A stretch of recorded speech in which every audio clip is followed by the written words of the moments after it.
How does a vicious and selfish half-demon who hates humans go from this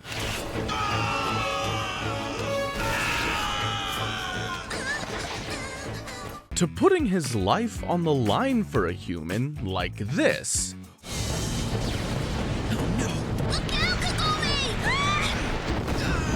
And eventually going through time and space to save her? Well, it's a long story, and there may or may not be some time travel involved. That's right, today we're covering the entire story of Inuyasha. The show follows Kagome, a seemingly normal girl who lives in a temple with her family, when she falls through an old well and travels 500 years in the past to the feudal era of Japan. There, she meets the titular Inuyasha, a half-demon, half-human hybrid who will change her life forever. They'll make a bunch of friends along the way and work together to take down maybe the most evil man in all of anime, Naraku. So let's get into it.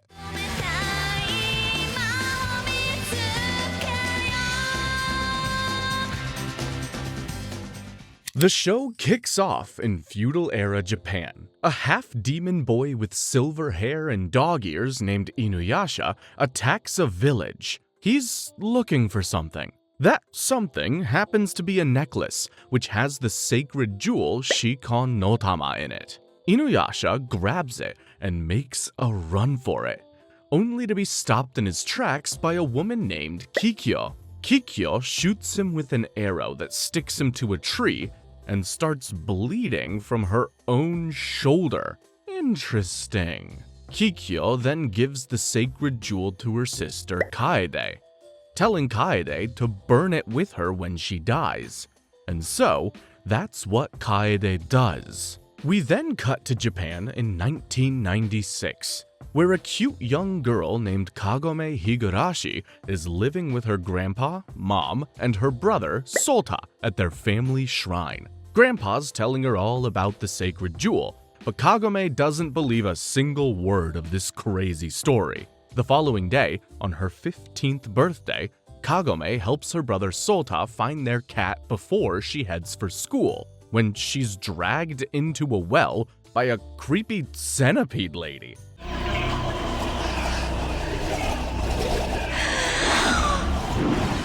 What's going on? Ugh. This is Mistress Centipede, and she wants the sacred jewel. Kagome says she doesn't have it, before somehow blasting off Mr. Centipede's arm. She then ends up at the bottom of the well and, well, after climbing out, realizes she's not back home. She's in feudal-era Japan. She walks through the forest and sees Inuyasha still stuck to the same tree Kikyo shot him against. Is he dead? Well, after playing with his ears, Kagome is captured by the villagers. They think Kagome is a demon, but when a now old Kaede shows up, she realizes Kagome has the sacred jewel. Before Kaede can explain where the jewel actually is, Mistress Centipede shows up and starts wrecking the village. Kaede says they need to lead the centipede to the well, so Kagome tries that. While she's doing that, Inuyasha senses Kikyo and wakes up. Only, he didn't sense Kikyo, that was Kagome. Inuyasha's confused because they look the exact same. That's when Mistress Centipede attacks. So, Kagome holds up her hand and somehow rips off more of her arms. Mr. Centipede then cuts open Kagome, and the sacred jewel comes flying out of her. She swallows the sacred jewel and turns into a monster. Now in trouble, Kagome's only choice is to remove the arrow binding Inuyasha to the tree. She does that, and Inuyasha destroys Mr. Centipede with one hit. Damn, he's strong. Kaede retrieves the sacred jewel and gives it to Kagome, only for Inuyasha to tell her he wants it back. Interesting. The next episode starts with Inuyasha making it clear he'll do anything to get the jewel, including hurting Kagome. She makes a run for it, and the villagers fail to keep Inuyasha away from her. So, Kaede sends a magic necklace around Inuyasha's neck and says Kagome can choose a word of subjugation to stop him. And she goes with something super disrespectful. Sit, boy! Now that Inuyasha can't take the jewel from Kagome, he joins her and Kaede in the village, though he's not too happy about it. We then learn from Kaede that Kagome is in fact the reincarnation of Kikyo, and with the sacred jewel back, more demons and evil humans are gonna come looking for it. Kagome, meanwhile, is treated like a goddess by the villagers.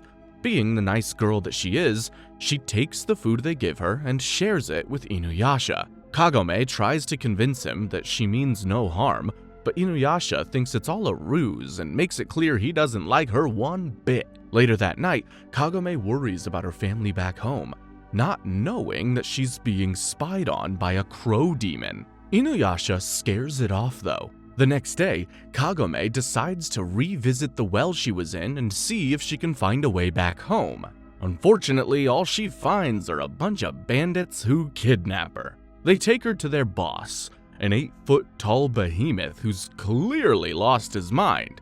Bro is attacking his own crew. While Inuyasha hurries over to Kagome, she organizes the bandits and tries to get everyone the hell away from this brute. She does a decent job throwing the jewel away to distract the boss, but ends up needing Inuyasha to save her. Turns out, the crow demon from yesterday is controlling the giant, so Inuyasha makes it leave, only for it to take the sacred jewel with it. They both chase it, and Kagome tries shooting it with an arrow like Kikyo, but unlike Kikyo, Kagome is buns at archery. The crow makes its way to the village and grabs a kid.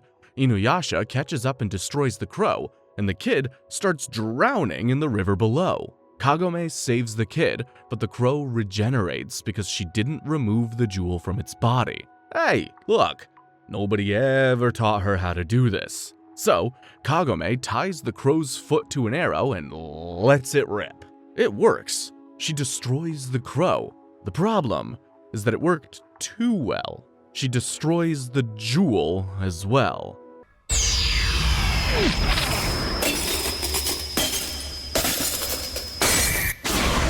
Later, Inuyasha finally kills the crow, which drops a single shard of the jewel, which means our adventure just turned into a scavenger hunt for pieces of the jewel. Kagome thinks about everything as she takes a bath, which Inuyasha is observing. Luckily, she can use her subjugation word to whoop him whenever he does something naughty like that. Afterwards, she dresses up in clothes that look just like Kikyo's, and it's seriously messing with Inuyasha's head. Kaede says they need to work together.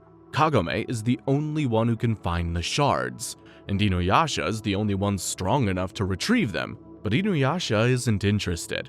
He won't even call Kagome by her name. So, Kagome packs her things and heads back to the well. Meanwhile, Kaede goes to tend to a sick girl, only to realize she's being puppeteered by some demon. Kagome makes it to the well and realizes it's full of monster bones. I mean, it is called the Bone Eater's Well. That's when she's cornered by Yura of the Hair, a demon whose power is using hair in super creative ways. And one of the ways is controlling people like puppets, which Inuyasha finds out when he goes to the village and everyone attacks him. Meanwhile, Yura takes the one jewel shard Kagome has from her, then attacks, sending her falling into the well. Oh no. Meanwhile, Inuyasha finds an injured Kaede, who tells him not to hurt the villagers. He instead needs to attack the hair controlling them. Unfortunately though, he can't see the hair, and Yura is playing it safe, attacking from a distance. Inuyasha really struggles with the hair, but does manage to break free. He then grabs the injured Kaede and heads into the forest, where she tells him to find Kagome before passing out. Speaking of Kagome, she's at the bottom of the well. She looks up and sees Sota and her grandfather looking down at her. Yeah, she's back in her own time period. She had been missing for 3 whole days. She hugs her grandpa, saying she was super scared. Aww. Meanwhile, Inuyasha hides Kaede and heads out. Meanwhile, Yura is looking for him, and Kagome is enjoying a carefree bath. The next episode starts with Kagome's family debating whether or not her time travel story is real. Grandpa believes her though, and tries sealing the well. Kagome's ready to leave that fairy tale nonsense behind and return to her life. But Inuyasha sniffs out where she is, goes through the well, and shows up at her house. Kagome then sees Yura's hair on him and realizes he's been followed. They go to the well, where a bunch of Yura's hair is attacking. Inuyasha can't see it, but she can. She helps Inuyasha cut the main thread controlling the whole thing, and the hair goes away. They then go through the well, back to feudal Japan, and start chasing the main thread. It will lead them to Yura. Along the way, they find some dead men from the village, and Kagome grabs a bow for protection. They make it to Yura's lair, where Yura attacks again.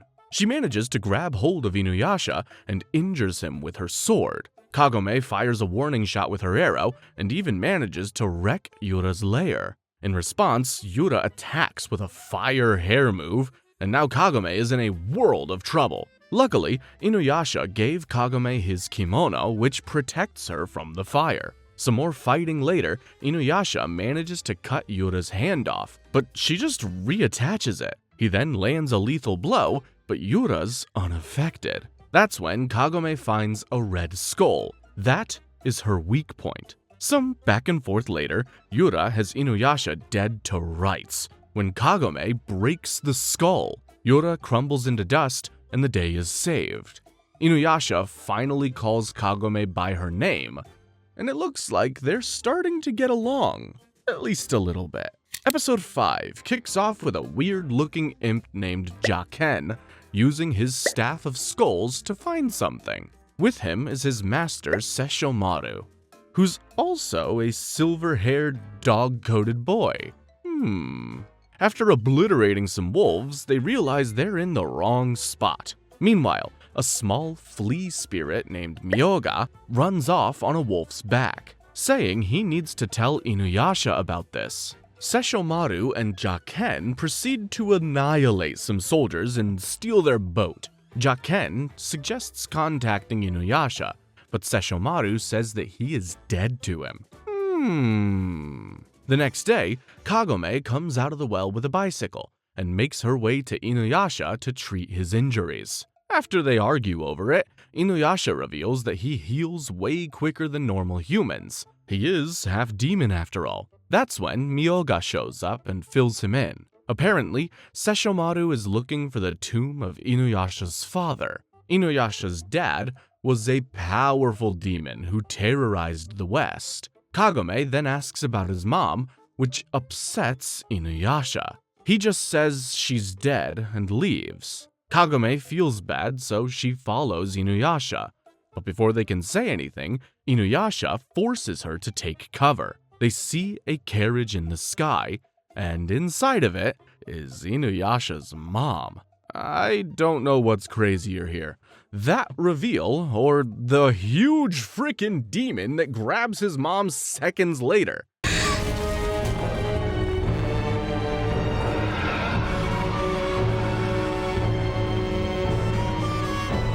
Yeah, okay, it's definitely the demon. On top of the demon are Jaken and Sesshomaru, who announces himself as Inuyasha's older brother. He wants to know where their dad's tomb is, and will hurt their mom if Inuyasha doesn't tell. Inuyasha says he doesn't know, and that his mom is dead anyway. But Jaken says he brought her back from the netherworld and even gave her flesh. Inuyasha rescues his mom, who in turn teleports herself, Inuyasha, and Kagome to what she says is the border of the spirit world. While she has a heart-to-heart with her son, Kagome wakes up and realizes Inuyasha's mom's face has no reflection. Whatever she isn't his mom any longer. But Kagome can't move or speak, so this is bad. While the villagers search for Kagome, her mom is looking for her back home in modern times.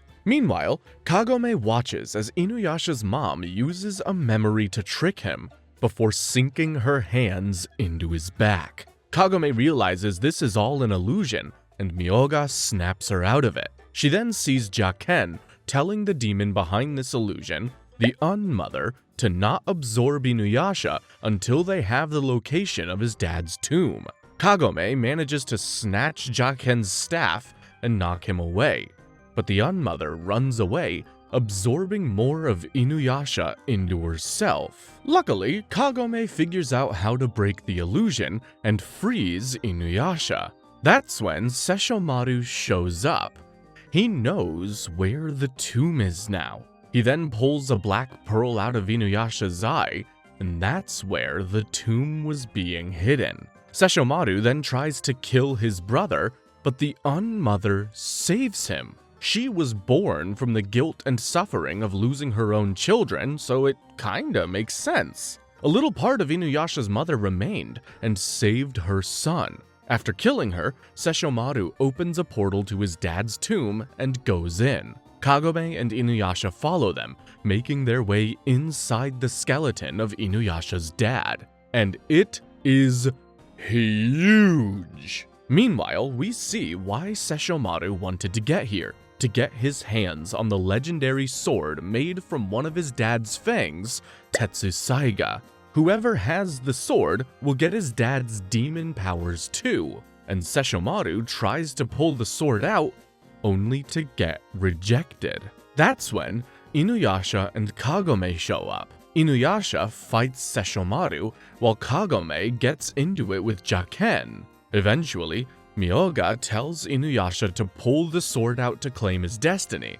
So, Inuyasha tugs at Tetsusaiga, but it doesn't come out. Sesshomaru attacks him again and is about to slime him, so Kagome tries to protect Inuyasha and casually just pulls Tetsusaiga out. Oops.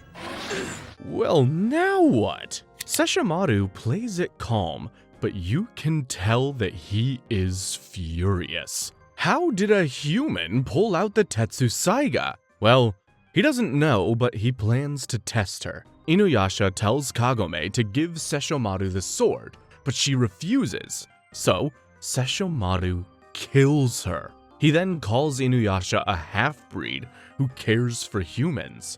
It turns out they're only half-brothers, and Sesshomaru is a full-on demon. He then insults Inuyasha's mom, and he remembers how in the past everyone else would call Inuyasha a half-breed and shun him. Inuyasha's mom cried because of that, and in the present, he vows to make Sesshomaru pay. He begins fighting back and gets some good hits in, but that's when Kagome gets back up. The sword protected her. Sesshomaru's had enough of this by now, so he transforms into his real form, a giant white wolf.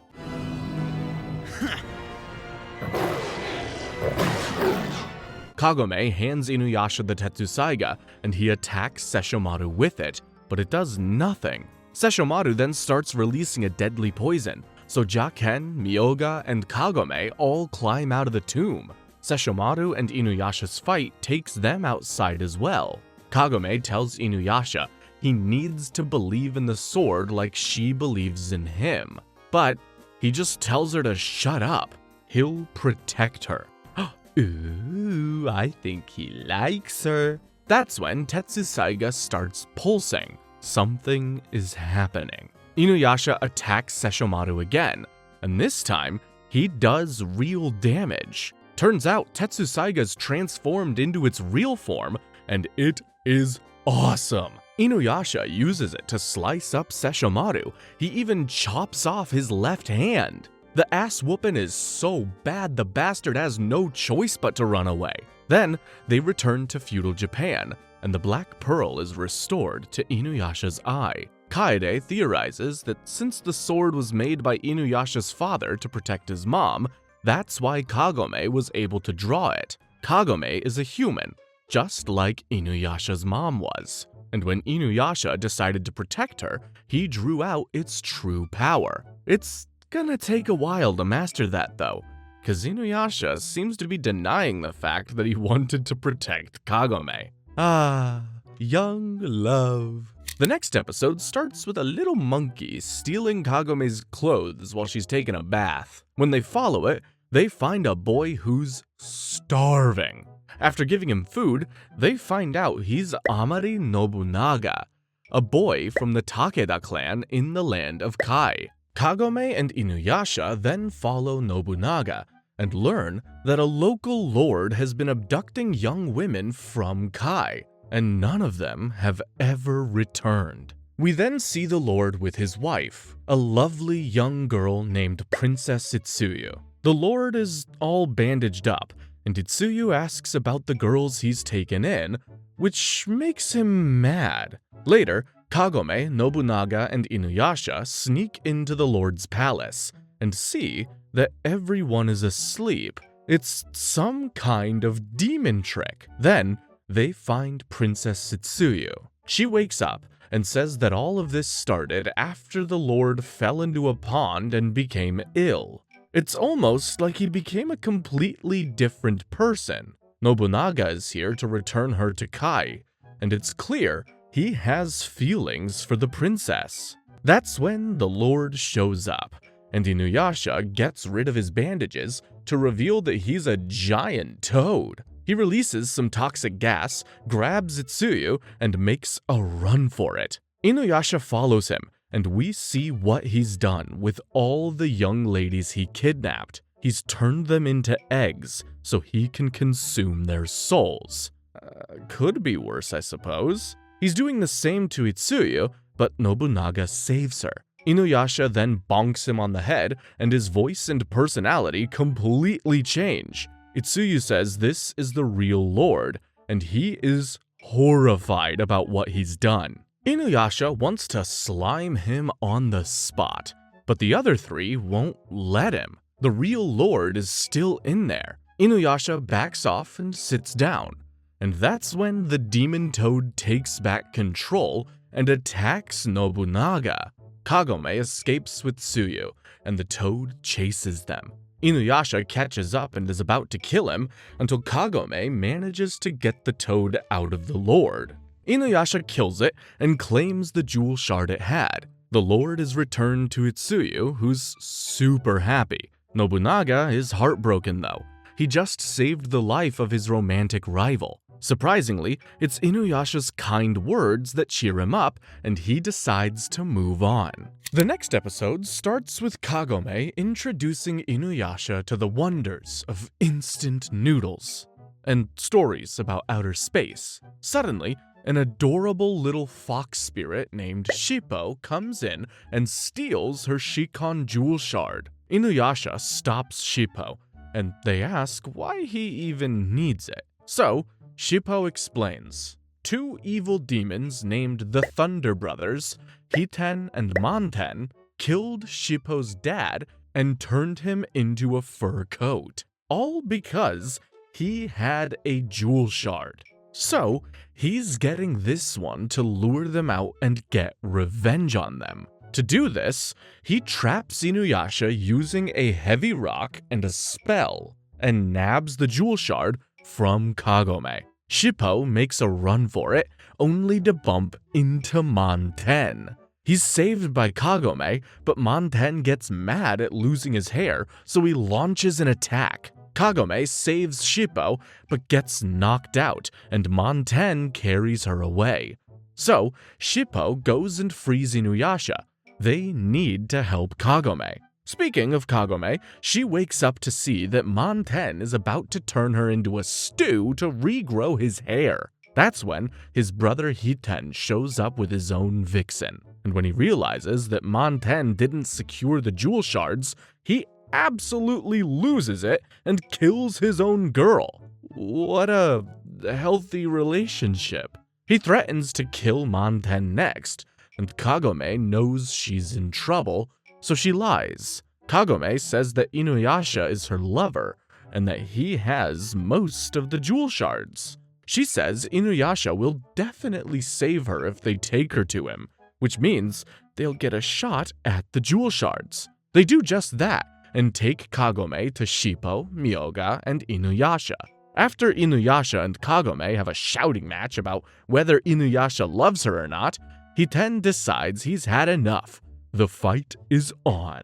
While they fight, Kagome and Shippo do their best to deal with the monstrosity of Monten. Shippo manages to get Kagome away from him, but gets rid of Monten's hair in the process. He goes on an absolute tear. Since Shippo's powers are all about illusions, he and Kagome set a trap to snatch his jewel shards. It almost works, but Monten is too powerful, and he starts choking out Kagome. This distracts Inuyasha, allowing him to get injured by Hiten. But Inuyasha then locks in and chucks Tetsusaiga into Monten's back. Suddenly, Hiten loves his brother. Monten talks about how he inherited the looks of their ugly mom and blah blah blah, he dies in his brother's arms. Hiten then gets super sad and cries before taking his brother's jewel shards. Now, he's even more powerful than before, and he wants revenge. Inuyasha tells Kagome and Shippo to run before he blocks Hiten's attack with Tetsusaiga's sheath. Even that thing's got magic powers. Unfortunately, it's not enough to stop Hiten, who starts cooking Inuyasha. So, Shippo helps by turning into a bow. Kagome takes aim and fires. Unfortunately, her hit doesn't do much. Inuyasha is blocking Hiten with his sheath, but it's starting to crack. Kagome and Shippo try to get Tetsusaiga to him, but Hiten attacks them using his brother's power. It looks like it's all over until Tetsusaiga comes to Inuyasha. He uses it to slay Hiten, and the jewel shards fall on the ground. But Inuyasha is too sad about Kagome dying from Hiten's final attack. He sees her spirit leaving and begs her to stay, only for him to realize she's alive and well, and he said way too much. Wait! Don't leave me! Huh? Huh? Inuyasha? But, hey, you're still here! Yeah, what's with the don't leave me stuff? Awkward. Turns out, Shippo's dad's spirit saved them, and everyone is A-okay. After that, Shippo decides to stay with them. The next episode starts with Inuyasha trying and failing to stop Kagome from going back home. She takes the sacred jewel shards with her and leaves them on her table, heading off to school. After meeting with her friends, the super popular Hojo approaches her and gives her some therapeutic slippers. Turns out, Kagome's grandpa has been making up all kinds of excuses for her missing school, a lot of which include Kagome suffering from a bunch of foot diseases. Anyway, Kagome's friends ask her if she's into Hojo, and she describes her ideal man, which happens to be the exact opposite of Inuyasha. Meanwhile, Grandpa returns to the shrine to find something horrible. Because of the jewel shards, the ancient evil No Mask has escaped, setting the building on fire, and is looking for a body to inhabit. Kagome returns home to see firefighters and police, and her mom tells her that Grandpa's in the hospital, but he should make a full recovery in a few days. Frickin' nice going, Kagome! Meanwhile, one of the firefighters gets possessed by the No Mask. He gets in a fire truck and goes on an absolute rampage through the city. While Kagome and her mom check on their grandpa, the No Mask swallows up even more humans. It's building strength to get the jewel shards. With their mom at the hospital, it's just Kagome and Sota at home when the No Mask breaks in. Kagome realizes it's after the jewel shards, so she takes them and makes a run for it.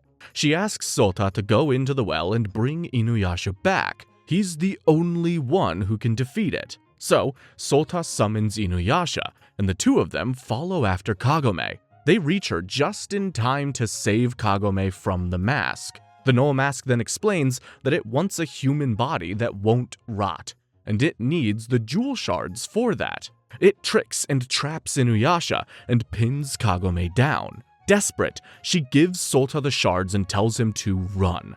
Sota buys Inuyasha just enough time to break free, and he slices the mask in half with Tetsusaiga, defeating it. After the fight, Kagome realizes that she thinks Inuyasha is kinda nice and kinda cool, before remembering that she's got a test at school. The next episode starts with Hojo visiting the shrine, and Grandpa making up even more diseases that Kagome has. Kagome's really struggling to balance studies and feudal-era Japan, and things are only gonna get worse from here. She sees a young girl bullying some kids and confronts her, only for the girl to disappear in a burst of flames that no one else can see. Meanwhile, Inuyasha is waiting for his sheath to be repaired when he sees a soul piper, a friendly demon that stays with the ghosts of young children till they're ready to pass on. Meanwhile, Kagome takes Sota to meet his friend Satoru, who's been in a coma for 6 years. There was a fire in their house, and his little sister Mayu died in it. Turns out, it was Mayu's spirit that was bullying those kids, and she's been messing with anyone who comes to visit Satoru too. It's almost like she wants her brother dead. Kagome and Sota visit Mayu's old apartment, where Mayu shows up. She explains how she hates Satoru and her mom because she felt neglected, and she tells Kagome to stay away. Mayu also has a soul piper with her. She goes to Inuyasha and the Myoga for help, and Myoga explains that if a kid's ghost becomes too naughty, the soul piper low-key sends them to hell. It's up to Kagome to stop that from happening with Mayu. So, she asks Mayu's mom about what happened. Apparently, they had a fight just before the fire, and her mom didn't know Mayu was still in the apartment. She carried Satoru out, while poor Mayu died in the flames. Kagome tells all of this to Mayu, who even admits that the fire was her fault, but she doesn't care. She then wrecks the room and sends Satoru flying out the window. Luckily, Inuyasha is here, and he saves Satoru. Unfortunately for Mayu, the soul piper decides she's evil and drags her away. It's going to take her to the place she died before dragging her to hell. Luckily, Kagome and Inuyasha make it there in time, and Kagome helps Mayu realize that she loves her mom, and that her mom loves her back. The soul piper lets Mayu go, and then she makes up with her mom. After that, she says goodbye to Kagome before moving on to the afterlife. That was way too dark for a kids show. The next episode starts with Kagome being asked out on a date by Hojo. She agrees, but wonders if she'll be back from feudal Japan by Saturday to go on the date. She then heads there through the well to look for jewel shards with Inuyasha and Shippo. On their way, they see a girl named Nazuna get pushed off a cliff by a spider head, and Inuyasha saves her, only for Nazuna to call him a filthy demon and distance herself from him. Kagome and Inuyasha take her to her temple, where her master explains that Nazuna's parents were killed by spider heads, so she hates all demons. The master then says they should stay the night, and they do, only to be surrounded and attacked by spider heads. What's more, Tetsusaiga isn't transforming. Something's wrong with Inuyasha. Kagome and Shippo help him escape, while Nazuna and her master get left behind. We then see Inuyasha's hair has gone black. Forget about me for now. You should be more worried about yourselves. Turns out, half demons just kinda lose their powers sometimes. For Inuyasha, it's once a month when the moon isn't visible. Nazuna makes it to them, saying her master was taken down as well. After Kagome realizes she left her bag and the jewel shards at the temple, Inuyasha and Shippo head back to retrieve them, and when they get there, they realize that the master of the temple is actually a spider demon in disguise. He sucks up some of the jewel shards and injects Inuyasha with poison. Luckily, Kagome and Nazune show up, and they manage to get Inuyasha away from the master for now. Inuyasha is in even worse shape because of the poison, and it's not looking good. Luckily, Myoga sucks the poison out of his blood. With the master at bay, everyone rests, including Inuyasha, who asks to rest his head in Kagome's lap. Kagome obliges, and she's a little smitten right now. Morning comes, and the master attacks again, taking the remaining jewel shards. Unfortunately for him, Inuyasha gets his powers back and slices him down no problem. We then see that the jewel shards have started joining together, but they have a long way to go to collect all the shards, and an even longer way to accept their feelings for each other. The following episode kicks off with an old demon lady named Urasue attacking Kaede's village. Why? Because she wants Kikyo's ashes. The villagers try their best, but they can't stop her, and Urasue gets away with Kikyo's remains. Inuyasha, Kagome, and Shippo go back to the village and find out what happened. But Inuyasha refuses to help. After all, Kikyo betrayed him when she shot him with that arrow, and he's not over it. Still, he wonders what Urasue is up to.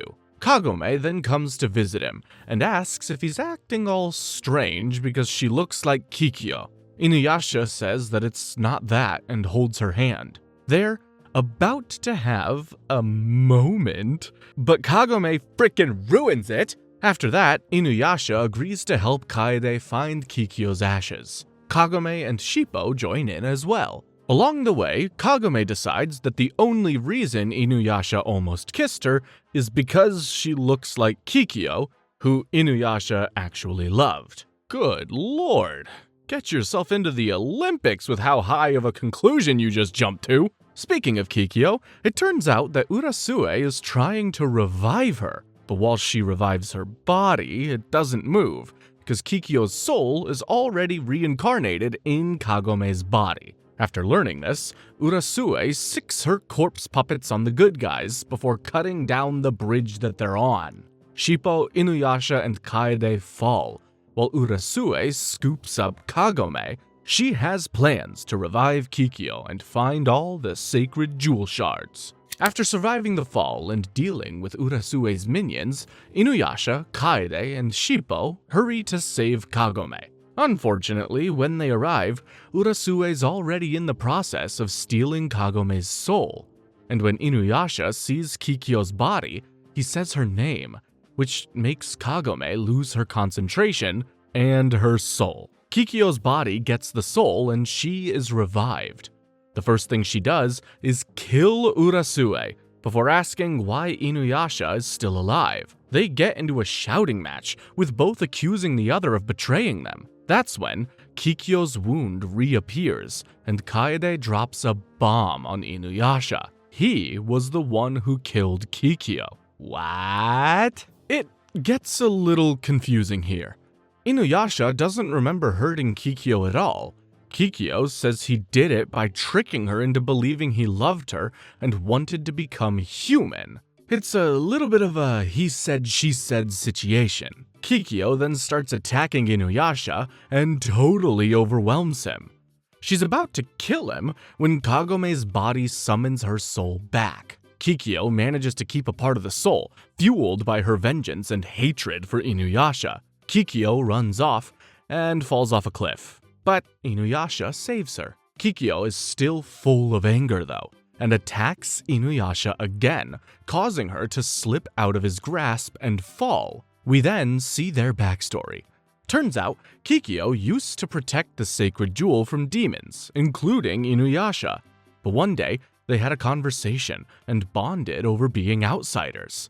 After that, they got closer and closer. Kikyo then revealed that while the sacred jewel could turn him into a full demon, it could also turn him full human. What's more, the jewel would probably disappear after that, which would mean Kikyo wouldn't have to protect it, and they could live happily ever after. But Inuyasha says that's when Kikyo attacked him. He ran to the village to grab the jewel, and then got bound to that tree. So, who's telling the truth? Episode 16 has things going back to normal for now.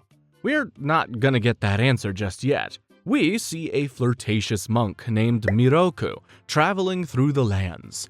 His whole gimmick is asking beautiful women to, and I quote, bear his children. He comes across the sick daughter of a lord and realizes a demon with a sacred jewel shard is possessing her. He exorcises the demon and steals a bunch of stuff from the lord. Later that night, he sees Inuyasha and Kagome and sees that she has shards of the Shikon jewel. So, he plans to steal them. The next day, with the help of a badger demon, Miroku does just that. After a bunch of trickery and shenanigans, he uses the power of his right hand to cause a storm and runs off with the jewel shards. Inuyasha, Shippo, and Kagome go after him and find him in a nearby town just kinda chillin'. They fight again and Inuyasha has him cornered until Miroku tells everyone to evacuate before he brings out the storm again. Only this time, it's more like a black hole, sucking everything inside it.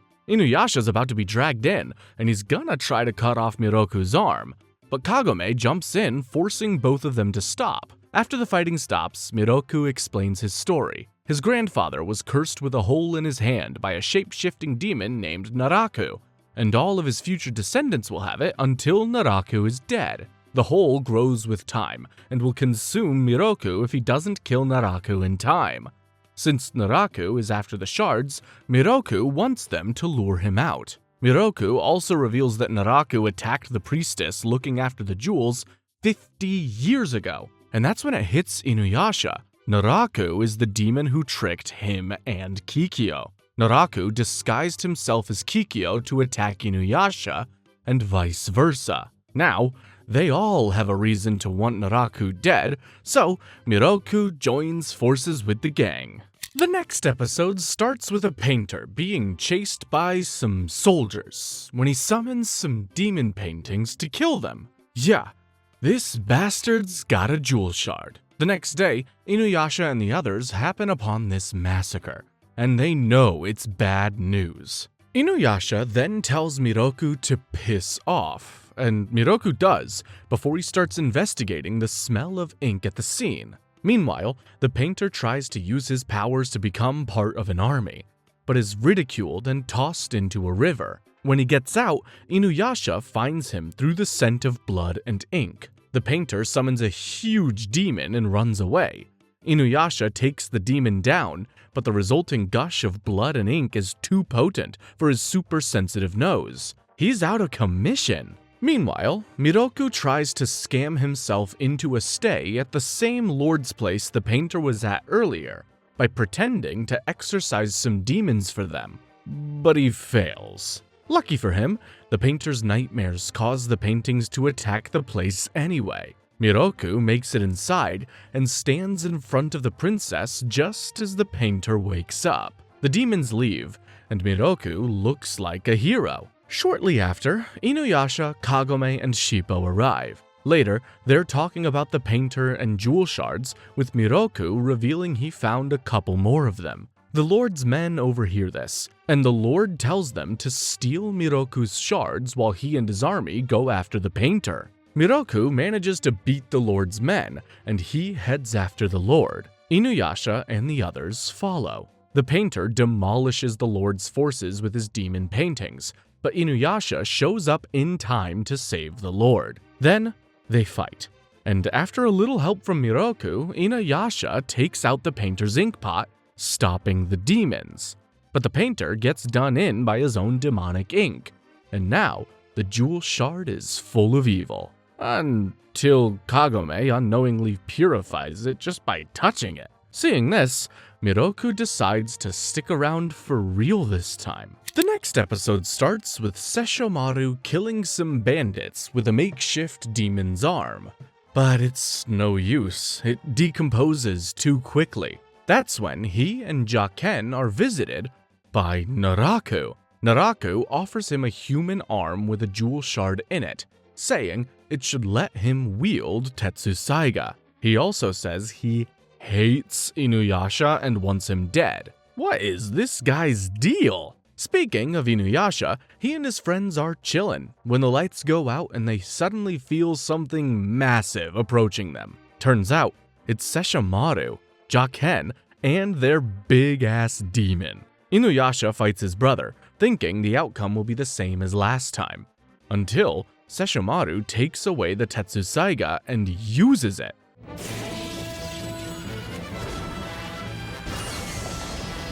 He then obliterates 100 demons in one swing just to farm aura, and everyone is stunned. Miroku steps in to save the day with the hole in his hand, aka wind tunnel, but Naraku gave Sesshomaru a solution for that too. Something called the Hive of the Saimyosho. It's exactly what it sounds like, a horde of demonic wasps. As if the regular ones weren't bad enough. They pump poor Miroku full of poison, and he's in trouble. Kagome heads off to find an antidote, while Inuyasha fights back with Tetsusaiga's sheath. It works for a while, but he ends up getting pushed back, and is about to be killed, until Kagome shoots the Tetsusaiga with an arrow, turning it back into its original form. How in the heck did she do that? Turns out, she was trying to take out Sesshomaru's left human arm, which will stop him from using the Tetsusaiga. It's easier said than done though.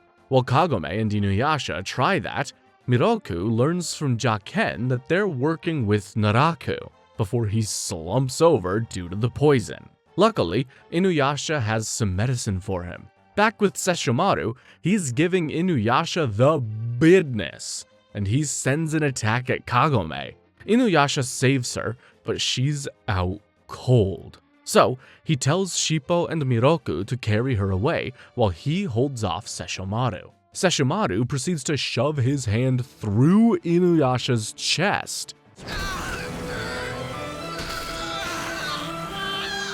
Luckily, Inuyasha was already working on chopping off Sesshomaru's hand, and he manages to snatch back Tetsusaiga. He passes out from the blood loss, but Sesshomaru can't wield Tetsusaiga anymore, so he leaves. The Hive follows him, and makes sure to take back the jewel shard. Sesshomaru feels betrayed by Naraku, and tries to attack him. But Naraku escapes, saying he'll need Sesshomaru's help again soon. What is this bastard up to? Meanwhile, Kagome and the Badger Demon from before, Hachi, carry everyone to safety. Inuyasha is injured, but he can feel Naraku. He's close. After they land, Inuyasha brings Kagome inside the forest to the Bone Eater's well. There, Inuyasha talks about how strong Kagome has gotten, but says Naraku is way too dangerous. Then, he hugs Kagome.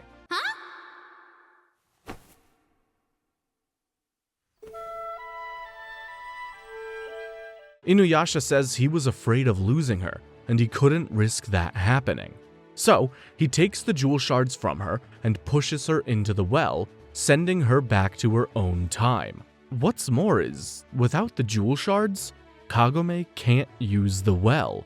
She can't go back. Episode 20 sees Inuyasha clogging the well with a tree, before he and Miroku think about how to find Naraku. Meanwhile, Kagome returns to her regular human life, but she can't stop thinking about Inuyasha and everything going on in feudal Japan.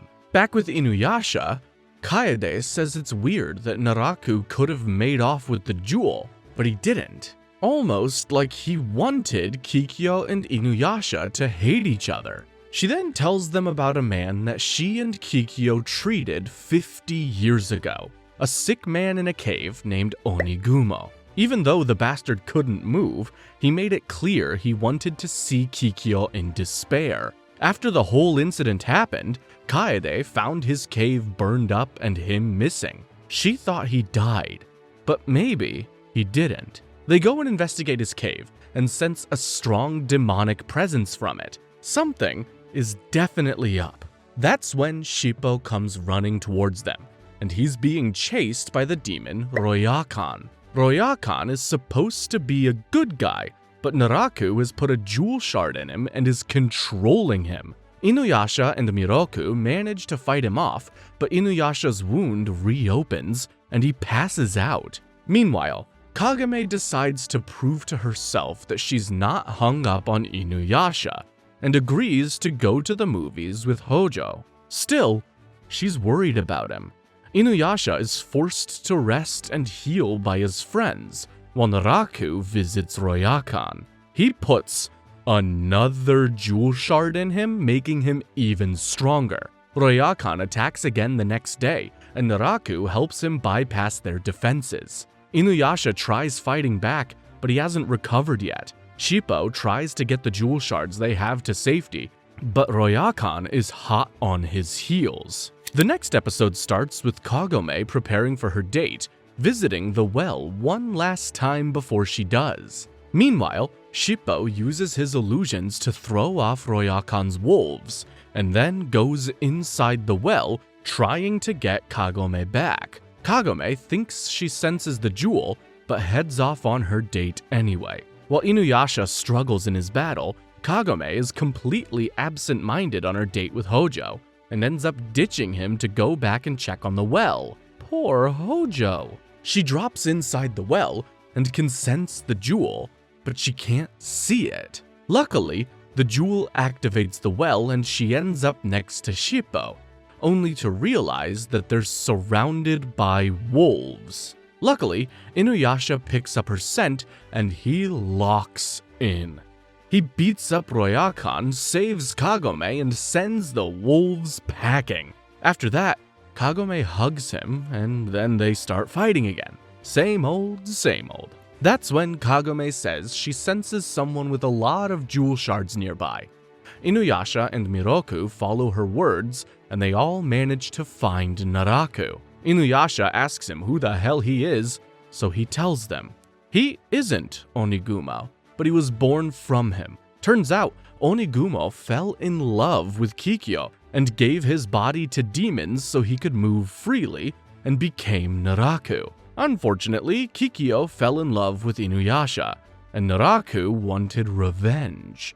So, he broke their trust in each other through trickery, and that is how we ended up here.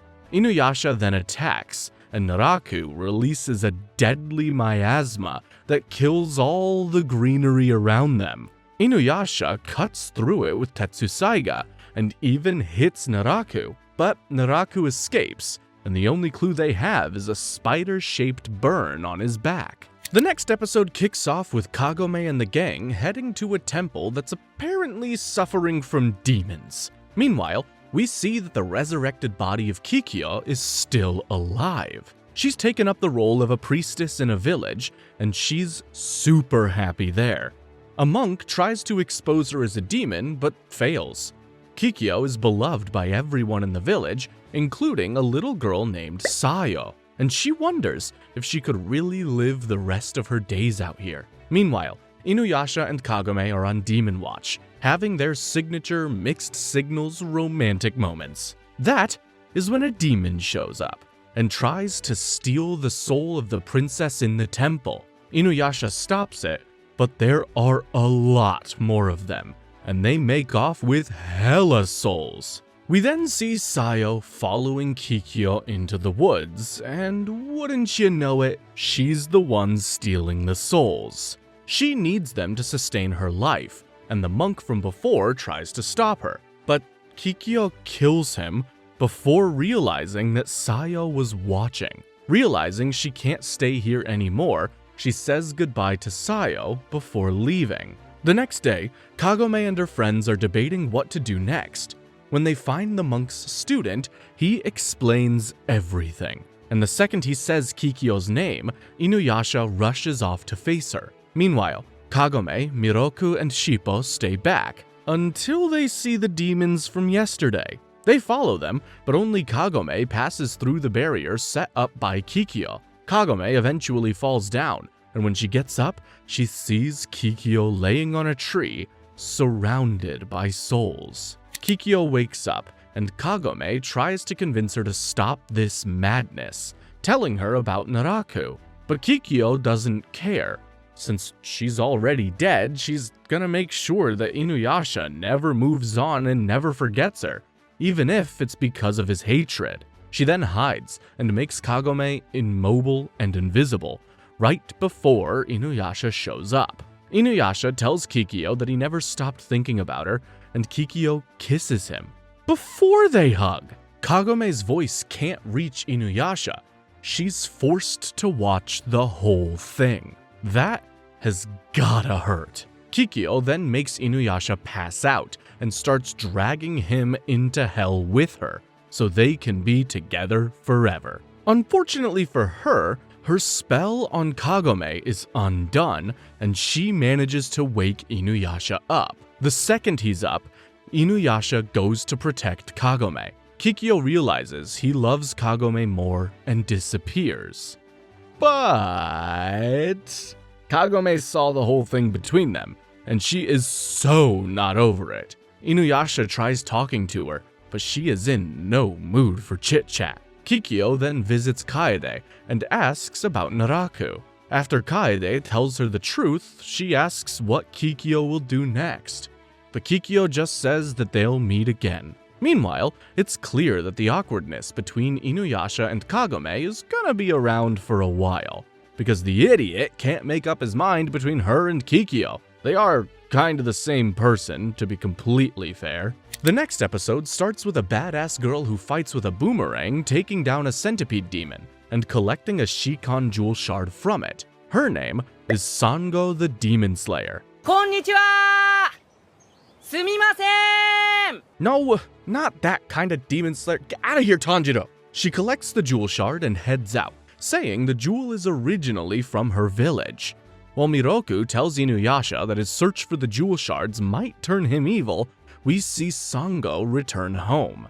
She's basically a hero and meets up with her demon cat Kirara, who can turn into a giant fire-breathing cat, and her brother Kohaku. Sango's dad then explains that they need to collect as many shards as they can until they find someone who can purify them. He then tells little Kohaku that he's gonna be joining them on their next mission. They head out to their next mission, with a local lord asking them to take on a demon. Kohaku doesn't have the best performance, but they still manage to win. After that battle, everything's going smoothly, until Kohaku kills his dad and his fellow demon slayers. Turns out, the lord is actually possessed by a demon, and he's controlling Kohaku. Sango tries to fight back, but she gets injured by Kohaku, and then they're both taken down by the lord's archers. Luckily, the lord's son Kagewaki kills him from behind and asks for Kohaku and Sango to be buried. While Inuyasha and his friends see a giant horde of demons and decide to follow it,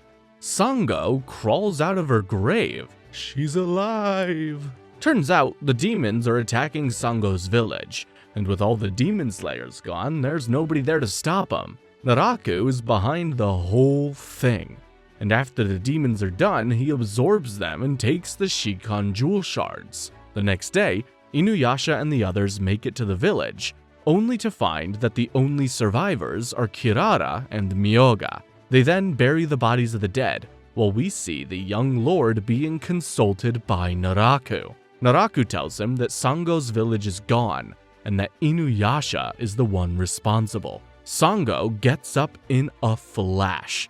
She wants revenge. Episode 25 sees poor, misled Sango out for revenge.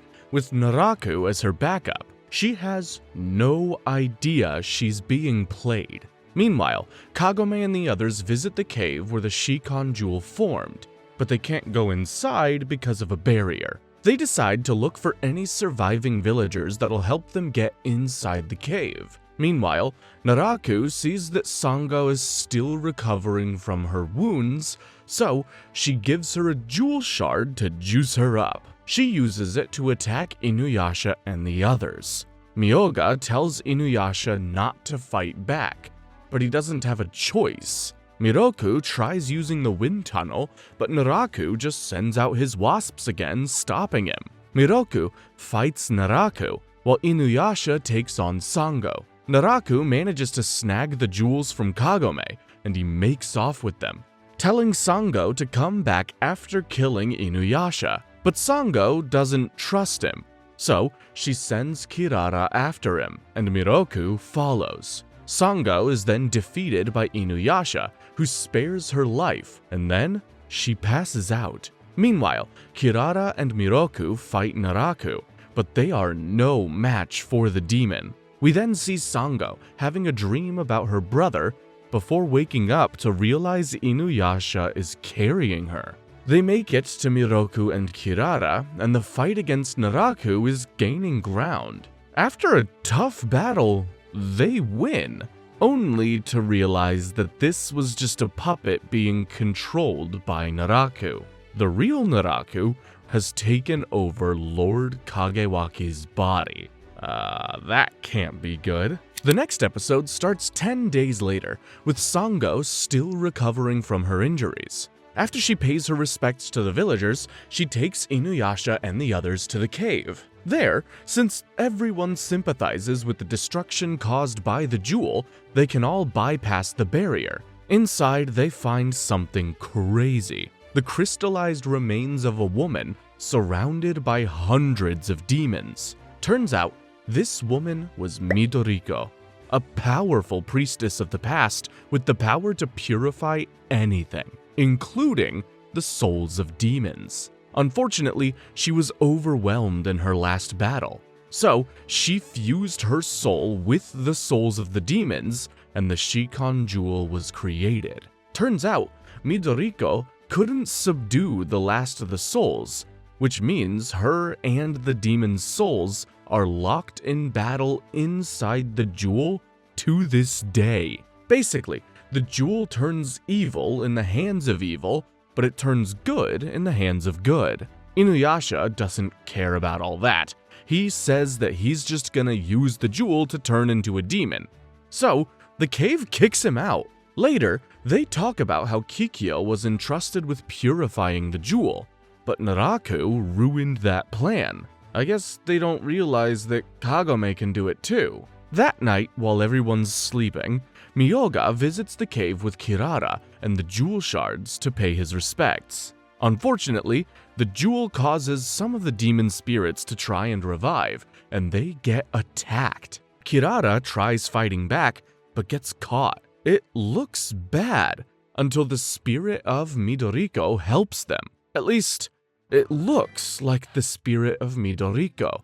It's actually Inuyasha. He takes down the demon, and Miroku takes the jewel outside. While Inuyasha tears into Miyoga, Kirara sits by the feet of Midoriko. After all, she was Kirara's original master. The next episode starts with Inuyasha and the gang trying to convince Sango to join them, but she's not too hot on the idea. That's when Shippo says he saw a weird shrine on a lake nearby. The gang goes there and finds the land ravaged by a flood. The people of the town are there, and they're heading to the lake to offer a human sacrifice to the water god. The gang tries to stop them, but the head of the village is adamant on going through with it. After all, it's his kid that's being sacrificed. That's when a kid named Taromaru shows up and hires them. Apparently, Taromaru is the real son of the village head. The kid that's gonna be sacrificed is one of his best friends, and he wants to stop it. So, the gang agrees to help. They make their way to the shrine, where the water god already knows the kid in front of him isn't Taromaru. But Tetsusaiga is useless against the water god's trident of Amokoi, and Inuyasha gets drowned, while Miroku and Sango are washed away. Kagome hits the water god with an arrow, and it actually does some damage to his arm. Then they hide from the evil bastard. Meanwhile, Sango, Miroku, and Inuyasha are saved by some of the water god's servants. Turns out, this water god is a fake. The real one is sealed inside of a rock, so Miroku and Sango focus on freeing him, while Inuyasha goes to help Kagome. Inuyasha starts fighting the fake water god, while Miroku and Sango release the real water goddess, who's super tiny. They make their way to Inuyasha and Kagome, and the fight is on again. After a bunch of back and forth, with some help from Taromaru, they get the trident back to the goddess and kill the faker. After that, they leave, and Sango is officially part of the team. The next episode kicks off with the gang taking on some demons, until Miroku gets sidetracked by a beautiful lady. Turns out, it's just a demon in disguise, so Miroku sucks it into his wind tunnel. Unfortunately, it injures his wind tunnel. Later that night, Miroku thinks about how his dad got devoured by his own wind tunnel, and fears the same thing happening to himself. So, he goes back home to Master Mushin, the man who raised him. Mushin says he can fix the wind tunnel, but Miroku can't use it until it's fully healed. Meanwhile, Inuyasha says he doesn't want to go look for Miroku. The jewel shards take priority. Jerk? Unfortunately, Master Mushin gets possessed by a demon who tries to kill Miroku.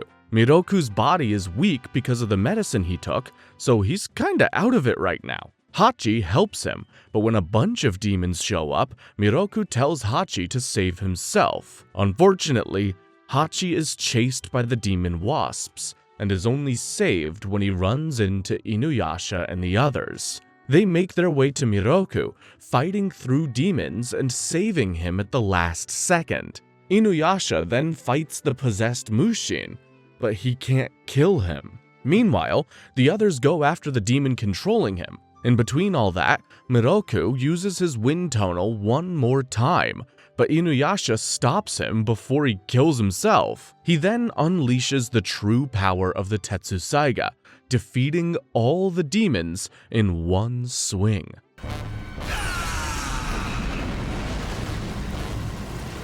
Sango then takes out the demon possessing Mushin, and the day is saved. Though Miroku's wind tunnel took damage, it looks like he'll make a full recovery. The following episode sees Kagome in the real world, struggling to keep up with school. Luckily, Sato has been doing everything he can to help her. He's one hell of a brother. We then see Naraku getting the report on Inuyasha and his friends, and he sends Kohaku after them. He's alive? While that's happening, Inuyasha and Miroku discuss their strategy, while Sango and Kagome have a heart-to-heart about Sango's trauma. The next day, the gang comes across an injured man.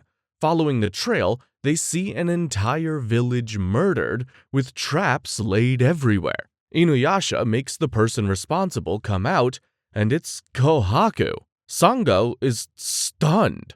How is her brother alive? They fight for a bit, and Kohaku runs off. Sango chases him with Kirara, while Inuyasha and the others are stopped by a barrier. Inside, Kohaku takes his mask off, and it really is him. That's when Naraku shows up and reveals that he's erased all of Kohaku's memories, making him a killing machine.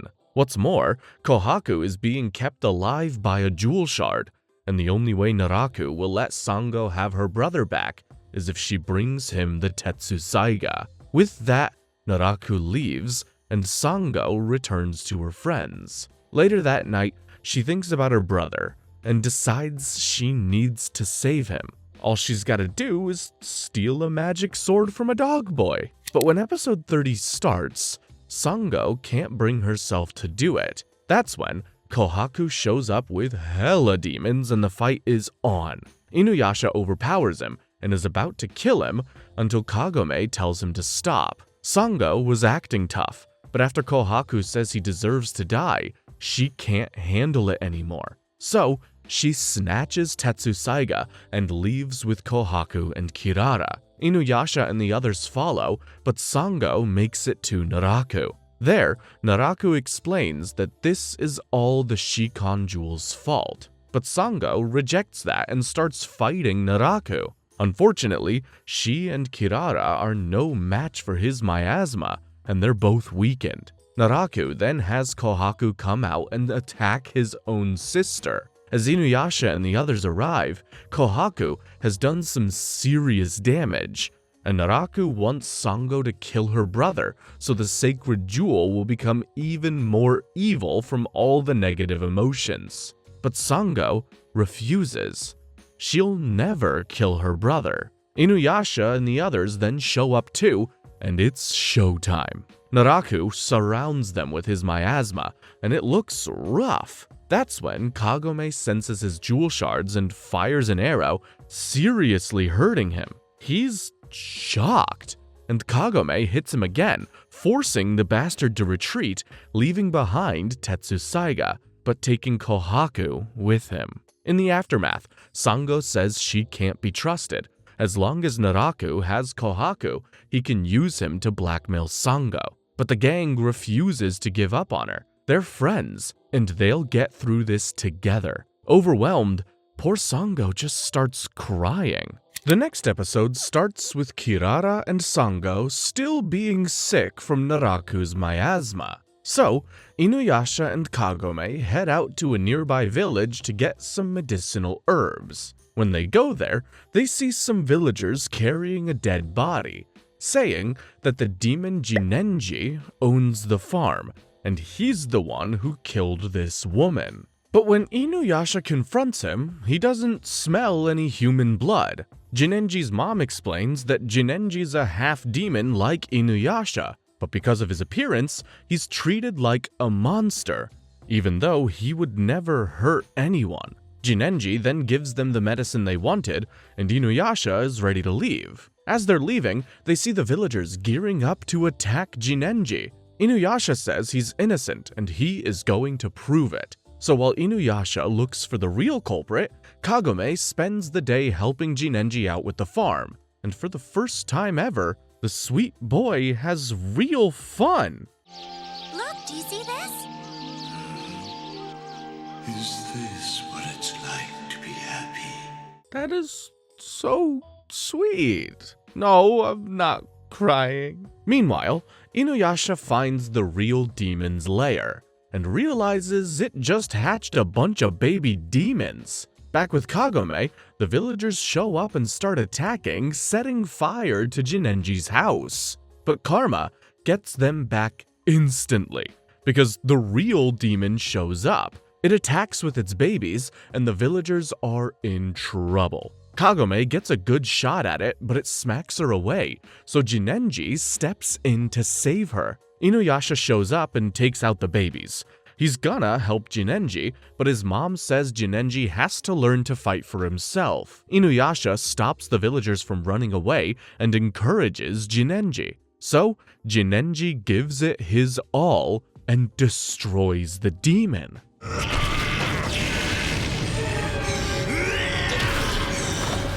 After that, the villagers are at his mercy, but he forgives them and gives them medicinal herbs. The sun comes up, and then Inuyasha and Kagome say their goodbyes and leave. That's when the villagers show up again, and this time, they help Jinenji and his mom fix everything. On their way back, Inuyasha opens up to Kagome about being an outcast because of his blood, and Kagome says he's not alone anymore. The following episode takes us back to Kikyo, who's healing people injured by war. She's then summoned by a man who wants her to heal his master, Lord Kagewaki, aka Naraku. When Kikyo shows up, she has no idea who he is, but Naraku knows who she is, and has her trapped. We then see the areas around Naraku's castle are suffering from demon carcasses being dropped on them, and the miasma killing their crops. Inuyasha and his friends decide to help, but unfortunately, the miasma in the cave they need to go into is too strong for Sango and Kagome.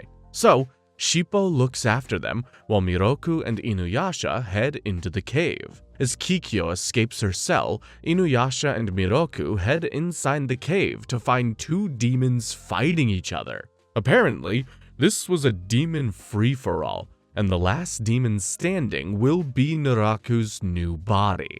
Unfortunately, Inuyasha doesn't know this and starts fighting. Outside, Kagome sees Kikyo go in after Inuyasha, so she does the same. As soon as Kikyo gets there, all the souls she's stolen are absorbed by the demon, and she passes out. Kagome makes her way inside the cave and sees Inuyasha fighting to protect Kikyo. Being the bigger person, Kagome drops in to save Kikyo, but Kikyo rejects her help. Instead, she speeds up the spell and they all get sucked towards Naraku. Naraku absorbs the one demon left and finally gets his new body, while the others survive. Naraku then picks up Kikyo.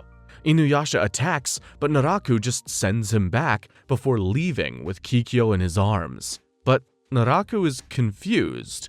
Why didn't Kikyo try to stop the spell? Well, seeing as Kikyo is awake, I'd say she has some sort of plan. Whatever her plan is, right now she's captured by Naraku, with no means of getting out.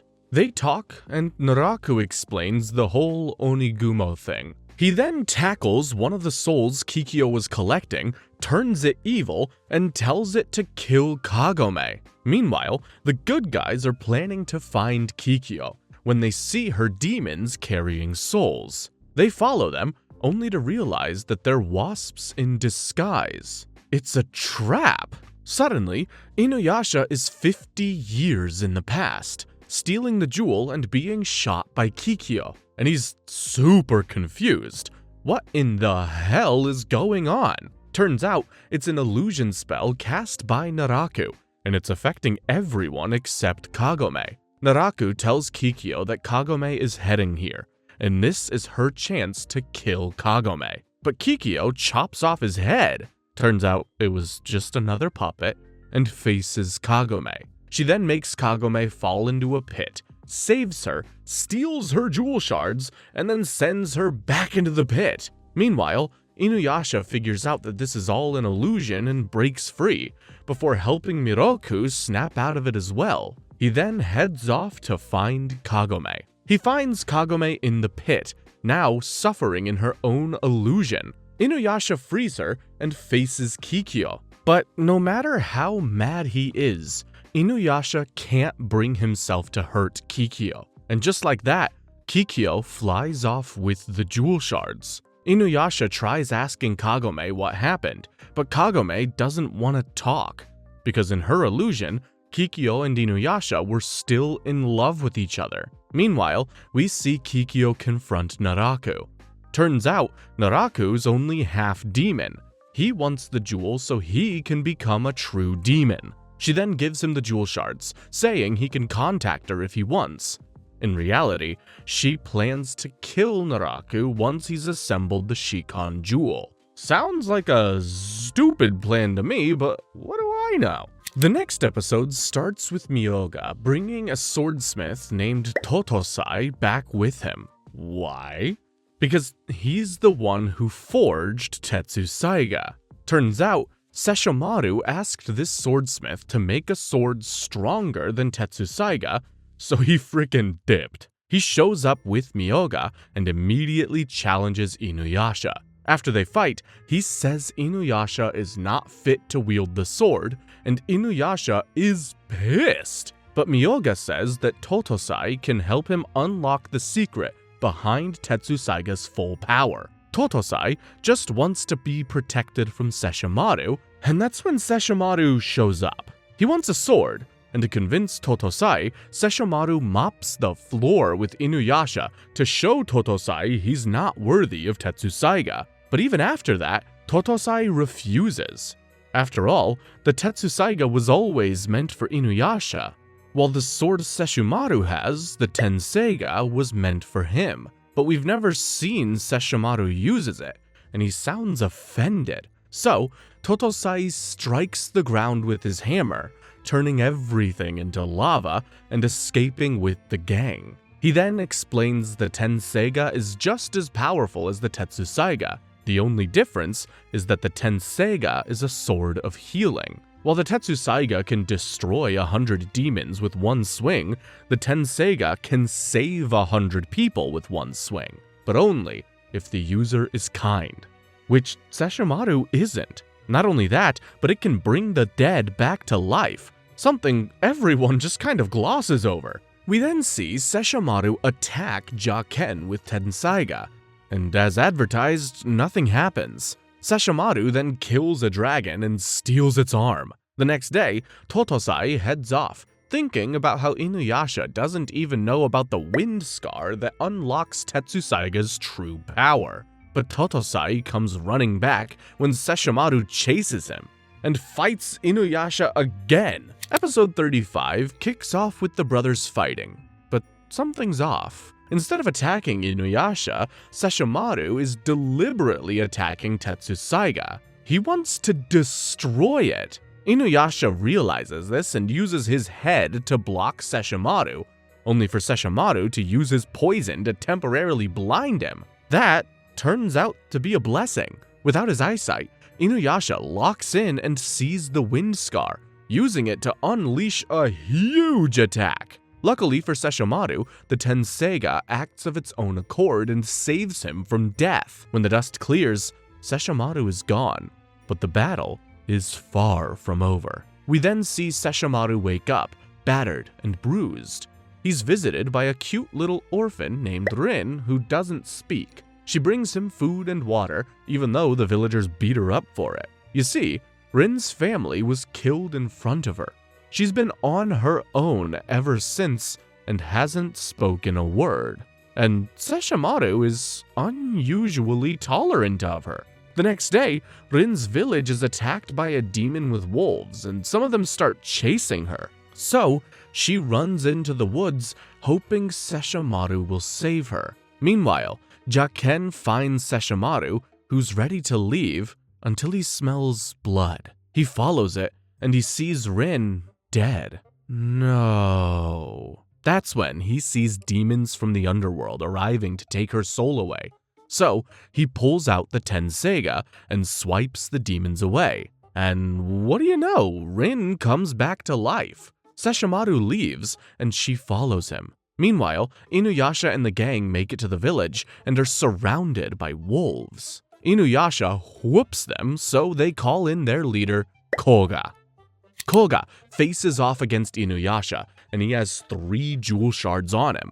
This boy is juicin'. Koga is mad at Inuyasha for killing his wolves, and Inuyasha is mad at him for, murdering people. Kirara scares off the wolves, and Inuyasha prepares to activate Windscar, but Koga senses danger and just runs away. Later that night, while the others prepare dinner, Inuyasha practices activating Windscar with Kirara's help. He's been doing it a lot lately, and it's going well. But when they're going back, Kirara notices something following them. Turns out it was Koga's wolves spying on them, and Koga wants to use Kagome to find more jewel shards. So, the following day, Koga launches an ambush with his wolves to distract Inuyasha, and he runs off with Kagome. They see some weird flying demons called birds of paradise on the way, but Koga has jewel shards in his legs. He is fast. With that, he takes Kagome back to the wolf demon tribe. Meanwhile, Inuyasha and the others realize Shippo is missing too. He's with Kagome. And luckily, he's dropped some mushrooms as a trail for them to follow. We then see Kagome at the tribe den, and Koga says she's not to be eaten. They try eating Shippo, but Kagome saves him.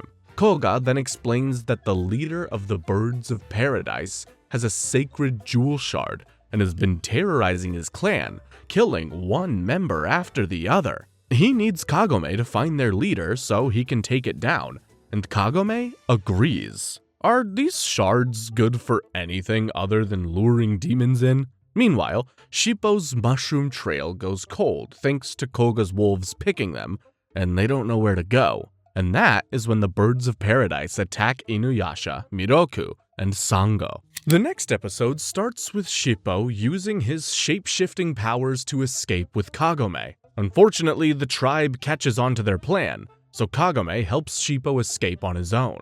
The other members get mad, but Koga stops them from doing anything to her. He then proclaims that Kagome is his now, and says that wolves mate for life. So Kagome gives him the appropriate response.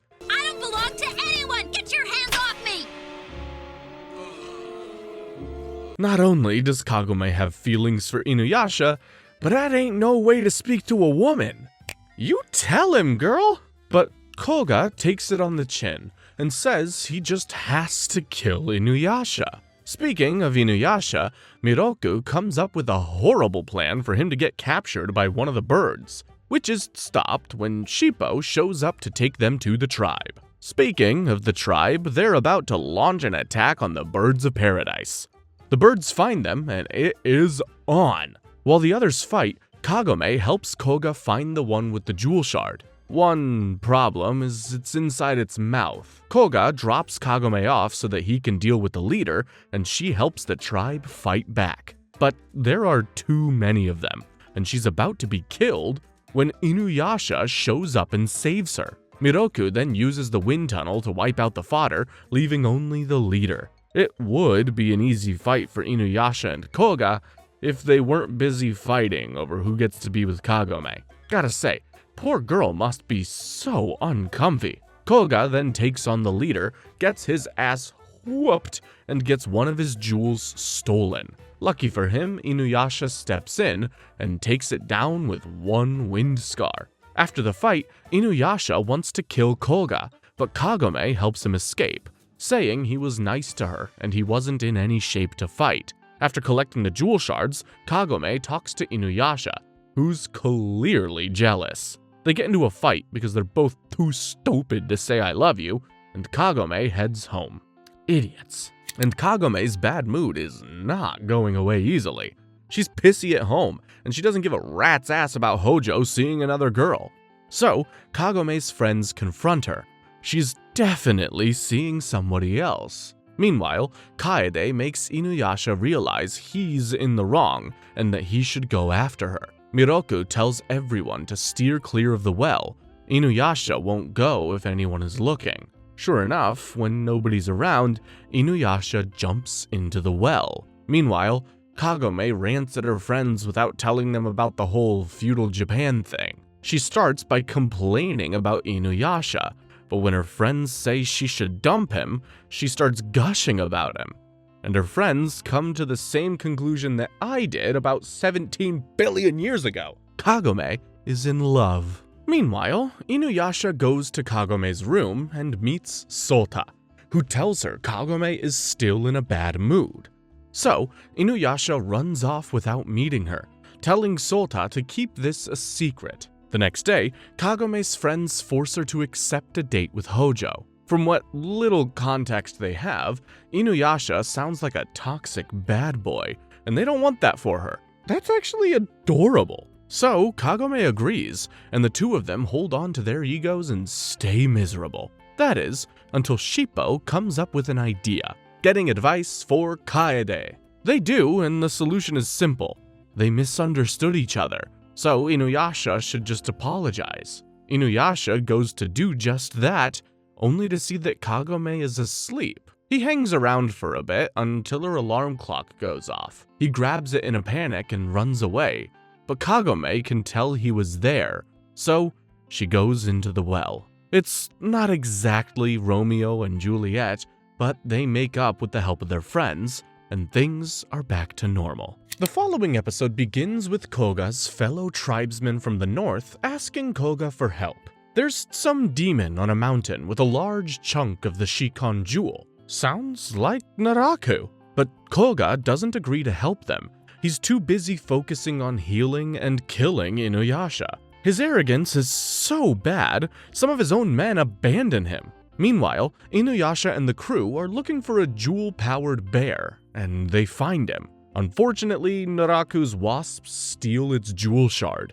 Inuyasha knows it's a trap, but decides to follow the wasps anyway. Meanwhile, we meet Naraku's newest employee. Her name is Kagura. She's an incarnation of Naraku, and she is evil. The wolf tribe shows up to fight her, and it doesn't go well. Later, one of them makes it home and gives Koga a jewel shard, telling him to go back and save his tribe. Koga does that, while the one who reported it dies. Inuyasha and the others make it there to see all the wolf demons dead, until Kagura revives them with her death corpse dance. No matter how many times the good guys beat them, the soldiers keep coming back to life. Kagura does eventually kill them, and she does it to frame Inuyasha for their deaths. Koga is so mad. Even Kagome can't talk sense into him.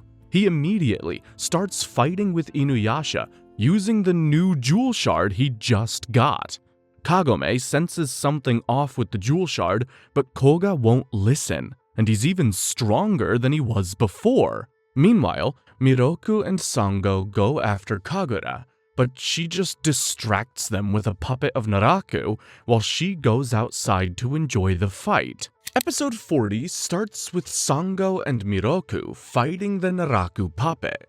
While Koga is chasing Inuyasha, Inuyasha finally agrees to fight, but Koga overwhelms him and slams him into the ground. That's when Kagura shows up and uses Koga's men as puppets, revealing she's the one who killed them. Koga tries to attack, but the newest jewel shard she got is a fake, and it releases miasma into his body. Koga is a sitting duck, but Kagome buys him some time with an arrow. Inuyasha gets back up and faces Kagura, but since she's the wind sorceress, Inuyasha can't use the wind scar.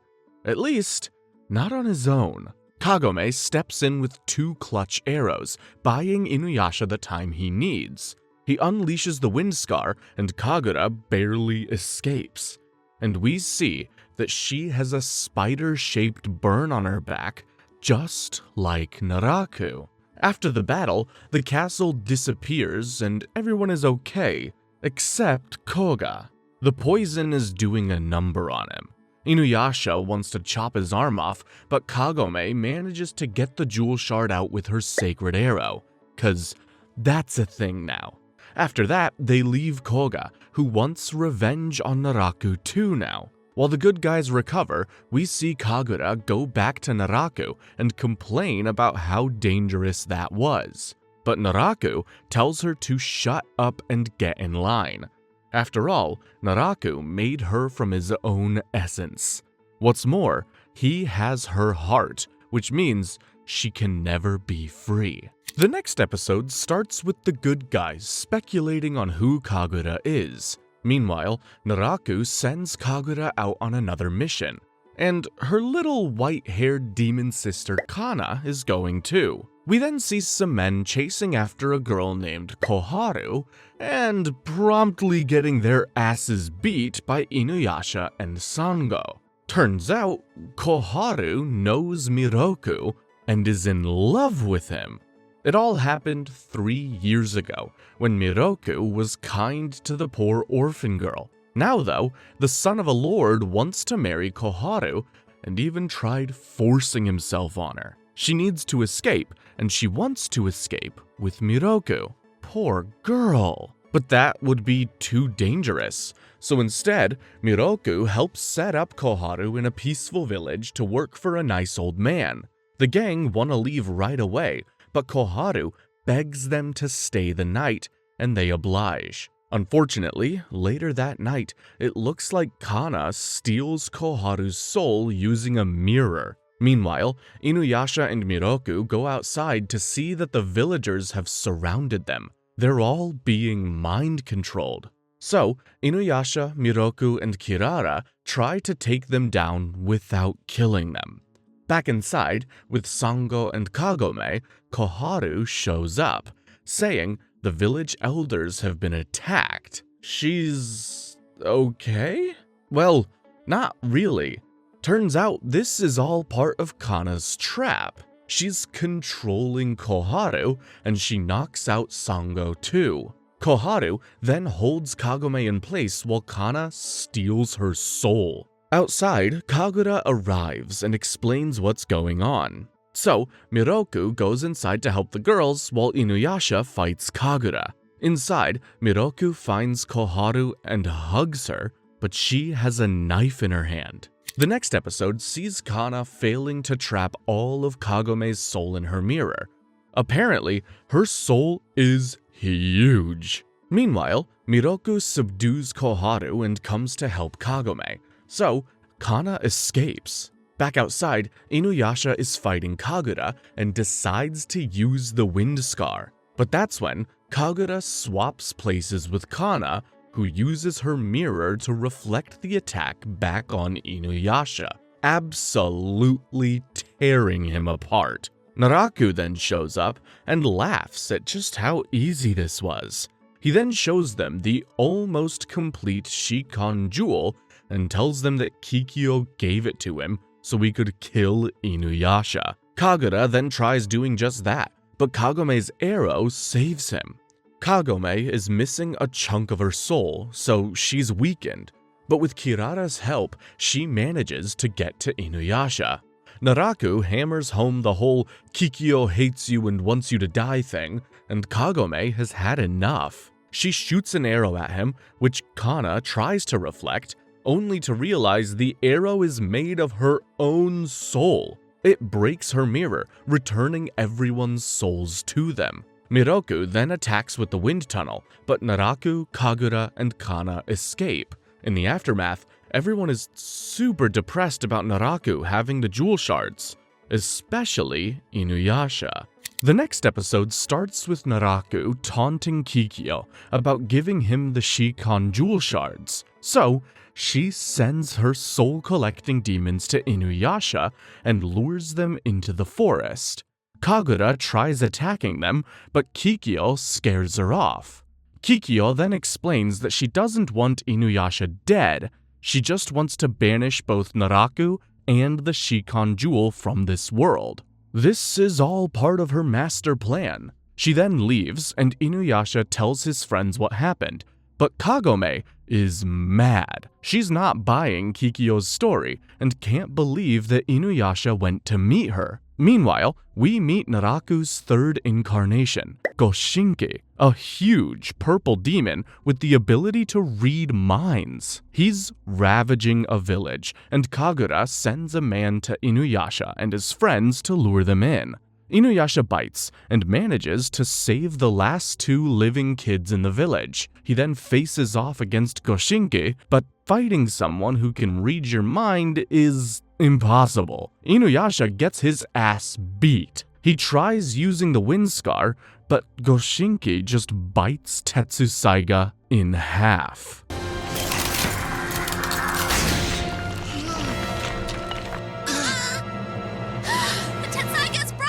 He then slashes Inuyasha, sending him flying. Goshinki next attacks Miroku, and Kagome is next, until Inuyasha rips his arm off. His eyes are now red. He's like a monster. Inuyasha's demon side has taken over. He absolutely obliterates Goshinki and feels the need to kill even more. But Kagome calms him down, and now Inuyasha has one question on his mind. What the hell is he gonna do without Tetsusaiga? The next episode starts with Jaken, Rin, and Sesshomaru happening upon the dead body of Goshinki, and Sesshomaru has an idea. Meanwhile, Inuyasha is worried about his evil side, when Miyoga shows up and says Inuyasha needs to go to Totosai to get Tetsusaiga repaired. You see, Tetsusaiga doesn't just act as a powerful weapon, it also keeps Inuyasha's demon side in control. So, Inuyasha does exactly that, and Totosai takes one of Inuyasha's fangs to use as a material to fix it. Next, Sesshomaru takes Goshinki's head to Kaijinbo,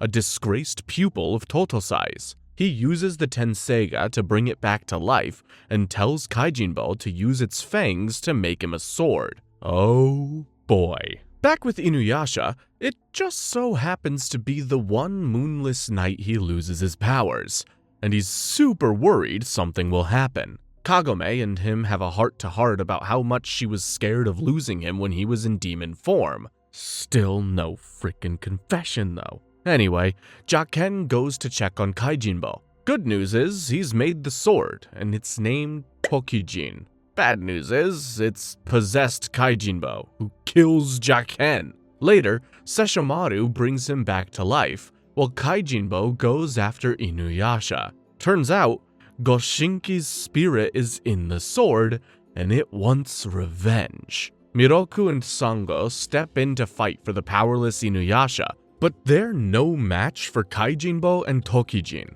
Luckily, Totosai shows up with the new and improved Tetsusaiga. Before long, the sun comes up, and Inuyasha gets his powers back. He then summons Tetsusaiga's new form, which is way heavier than before, and faces Kaijinbo. But the fight doesn't last long, because the Tokijin is so powerful that it wipes out Kaijinbo. Inuyasha can't destroy the sword either, and Miroku can't seal it. The others say that they should leave, but Inuyasha says he's gonna stay here until the real owner of the sword shows up. Kagura watches the whole thing, and she goes and tells Sesshomaru about Tokijin being close by. Meanwhile, Totosai explains that Tetsusaiga is different now. While it was made with his dad's fang before, now it's Inuyasha's own fang, and he needs to master Tetsusaiga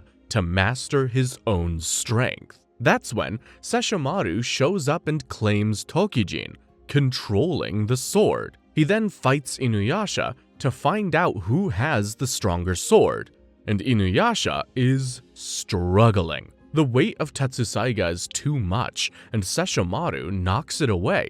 So, Inuyasha abandons it and charges head-on, only to be whooped by Tokijin's power. Unfortunately, that brings out Inuyasha's demon side, and even Sesshomaru is scared of it. Luckily, Totosai makes a distraction, and Kagome calms him down using her subjugation word. They then escape, with Kagura watching the whole thing from the shadows. Turns out, she actually hates Naraku, and wants Sesshomaru to kill him. I get the feeling Naraku has very few real friends. The next episode starts with Koga showing up to annoy Inuyasha and say hi to Kagome before heading out. He's looking for Naraku. Later that night, Koga finds him, only for Naraku to sick his newest incarnation on him, the pink-haired Judomaru.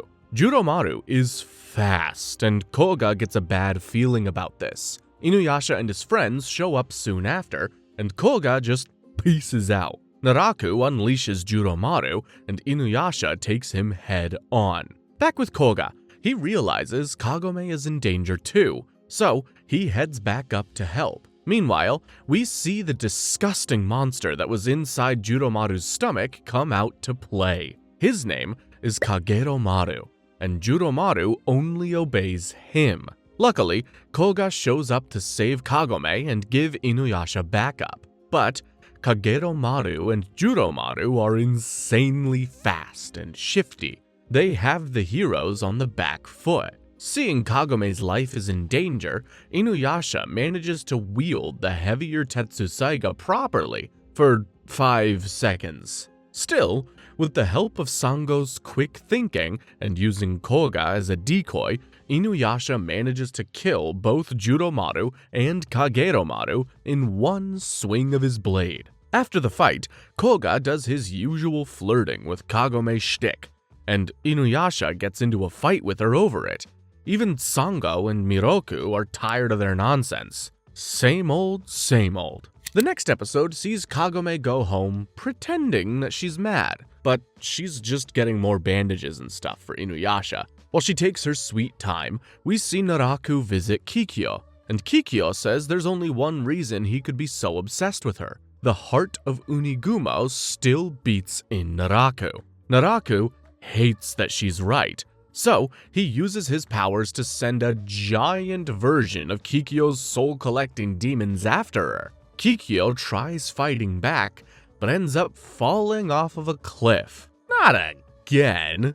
Meanwhile, Inuyasha thinks Kagome is actually mad at him and goes to the well, wondering what she's doing. That's when an injured Kikyo shows up with the demon chasing her. Inuyasha saves her and cuts the demon down in one swing. Kikyo's safe for now. Meanwhile, Kagome wakes up, realizes she overslept, and immediately starts rushing to get back to feudal Japan. Meanwhile, Inuyasha talks to Kikyo about Naraku and the whole Onigumo thing. And it's like every time he does, he forgets Kagome exists and acts totally head over heels for her. It's very annoying. Anyway, Kagome comes back just in time to see Inuyasha hugging Kikyo, but she misses how Kikyo holds a knife to his throat and escapes. Meanwhile, Naraku cooks up another incarnation, and Kagome comes face to face with Inuyasha. Inuyasha's about to say something, but Kagome just runs off. She gives Miroku and the others all the supplies she brought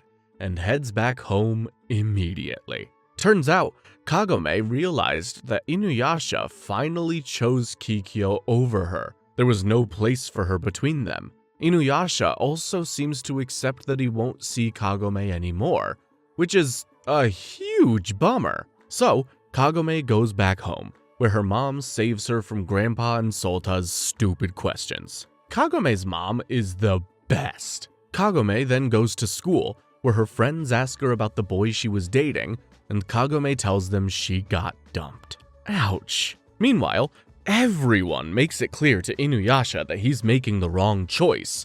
Kikyo is literally a reincarnated soul-consuming zombie who wants to die and take Inuyasha with her. But apparently, he's into that kind of thing. Anyway, Kagome has some Shikon jewel shards, and she knows she has to return them. But returning them would mean she'd never see Inuyasha again. And that's when she finally accepts that she loves Inuyasha. Mom then shows up, and Kagome just hugs her and cries. Aww. Mom then tells Kagome how she got engaged to her dad, and says she trusts Kagome to make the right choice. So, Kagome goes back to feudal Japan, where Inuyasha's friends just got done scolding him for being a coward. Kagome meets Inuyasha and accepts the fact that she can't compete with Kikyo. After all, they have history. But Kagome says she wants to be by Inuyasha's side, and promises to stay there no matter what happens. I don't know how I feel about that, but okay. The following episode starts with the gang back together, investigating Naraku's old hideouts. They find the one where Sango's dad and comrades were murdered and buried. Miroku helps her give them more suitable graves, and they all pay their respects. But where's Kohaku? Well, he's living with a sweet old couple, and he's lost all of his memories. But that night, when he's chased by wasp demons and comes face to face with a big, ugly, Joker-looking monstrosity, he knows he's in trouble. Turns out, Naraku wants the sacred jewel shard that's in Kohaku's back. It's the only thing keeping him alive. Inuyasha and his friends show up to save him though, and Sango does just that, chopping off the demon's head. Then, they take Kohaku in, and he really doesn't remember anything. While Sango talks to him, Inuyasha makes it clear that he doesn't trust Kohaku. Inuyasha tells this to Sango, and Kohaku overhears the conversation, so he decides to leave instead of causing Sango more trouble. And that is when a bunch of Naraku's demons suddenly attack. Inuyasha and Miroku face the demons and Kagura, who just showed up. Meanwhile, Kohaku is surrounded by demons, but Sango saves him. She then fights the demons, while Kagome takes Kohaku and hides. They talk about Sango, and Kagome says that Kohaku should stay with them when this is all over. Kohaku agrees, before Naraku takes over his mind and tells him to kill Kagome. What are you doing, Kohaku? Oh no. Episode 50 starts with Sango fighting off demons when she hears Kagome scream. Kohaku injured her arm, but she's on the run trying to escape him. Naraku tells Kohaku to kill her, but he manages to fight his influence long enough for Sango to show up. Kohaku then runs into the forest, and Sango chases him. Meanwhile, Miroku and Inuyasha are struggling against Kagura. There are just too many damn demons. That's when Miroku realizes that this is all a trap, and that Kohaku is still under Naraku's control. Miroku then uses his wind tunnel to suck in all the demons, giving Inuyasha a chance to go after Kagome. Kagura just dips, while Sango finds Kohaku. Kagome then tells Inuyasha how Kohaku managed to go against Naraku's influence and begs him to stop Sango from killing Kohaku. Meanwhile, Sango captures her brother and plans to end both of their lives. It's the only way she sees to break free from Naraku, but Inuyasha stops her from killing him, and that is when Kagura shows up and tells them what's going on. Turns out, the reason Kohaku doesn't have his memories is because he wanted to forget the fact that he killed his dad and the other demon slayers. That's how Naraku is controlling him. Kagura then escapes with Kohaku, and Sango is a mess. But Inuyasha tells her how Kohaku defied Naraku's orders. They're going to save him. Meanwhile, Naraku threatens to give Kohaku his memories back, and Kohaku promises to get in line. But he can't forget his older sister's face. The next episode kicks off with Sesshomaru going to visit an old friend of his dad's, a 2,000-year-old talking magnolia tree named Bokuseno. Meanwhile, Sango tends to Miroku, who's struggling because of all the demons he sucked in. Sango tells him to hang in there. They're gonna save Kagome. Meanwhile, Sesshomaru tells Ken that the sheaths of both Tetsusaiga and Tenseiga were made from Bokuseno. Sesshomaru then asks him about Inuyasha's demon form, and Bokuseno explains that as a half-demon, Inuyasha can't sustain that form. If he uses it too much, his demon side will devour his soul, and he'll become a mindless, killing machine. We then cut to Inuyasha being all worried about Kagome. Sango thanks them both for staying by her side, and then they head out. They help a young kid and his grandpa along the way and take them back to their village. But after they leave, Inuyasha and the others realize the village has been attacked. Miroku and Inuyasha go back to help and find bandits raiding the place. Inuyasha comes face to face with their leader, and he knows the bastard's a demon named Gatenmaru. So naturally, they start to fight. Gatenmaru realizes Inuyasha's too powerful to face head-on, so he takes a woman hostage and uses her as a distraction to poison Inuyasha.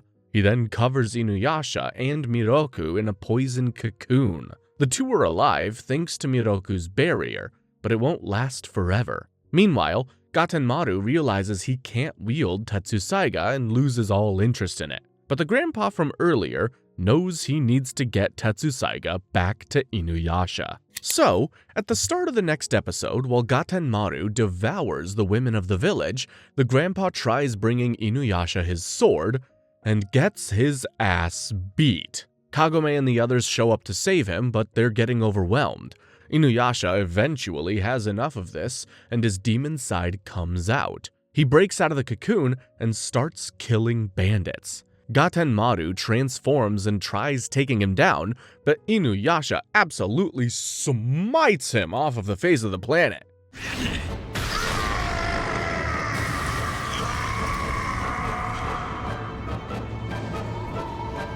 Meanwhile, Ken is looking for Sesshomaru, who's gone missing. Back with Inuyasha, he is on a rampage, killing bandits left and right. Kagome tries to get Tetsusaiga back to him to control his power, but Sesshomaru shows up. He's here to test Inuyasha's demon form, and he uses Tokijin to do it. No matter how much Sesshomaru hurts Inuyasha, he keeps pushing forward. Truly a mindless killing machine. Sesshomaru eventually knocks him out, but he doesn't kill Inuyasha. Instead, he tells Kagome to use Tetsusaiga to return him to normal. Sesshomaru does want to kill him, but not right now. He wants Inuyasha to discover himself first. Oh, hey, thanks, bro. Sesshomaru then returns to Rin and Jaken, and if you ask me, Rin's making him kind of a softie. Anyway, Inuyasha wakes up back to normal and is horrified over what he's done. The village he just saved is treating him like a monster, and he's sick of himself. Later, Inuyasha sits with Kagome, who does her best to calm him down. But Inuyasha is afraid of one thing. The next time he transforms, he might end up hurting Kagome. The next episode sees Inuyasha head off to Totosai. He needs help making Tetsusaiga lighter. Totosai says it's only heavy because he hasn't mastered his own strength yet. Luckily, there is a way to do that. Killing the demon Ryukotse. Ryukotse was a demon that Inuyasha's dad fought and sealed back in the day, and killing her will help him master his power. So, Inuyasha heads out to the valley Ryukotse is sealed in. While Totosai tells Kagome and the others where Inuyasha is, Inuyasha finds Ryukotse, sealed by his dad's claw, and she is hideous. That's when Inuyasha sees someone on top of the claw. It's Naraku. He melts the claw away, freeing Ryukotse. The fight is on, and Ryukotse is extremely powerful. She obliterates Naraku's puppet demon before turning to Inuyasha. Inuyasha knows he just has to pierce the same wound his dad left, but Ryukotse's body is harder than steel. Inuyasha is shook, and Ryukotse launches an attack on him. Inuyasha dodges and keeps at it, while his friends rush over to him. Inuyasha tries his best, but he just can't get a hold of his new Tetsusaiga. He ends up getting smacked around, drops Tetsusaiga, and gets blasted with an attack. Kagome and the others show up, but it's too late. Inuyasha's demon side has woken up. Inuyasha starts fighting Ryukotse again, and this time he's putting in work. He slashes the demon in multiple places as his friends watch on in horror. Totosai says that they should leave and abandon Inuyasha. He's chosen to fight as a demon, but Kagome refuses to do that. And wouldn't you know it, Inuyasha starts fighting back against his demon side. He makes his way to Tetsusaiga and uses his sheath to block Ryukotse's attack. Miroku sucks the next one up with a wind tunnel, and now Inuyasha is back to his normal self. He's going to take on Ryukotse with Tetsusaiga. Suddenly, Tetsusaiga becomes much lighter. What's more, Inuyasha can use Wind Scar on demand now. He uses this to get some good hits on Ryukotse and even stabs him. Unfortunately, getting stabbed in the heart can't even stop Ryukotse. So he charges up and unleashes a huge beam on Inuyasha. While everyone else retreats, Inuyasha isn't satisfied with a lighter sword. He wants to beat Ryukotse and surpass his dad. To do that, he faces Ryukotse's attack head on and cuts right through it. But this isn't the Wind Scar. This is /wave, and Ryukotse is toast. My body! He slashed my invincible rock lord body! Episode 55 starts with the gang splitting up in a village, looking for jewel shards. Shippo decides to give the lovebirds Inuyasha and Kagome some privacy, and sees some bullies beating up a girl. He scares the bullies away, and the girl introduces herself as Satsuki. Satsuki is an orphan who lost her brother in the war, but for some reason, she believes her brother will come back for her. She talks to Shippo, who clearly has a crush on her, and she shows him something, a Shikon jewel shard. Later, Miroku expels a demon from a man's house, and Shippo shows up with Satsuki. Kagome checks the jewel, and Satsuki leaves. But Kagome says it was a fake, just a stone jewel. Meanwhile, the demon that Miroku just exorcised wants revenge, and has its eyes set on Satsuki. Later that night, Shippo tries to take one of the Shikon jewels to give to Satsuki, but Inuyasha stops him. But it looks like she won't need it though, because her brother comes home the next day. Shippo goes to meet Satsuki and sees her brother, but when he looks at her brother's reflection, he sees a demon. The demon then grabs Satsuki and demands a real jewel shard or he'll kill her. But Shippo is low-key built different.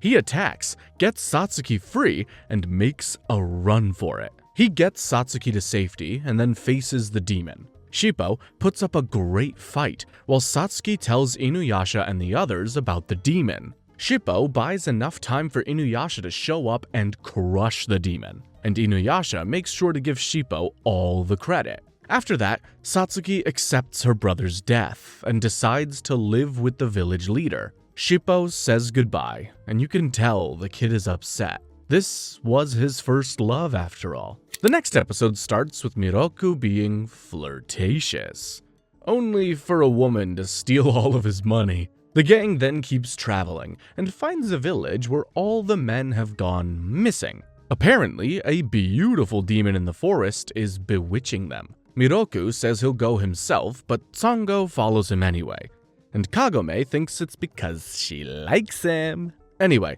Sango and Miroku make it to the demon's barrier and run inside, but Sango can't handle the pressure inside it and falls behind Miroku. He ends up in a foggy place where a beautiful woman invites him inside her mansion. Meanwhile, Sango finds all the missing men, and they're all old as hell. Turns out, the demon princess sucked out their life energy, and she's gonna do the same thing to Miroku. Sango rushes over to save him, but Miroku was just playing along with the princess. He knew she was a demon all along. After the princess hears Sango's voice, she transforms into a demon and starts attacking. But it can't see Sango thanks to a bracelet Miroku gave her. She attacks, while Miroku manages to free the real princess from the demon. The demon breaks Sango's bracelet, but the two of them manage to take it down and break the spell. Sango then hugs the princess before she transforms into a soul and passes on to the next world. The men of the village all regain their youth, and things are back to normal. Except for Sango, who's upset. Miroku goes to talk to her and tells her that she's special to him. It's a lovely moment, which Miroku ruins by getting all handsy. Old anime characters are so freaking dumb. This episode starts with Kagome being worried about an upcoming exam at school. Meanwhile, Sango heads back to her village to repair her weapon. She'll need 3 days before it's fixed. We then see a big fat dude named Tokajin chasing down some guy before sucking him into his gourd. Meanwhile, Inuyasha and the others find a river with human-faced fruit floating in it. Turns out, this fruit is produced by demon trees that consume humans. Inuyasha's not a fan of those things, and neither am I. Yuck. And since tonight is the night that he'll lose his powers, he wants to chop this tree down quickly. Unfortunately, he comes face to face with Tokajin, who claims to be a sage, someone with hella power who can use, spells and stuff. But not only does the regular Tetsusaiga and Windscar not work on him, but using his gourd, he shrinks Inuyasha down to the size of a shoe.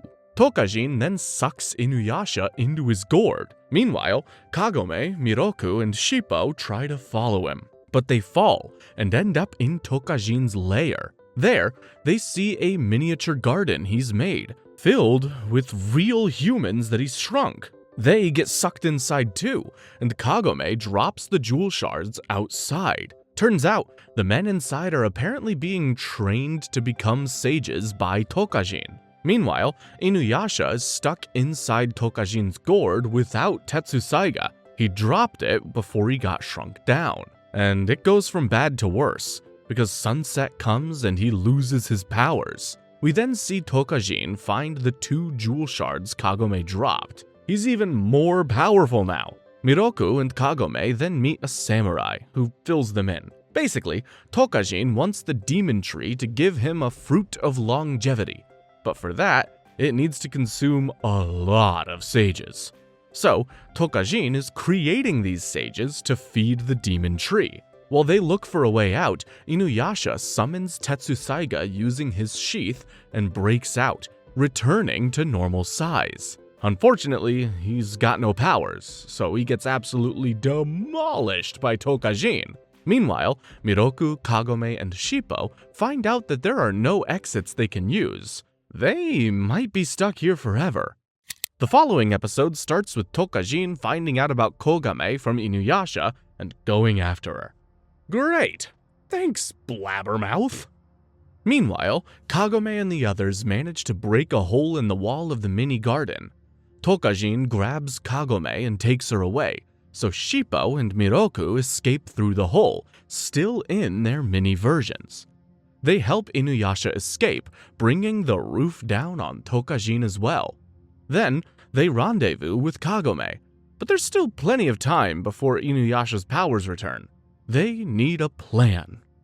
They head outside where they meet Tokajin's teacher, who Tokajin has turned into a plant. Brutal. It all began a month ago when Tokajin accidentally gave the demon tree a Shikon jewel shard and ate the tree's fruit. He's been its slave ever since. Tokajin then shows up and Inuyasha fights him, but without his powers, he's no match for the guy. Kagome tries shooting an arrow, but the bow breaks in her hands. Seeing this, Tokajin's teacher sacrifices his life and turns himself into a bow and arrow. Kagome takes aim and knocks the jewel shards out of Tokajin, returning him to normal and sending the shards into a tree. Inuyasha and Tokajin tussle again and fall off of the cliff. They're saved by the demon tree, who devours Tokajin and goes after Inuyasha next. But it took way too long. Dawn breaks and Inuyasha gets his powers back. With one wind scar, he destroys the demon tree and returns to his friends. In the next episode, Kagome wonders where Sango is. Well, she just finished fixing her weapon and is about to head back, but she's attacked by two super unskilled girls. They're not her enemies, though. Their names are Serena and Suzuna, and they're sisters from a humble farming village. Their village keeps getting harassed by demons, so they came to the Demon Slayer village to learn how to fight him off. They beg Sango to take them on as apprentices. She says no at first, but eventually gives in and teaches them. It's nothing super exciting, but she teaches them how to ward off smaller demons, and says they'll continue tomorrow. While Miroku worries about Sango and whether she'll come back or not, Serena and Suzuna get up in the middle of the night and steal all the weapons from the village. Sango confronts them and they start to fight. Turns out they're ninjas from a ninja village that was destroyed by demons. So they weren't very good ninjas, I guess. They want to restore their village, thinking that's what their dad wanted for them, and believe the Demon Slayer weapons are the key to doing that. They manage to escape, but there's a problem. Some of the items they took weren't properly exercised, and they're gonna attract demons. So, Sango chases them down on Kirara and tells them to come back. But it's too late. Hundreds of demons start descending on them.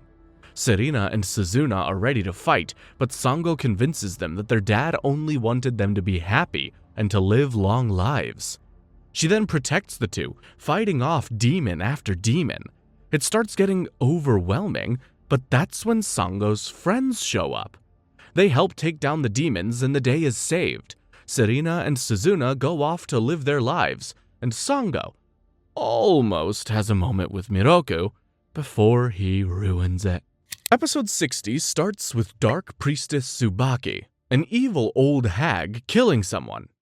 After that, Kagura shows up and recruits her for Naraku. Meanwhile, Kagome catches up with all of her friends, who are shocked to learn that she's back with Inuyasha. They still don't know anything real about him. Anyway, Naraku meets Tsubaki and offers her the power of the sacred jewel shard in exchange for her help. So, she returns to her original form, a beautiful young woman. Back with Kagome, she packs things for all of her friends in the well and heads back to feudal Japan. Sota wants to go too, but he's far too young. Anyway, Inuyasha and Shippo get worried about Kagome, so Inuyasha makes his way to the well. And that is when Shippo, Sango, Miroku, and Kaede feel an evil presence approaching. Kagome makes her way out of the well and feels something bite her leg. She tells Inuyasha, and he chases it down, but only finds a piece of paper. Turns out, the thing was Tsubaki's Shikigami, and it cursed Kagome. Later, Kagome is sitting with everyone when Tsubaki does her little voodoo ritual. Suddenly, the jewel shards Kagome has become infested and merge into her body, knocking her out. And Naraku has a sick plan. He wants to use Kagome to kill Inuyasha. Kagome resists, and Tsubaki hates her for it. She remembers the time Kikyo once defeated her, and she hates Kagome in the exact same way. Miroku and Sango are with Kirara, chasing down Tsubaki. But they're too late. Tsubaki gets control of Kagome and forces her to aim at Inuyasha. Kagome still fights back, but now Inuyasha has a choice to make. He either stays and gets killed by Kagome, or he can run away and Tsubaki will make Kagome end herself.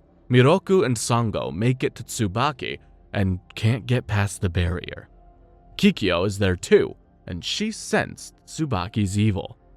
Miroku and Sango can't get inside the barrier, but Kikyo, she just waltzes in like it's not even there. Meanwhile, Kagome shoots at Inuyasha, but he dodges. And that's when Kikyo shows up and destroys Naraku's puppet, leaving her face to face with Tsubaki. Tsubaki's control over Kagome is gone, but the shards are affecting her. So Inuyasha puts her on his back and heads towards Tsubaki, who's trash-talking Kikyo. We learn that Tsubaki made a pact with demons to give her eternal youth and beauty. Why? Because Kikyo reversed her curse when they fought, scarring her face. Tsubaki then realizes Kikyo is undead herself and laughs. But that's when the curse starts lifting, because Kagome is coming closer. Kagome points her arrow at the barrier and destroys it with one shot. Tsubaki is worried, and Kikyo stops her from escaping. That's when Tsubaki tells her she tried to make Kagome shoot Inuyasha with an arrow, just like Kikyo did all those years ago. Kikyo says that she doesn't care about Kagome, but if Tsubaki harms Inuyasha, Kikyo says she'll kill her. Kikyo then disappears. Inuyasha and his friends show up outside and get ready to fight. But Tsubaki reinforces the curse on Kagome, using the majority of the sacred jewel to do it. She then brings out a super powerful demon and says Inuyasha has to fight it without using Tetsusaiga or she'll kill Kagome. Inuyasha fights off the demon while Miroku and Sango try to attack Tsubaki to break the curse. But they can't, and Tsubaki just makes the curse grow stronger. That's when Kagome wakes up, back home. What's more, her family doesn't remember anything about Inuyasha or feudal Japan, and the well is sealed too. All of her friends think she's dating Hojo, and Hojo acts that way as well. It's like she's been sent back to her normal life. Later, she hears Grandpa talking about the Shikon jewel and passes out, and when she wakes up, Kagome begins forgetting stuff about feudal Japan too. So Kagome goes about her life normally, but she knows that something is wrong. One day, she sees girls practicing archery with Kikyo as their teacher. Kikyo helps Kagome break out of this illusion by asking her to remember who she is. Kagome wakes up and immediately starts firing arrows. Unfortunately, Tsubaki just ups the pain meter again, and Inuyasha has to save her. Inuyasha locks in and defeats the demon before cutting off the head of Tsubaki's Shikigami. But it doesn't break the curse, and she just sends more demons at them. While they're all distracted, she sends her Shikigami at Kagome, hoping to end it all. But Kagome pulls a Kikyo and sends the Shikigami right back at her. The curse is broken, and the Shikon jewel is purified. Inuyasha tries to attack Tsubaki, but she escapes with the jewel. Naraku isn't too worried about it though. He knows Tsubaki will want her revenge, and so Kagome is A-okay. For now. The next episode starts with Tsubaki returning to her old temple. and she meets the only two remaining priestesses there, the young and lively Momiji and Botan. Tsubaki lies to them about being good and all that, saying that Inuyasha is an evil demon chasing after her. While Inuyasha and his friends head out to find Tsubaki, she sends Momiji and Botan after them. Kagura visits her, asking for the jewel, but Tsubaki says she needs it to kill Inuyasha and Kagome, and she's going to use the demon hidden in the shrine to do it. Meanwhile, Inuyasha and Shippo can't cross the anti-demon barrier Momiji and Botan set up, and the fight is on. It's quickly clear that Momiji and Botan aren't bad people. They think Shippo and Kirara are adorable. Amen, sisters. But tactless Miroku ruins any chance they have at diplomacy, and they fight anyways. Momiji and Botan use small paper soldiers to grab strands of Inuyasha and Kagome's hair so that they can make giant paper versions of them. The fight is hilarious, and Inuyasha and Kagome are stumped. They all work together to take down the puppets and then knock out Momiji and Botan, hoping to talk some sense into them when they wake up. They then move forward. While Tsubaki unleashes the demon hidden in the shrine, Kagura is watching the whole thing. Inuyasha and the gang make it to the shrine, but the demon is about to be set free. While Inuyasha and the gang head on, Miroku and Shippo tend to Momiji and Botan. They wake up, and Shippo's kindness convinces them that they're not the bad guys. Meanwhile, Inuyasha and the others face off against a demon and Kagura, who are trying to buy Tsubaki enough time to release the demon. They deal with the demon and Kagura goes away, so they make their way inside. But it's too late. The demon has been freed. Tsubaki absorbs the demon inside herself, and, coupled with the sacred jewel, she turns into a complete monster. After that, it's hopeless. No matter what attack they throw at her, it just bounces right off. Kagome's arrow does some damage, but it heals instantly, and Tsubaki is laughing. She thinks she's invincible. Tsubaki reveals that her whole Dark Priestess arc started when her master chose to make Kikyo the guardian of the sacred jewel instead of her. She's been on a quest to get it ever since, and now that she has it, she's never letting it go. Tsubaki then tries to absorb Inuyasha, but they all fight back, and Inuyasha destroys her demon form with a backlash wave. Kagura then steals the Shikon jewel, and Tsubaki loses all of her powers. As she starts aging super fast, Tsubaki thinks about her entire life and wonders where she went wrong before crumbling to dust. The gang then says goodbye to Momiji and Botan, and they go home. The episode starts with Sesshomaru and his gang noticing something is off. Naraku's barrier is weakening. Meanwhile, Kagura is wondering how to free herself for Naraku when she sees the demons in Naraku's castle leave.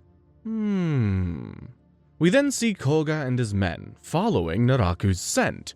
Inuyasha is doing the same, and they even run into each other. But Inuyasha's friends tell him they need to lay low. After all, tonight's the night he'll lose his powers. It's been a month already? Man, time flies. Meanwhile, Kagura goes to the castle and finds everyone except Kana dead.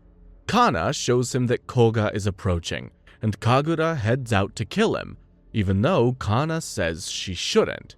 Kana gives me the creeps.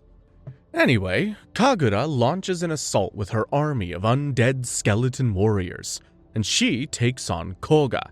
Koga is super fast and well prepared for the fight, but he's only prepared for the moves Kagura has shown before.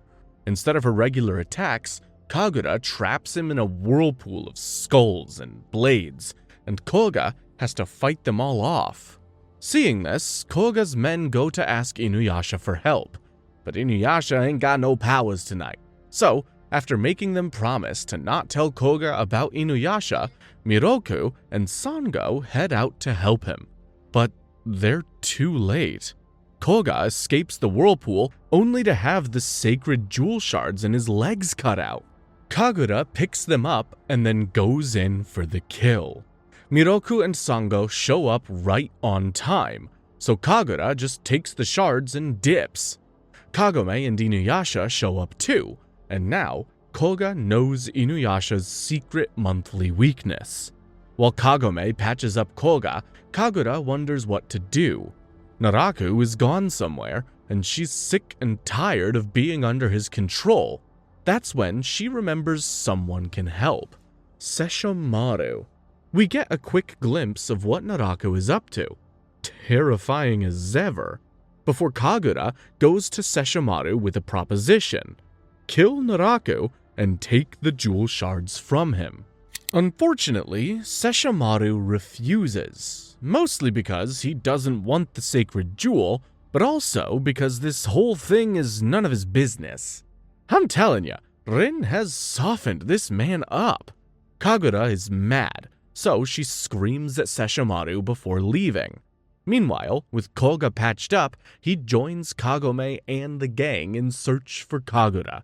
On the way there, they wonder why Naraku's barrier is weak, and they make a theory. Since Naraku's a half-demon like Inuyasha, he probably loses powers once a month too. We then see Naraku in his cellar, and he does not look okay. Kana shows him Kagura flying away, but he says she can't escape. The good guys find Kagura too, so Koga and Sango ditch Inuyasha and go after her. Koga and Sango find her, only for Naraku to send hella demons after them. Naraku doesn't know if those are backup or if Naraku's after her, but she's focused on Koga. And without his jewel shards, Koga's a cakewalk. Kagura is destroying him. Sango's too busy with the demons and Kagome can't save him. So, a powerless Inuyasha rushes in and saves Koga's life.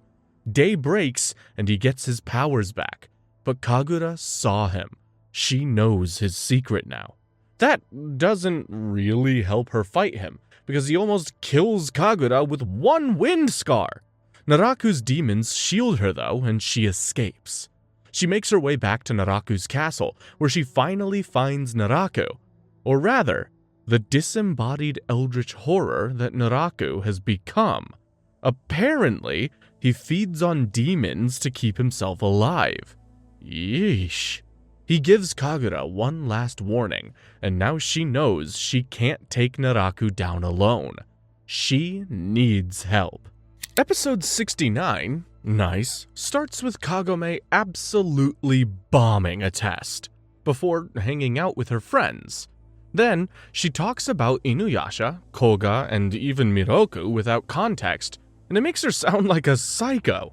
It's hilarious stuff, and part of what makes this show so endearing. After that, she goes home, spends time with her family, and enjoys the luxuries of modern life. Back with her ancient friends, Shippo really misses her, and so does Inuyasha, even if he won't let on about it. We then see Naraku with Kana, and he releases yet another incarnation. This blob makes its way over to some bandits who try to kill it, but not only does it not die, a faceless demon emerges from it. Just look at him. He hasn't got a face. It kills all the men before screaming in pain. The next day, Inuyasha and the others find the dead men, and all of their faces have been torn off. Turns out the faceless demon is trying each face on one by one. He doesn't like them, so he kills a monk and steals his face. He then kills another man and takes his sword and horse before going on an absolute rampage. But no matter what he does, it's not enough. He sets out for even more violence until he's stopped by Inuyasha. They talk, and the demon reveals he doesn't remember anything about his past. He names himself Muso, after the guy whose face he stole, and says he's missing something in life, and he feels like he can find it in Kaede's village. Inuyasha and his friends won't let him pass that easily though. They fight, and Inuyasha chops off Muso's arm, only for Naraku's wasps to show up and heal it. Muso then starts going berserk, and he whoops everyone. Inuyasha puts him on the back foot until Kagome shows up. Muso is suddenly flooded by Onigumo's memories of Kikyo, and he thinks Kagome is the same woman. So, he grabs her. Of course, Inuyasha won't let anything happen to Kagome, and he frees her from Muso. A couple of swings and one wind scar later, Muso is gone, but no one is convinced that he's dead. We then see the real monk's apprentice tell Kikyo about the face-snatching demon before we see Naraku send Kagura after Muso. Speaking of Muso, he is alive alright. Kagome's friends all tell her to go home for safety, and Kaede says she's gonna go look at the cave Onigumo used to be in. And wouldn't you know it, that is exactly where Muso is. Inuyasha, Miroku, Shippo, and Sango then run into Kagura, and they have this hilarious exchange. Yo. You witch! What are you doing here? On Naraku's orders, Kagura then tells them where Muso is, almost like Naraku wants to test Muso. Meanwhile, Kaede is joined by Kagome, who did not go home because she's an idiot. They then make their way to the cave, just as Muso gets his memories as Onigumo back. He steps outside and starts going after Kagome. Inuyasha shows up to protect her, and Muso decides to tell them, and us, what happened. You see, the whole reason Onigumo gave up his body to demons was so he could be with Kikyo. But when you get possessed by over 100 demons, your priorities sorta fall out of whack. Since the demons wanted to kill Kikyo, they did that, and Onigumo was pushed deep down by Naraku. But now, he's been set free as Muso, and he's gonna do whatever he wants. Kagura is stunned. Muso is not under Naraku's control at all. Speaking of Naraku, he visits Kikyo and grabs her by the throat. Now that he's removed Onigumo's heart, he should have no issues killing her. Except, his body still reacts to hurting Kikyo. Looks like he hasn't cut all of his ties with Onigumo just yet. Back with Inuyasha, he's doing his best, but Muso has crazy regeneration powers. And that's before he unlocks his new scorpion form and does this!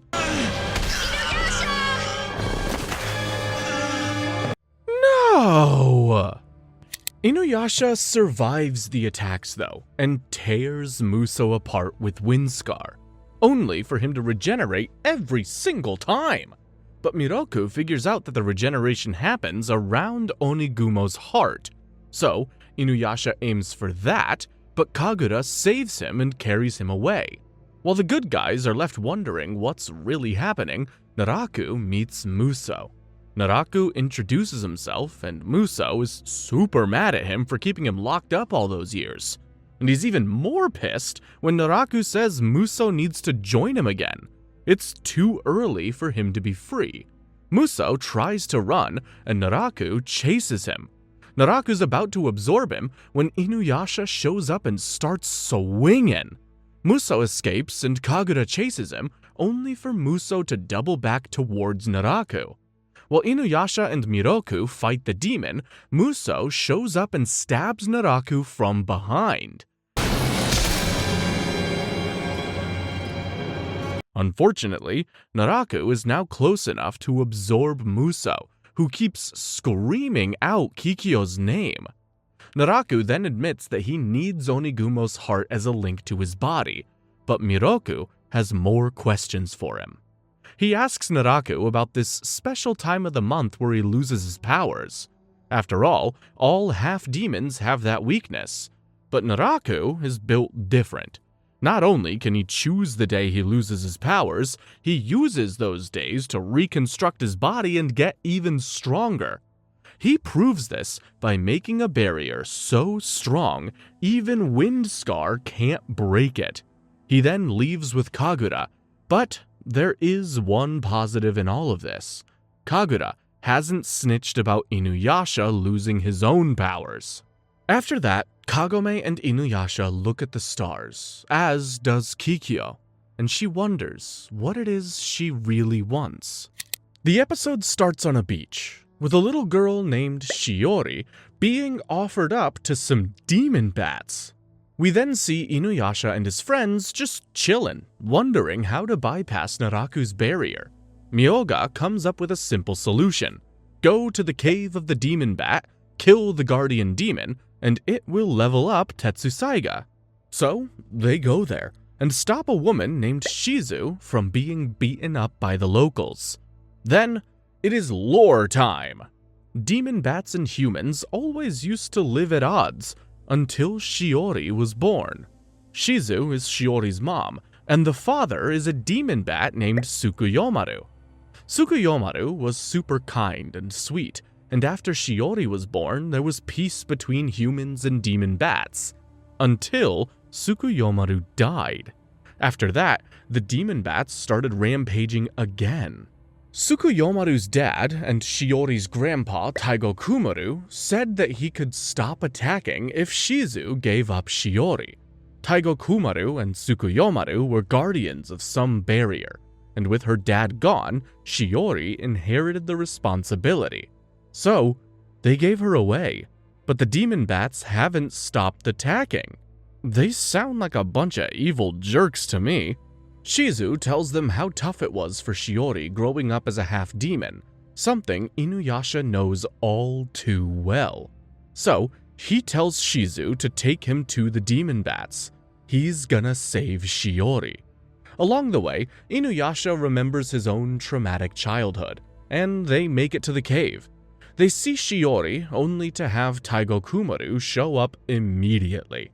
Inuyasha lets a wind scar rip, but Taigo Kumaru has a nasty barrier of his own and he blocks it. He attacks back, and Inuyasha carries Shizu out of the way. But seeing her mom in danger, Shiori begs to have her set free, saying she'll stay here forever if her mom is safe. So, Inuyasha and Shizu have to retreat for now. Myoga brings up the prospect of killing Shiori.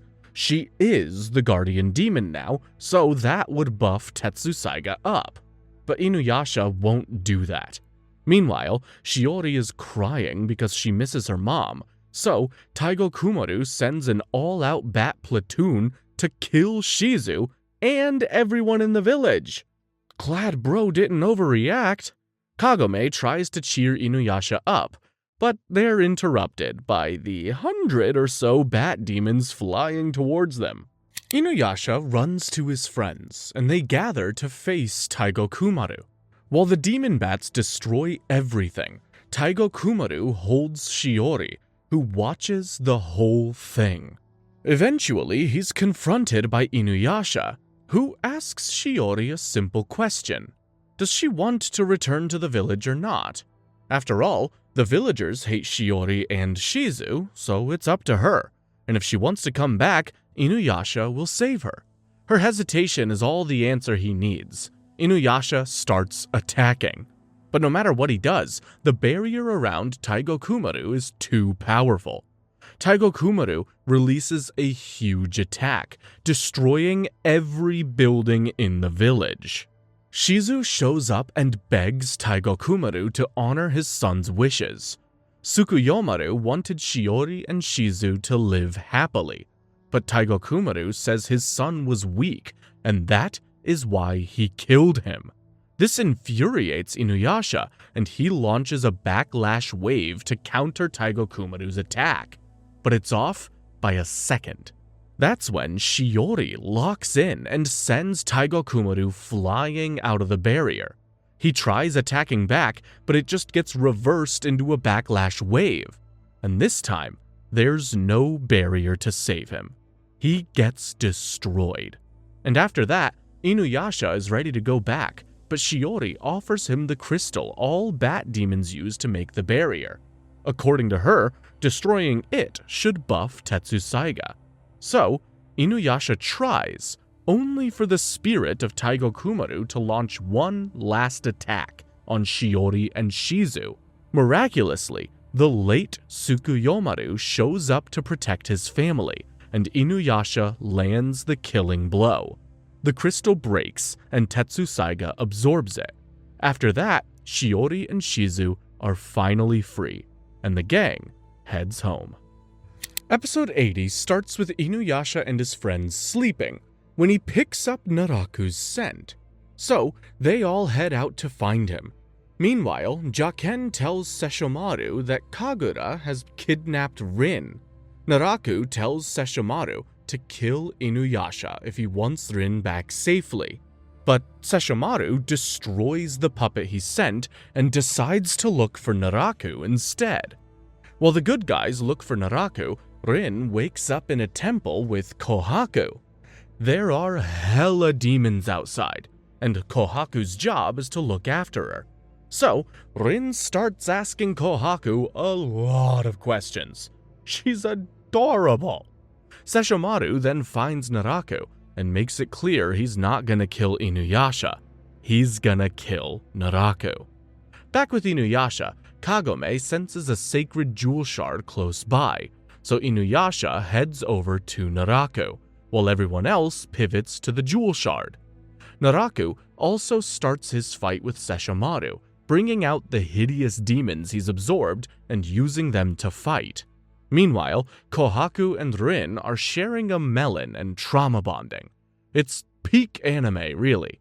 That's when Kagome and the others show up outside, and Sango has a sneaking suspicion that Kohaku's inside the temple.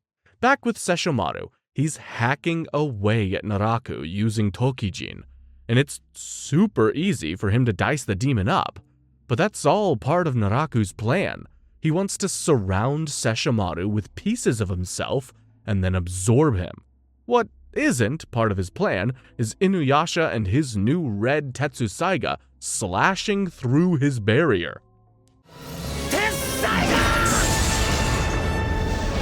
Naraku sends Kagura after Inuyasha, but she doesn't want him to stop. She wants him to kill Naraku. So, she pretends to fight him until backup arrives, and then she watches as he annihilates demons with his improved sword. Kagura says Sesshomaru might not be able to kill Naraku, but with the Tetsusaiga, Inuyasha definitely can. The next episode starts with Naraku trapping Sesshomaru with bits of his body before getting ready to absorb him. But Inuyasha gets there in the nick of time, and he does this. With the barrier gone, there's nothing to stop Inuyasha. He charges forward, and even though Naraku tries stopping him like he did to Sesshomaru, he breaks free and lands a wind scar on him. Sesshomaru breaks free too, and they argue over who gets to kill Naraku. But Naraku's not done yet. He's coming after both of them. So, for the first time ever, the two brothers fight together and put a belt to Naraku's evil ass. They whoop him so good, he has no choice but to retreat. Sesshomaru tries chasing him, but Naraku says he should focus on saving Rin, because he's gonna make Kohaku kill her. We then see Sango and the others fighting demons outside, while Kohaku escapes with Rin. Inuyasha and Kagome go after them. If Kohaku kills Rin, Sesshomaru will kill him, and Kohaku is trying to do just that. He's totally under Naraku's control thanks to the jewel shard. Sesshomaru shows up to save Rin, and Inuyasha tries to punch some sense into Kohaku. But Naraku and Kohaku attack Sesshomaru, hoping the demon will kill Sango's brother. Sesshomaru hates playing with people's plans, so he lets Kohaku go. Kohaku then escapes with Kagura. Rin wakes up and leaves peacefully with Sesshomaru. Big old softy right there! The next episode sees Inuyasha and the gang visit Naraku's castle, but he is long gone. Meanwhile, Kagome struggles with exam season, and it is brutal. Miroku and Sango then tell Inuyasha that they need a break from hunting Naraku, which he doesn't really appreciate. We get a quick glimpse of Kohaku and Kagura traveling together, before we see Sango, all depressed about Kohaku. Poor girl. So, Miroku goes to cheer her up. After he fails to do that, we see Kagome studying super hard, before she gets sidetracked and gets nothing done. The next day, she's horrified to see Inuyasha at her home, asking for her to come back. She says she'll come back after her test today. She then leaves, but forgets her lunch, so Inuyasha goes to give it to her. On his way, he stops a thief and saves a girl from a burning building. This guy can do it all. He then almost gets seen at school and finally delivers Kagome's lunch. Kagome takes it and then heads to the library to study. She tries to ask Hojo for his notes, but he deflects and bikes away. She then goes home, where Inuyasha is not helping her study at all. Oh yeah, this is helping my concentration. Sota entertains him, but even that doesn't go as planned. Eventually, after a bath and some food, Inuyasha watches Kagome's study, before falling asleep in her bed. And it's super sweet. The next day, Kagome's exams end, and they head back to feudal Japan. Can't every episode be this peaceful? The next episode starts with the granddaughter of the Demon Wolf tribe's elder, a ditzy and sweet girl named Ayame, going after Koga. Why? Because Koga has sacred jewel shards, and he promised to marry Ayame. It was a while ago, so Koga doesn't remember, and Ayame has to marry him so that he can help save her grandpa's territory from getting overrun. But Koga says he's gonna marry Kagome. While Kagome and the gang wonder what to do about Naraku, Ayame decides she's not gonna give up on Koga. Speaking of Koga, he investigates Naraku's abandoned castle and decides to ask Inuyasha what happened. But he should have looked harder, because there's something underneath the castle, and poor Ayame shows up just in time for it to come out. A giant hair demon. It chases Ayame, who runs and finds some of Koga's friends, who fill her in on the whole Naraku situation. Meanwhile, Koga goes to see Inuyasha, and he tells Koga about how he almost killed Naraku. But their conversation's cut short by the hair monster, which is here for the sacred jewel shards. Koga's friends are here, but Ayame is missing. Koga carries Kagome to safety while Inuyasha fights the demon, but Koga and Kagome are stopped in their tracks by Ayame. She's furious over Koga's infatuation with a mortal girl and says he's super cruel for not remembering his promise. She then tells the story of how Koga saved Ayame from 2 birds of paradise and then carried her home, promising to marry her when she came back from the mountains with her grandpa. Kagome grills Koga about not remembering this, but Koga is just as stunned. The next episode starts with Kagome and Ayame discussing things, while Koga just sits there, pissed off. Their conversations cut short though, because the hair demon makes its way to them. While Koga protects Kagome from it, Inuyasha gets to them as fast as he can. Koga and Ayame end up getting caught, so Kagome tries to free them, but the hair demon attacks her, only for Inuyasha to come and save her. But Inuyasha gets captured too, and the demon explains how it's finally free from Naraku and wants the sacred jewel shards for itself. Koga then breaks free and slams the demon, asking it where Naraku is. But all it knows is that Naraku is in a place where no one can touch him. Oh, cool, yeah, that's not super vague at all.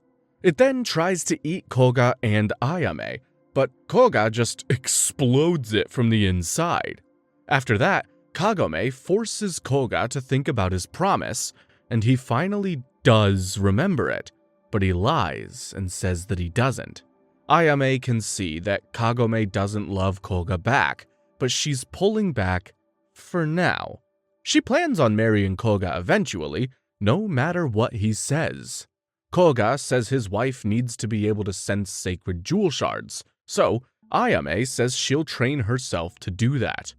She then leaves, and Koga heads out as well, planning to look for Naraku.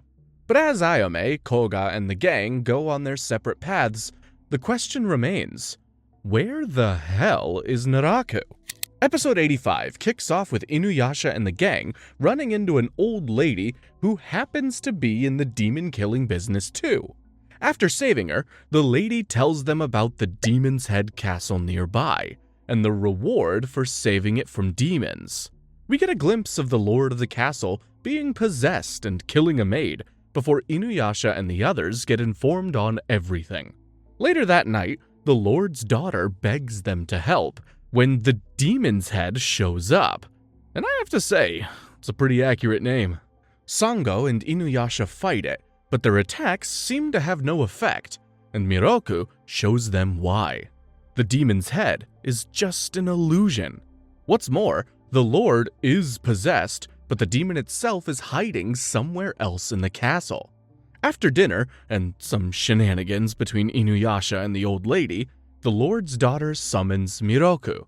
Before she goes, the old lady gives him some special salt to ward off demons. Miroku travels underground with the princess, who tells him that a demon's head used to be buried here, but it recently got released, and that is when all the evil stuff started. She then shows Miroku the bodies of priests and priestesses who tried to stop the demon, revealing they all had their powers stolen. That's why she brought Miroku here. And while a super jealous Sango and her friends are interrupted by the lord of the castle turning into a full-on demon, the lord's daughter reveals that she's the real demon and intends to steal Miroku's powers. The next episode starts with Inuyasha facing the lord, who takes a girl hostage and escapes to the roof. Meanwhile, Sango learns where Miroku is and immediately goes after him with the old lady. Meanwhile, the demon tells Miroku that he'll be the 100th person it devours, and that's all it needs to be reborn. We then see Kagome and Shippo running around and treating everyone who's injured. They eventually make it to the Lord's room, where they find the body of the real princess. And what's more, she's dead. That's when Sango and the old lady make it to Miroku. Sango and Kirara get frozen by the demon's aura, but the old lady can't feel it, and she throws salt at the demon, which Miroku uses to break free. The demon then removes its head and goes after Kagome.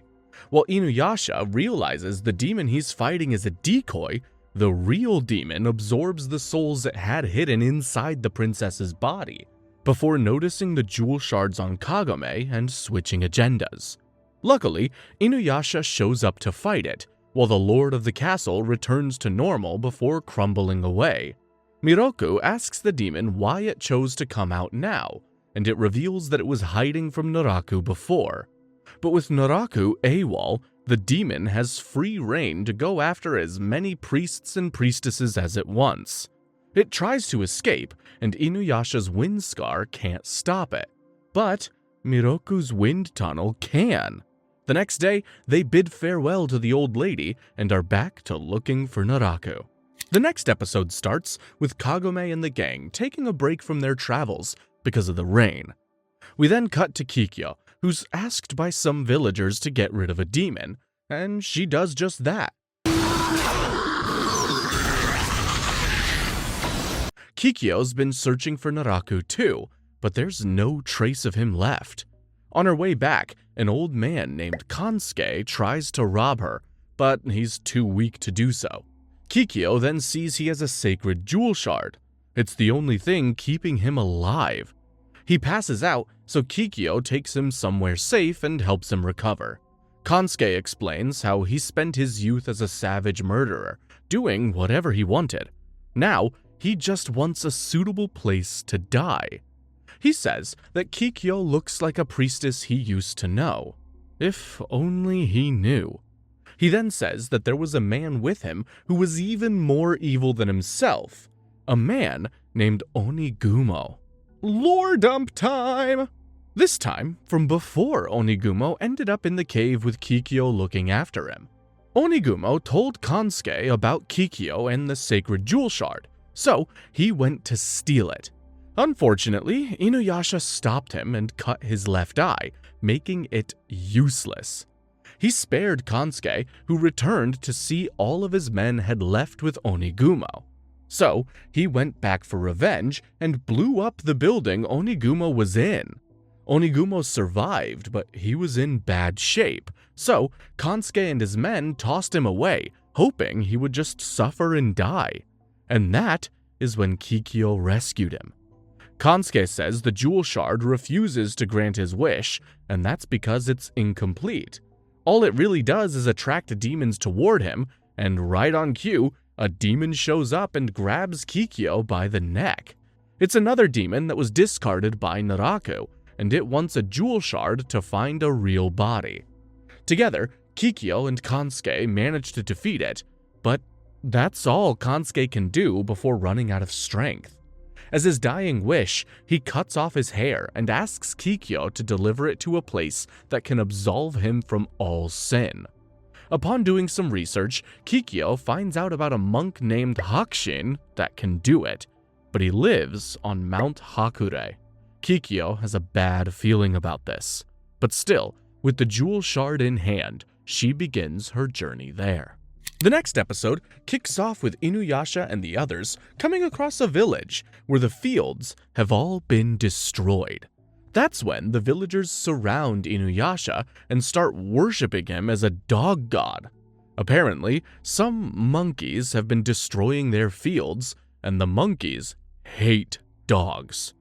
Inuyasha doesn't want to waste time on this side quest, but his friends convince him to help out. So, he goes into the forest with Kagome and Shippo and punches the monkey demon, only for it to transform into 3 little monkey demons. They instantly trick Inuyasha and stick a giant rock to his hand. Their abilities are a lot like Shippo's, and Shippo dukes it out with them. After that, they become friends, and the monkeys explain that they're looking for an artifact with their monkey god sealed inside of it. They all had dreams that made them believe that the artifact is hidden in the village fields, so that is why they've been wrecking it. What's more, they can't remove the rock from Inuyasha's hand. Only the monkey god remembers how to undo that spell. So, they ask the villagers where this artifact is, and they start looking for it. They spend all day looking, and poor Inuyasha has to lug the rock around everywhere. But they don't find it, and return to Sango and Miroku. Miroku says that he'll help him find it in the morning, and even offers to use his wind tunnel to get rid of the rock. But the thought of getting sucked in there terrifies Inuyasha, so he says that he's all good. Later, the villagers bring them some pickles, which are glowing with the energy of the monkey god. Turns out, the artifact was being used as a weight for pickling, and nobody knew. They free the monkey god, who undoes the spell on Inuyasha. Whew! The monkey god then tells them he felt an evil presence cross overhead while he was trapped, before it vanished completely. Inuyasha knows he's talking about Naraku, so the monkey god points them to where he last felt Naraku's presence. So the gang heads out, but not before one last little prank from the monkeys. Every show is better with monkeys. This episode starts with Kohaku, and it looks like he's releasing something with some jewel shards. While Inuyasha and the gang head towards Naraku's last known location, Ayame is in trouble. She and her tribe are running away from some demons. Koga realizes something is happening near him, so he heads over there. Meanwhile, one of the village elders sacrifices himself to let Ayame and her grandma escape. He's saved by Koga, but only long enough for him to explain what's going on. Apparently, both the wolf tribe and the demons are running away from the same thing, a giant demon that he calls the Spectre. Hearing this, Koga decides to help out. While that's happening, Inuyasha and the gang run into Ayame and her tribe, and they explain what happened. Apparently, a giant demon-eating demon showed up a few days ago and has been on a rampage. They are all running from that monstrosity. Ayame has to leave, and Kagome promises to tell Koga she was here. We then see the Spectre, whose name is Kyokotsu, and he tries stealing Kohaku's jewel shard, but Kohaku chops his hand off and tells him to get in line. So, he does just that, and he goes after Koga. Koga lands a good hit on Kyokotsu, but the super demon is totally unaffected. Kyokotsu then reveals that he used to be a human. He's been brought back to life by a jewel shard. Koga knows this is Naraku's doing, so he starts fighting again. The light from their battle alerts Inuyasha and Ayame's groups, who head over to him. The battle is a tough one, and Ayame shows up in between, but Koga manages to remove the jewel shard from Kyokotsu's forehead, and he dies. Naraku's wasps take the shard away though, so Koga's all out of luck there. Luckily, Kagome told Ayame about Naraku's last known location, so she told Koga, and now he's headed there too. The episode ends with Kohaku talking to what looks like Inuyasha's next opponent, a man named Jakotsu, who is obsessed over the half-demon. While Jakotsu obsesses over Inuyasha, the dog boy and his gang are passing through a village when they see some troops being mobilized. They overhear some locals talking, and Miroku asks them what's up. A long time ago, a group of ruthless mercenaries called the Band of Seven used to operate around here, but their skill and cruelty were both legendary. They were so dangerous, eventually the lords came together and used all of their forces to take them down. The Band of Seven escaped into the mountains, where they were all caught, beheaded, and buried. They then erected a tomb for them, which is exactly what Kohaku broke in the last episode. He set them free, and Kyokotsu was one of them. Speaking of Kohaku, Kagome senses a sacred jewel shard, and Sango and Kirara immediately chase after it, because the shard they sensed is inside Kohaku. But despite having some memories of her, Kohaku is still under Naraku's control and fights back. That's when another member of the Band of Seven, the short dude named Mukotsu, floods the forest with poison mist, making Sango and Kirara retreat. We then see the village troops come face to face with Jakotsu, and the fight is on. The troops have newly developed guns and they think they have the upper hand, until Jakotsu mercilessly slaughters them all without breaking a sweat. That's when Inuyasha and his friends show up, and Inuyasha can tell Jakotsu is a problem. Jakotsu makes it clear that he's into Inuyasha and Miroku, which throws them off. Inuyasha starts fighting Jakotsu, and his sword is a super weird extendo-bendo type sword. It's actually pretty cool. Sango shows up and helps, though she does get cut. Jakotsu seems to despise women and love men, even if they're his enemies. And his battle with Inuyasha is doing something for him. That's not weird at all. But their battle is interrupted by Mukotsu, who spreads poison mist onto the battlefield, making everyone retreat. We then see Sesshomaru traveling, and he picks up Kohaku's scent. Meanwhile, Inuyasha heads out to find Jakotsu, while the others protect Kagome. Speaking of Jakotsu, he meets Mukotsu, and they agree that Jakotsu gets Inuyasha, Mukotsu can have the rest of them. While another member of the Band of Seven, Renkotsu, takes over a temple, Kagome finds a village full of dead people before being ambushed by Mukotsu. Luckily, Miroku and Sango are there to back her up, but they get blasted by Mukotsu's poison mist. Inuyasha faces off against Jakotsu again, but Shippo tells him what's happening to Kagome, and they both run to save her. Meanwhile, Mukotsu kidnaps Kagome, and he plans to marry her. The poor girl can barely move because of the poison and can't fight back. Miroku, Kirara, and Sango show up to help, but they are overwhelmed by the poison. Kagome stabs Mukotsu, but the wound isn't deep enough. She's at his mercy, until she's saved by Sesshomaru.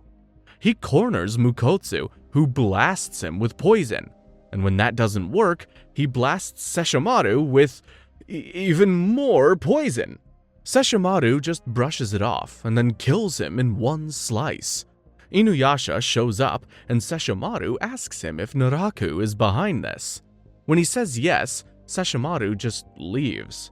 Unfortunately, even though Mukotsu is dead, his poison's still doing a number on Inuyasha's friends.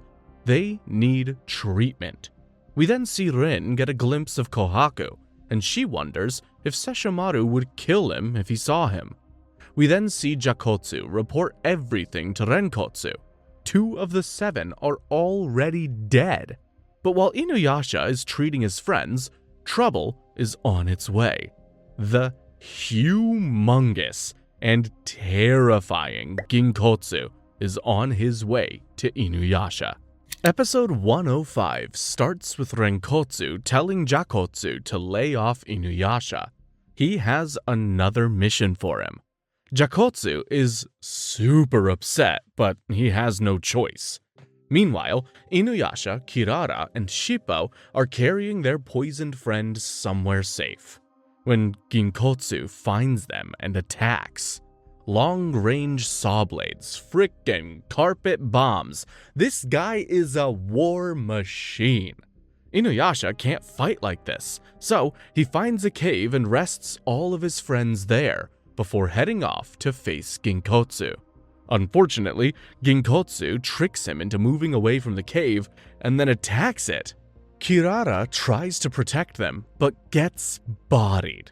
Inuyasha shows up at the last second though and fights Ginkotsu while Kirara and Shippo take Miroku, Sango, and Kagome away.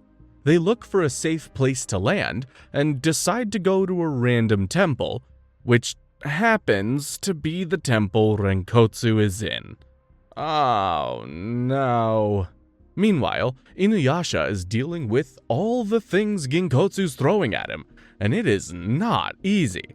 He starts getting cuts left and right before Ginkotsu traps him with some steel wires. Meanwhile, Kagome wakes up to see Shippo and the others. They're all resting in the temple. That's when Renkotsu walks in, and Kagome can see the sacred jewel shard inside of him. But she can't say anything, and Renkotsu knocks them out with some sleeping gas.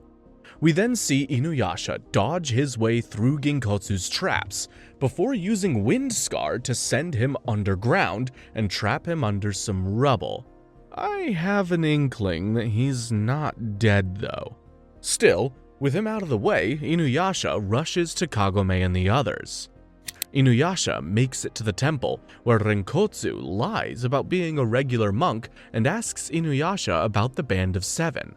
While Ginkotsu breaks free, Inuyasha tells Renkotsu about Naraku and that the Band of 7 is probably just a distraction so that he can heal himself up.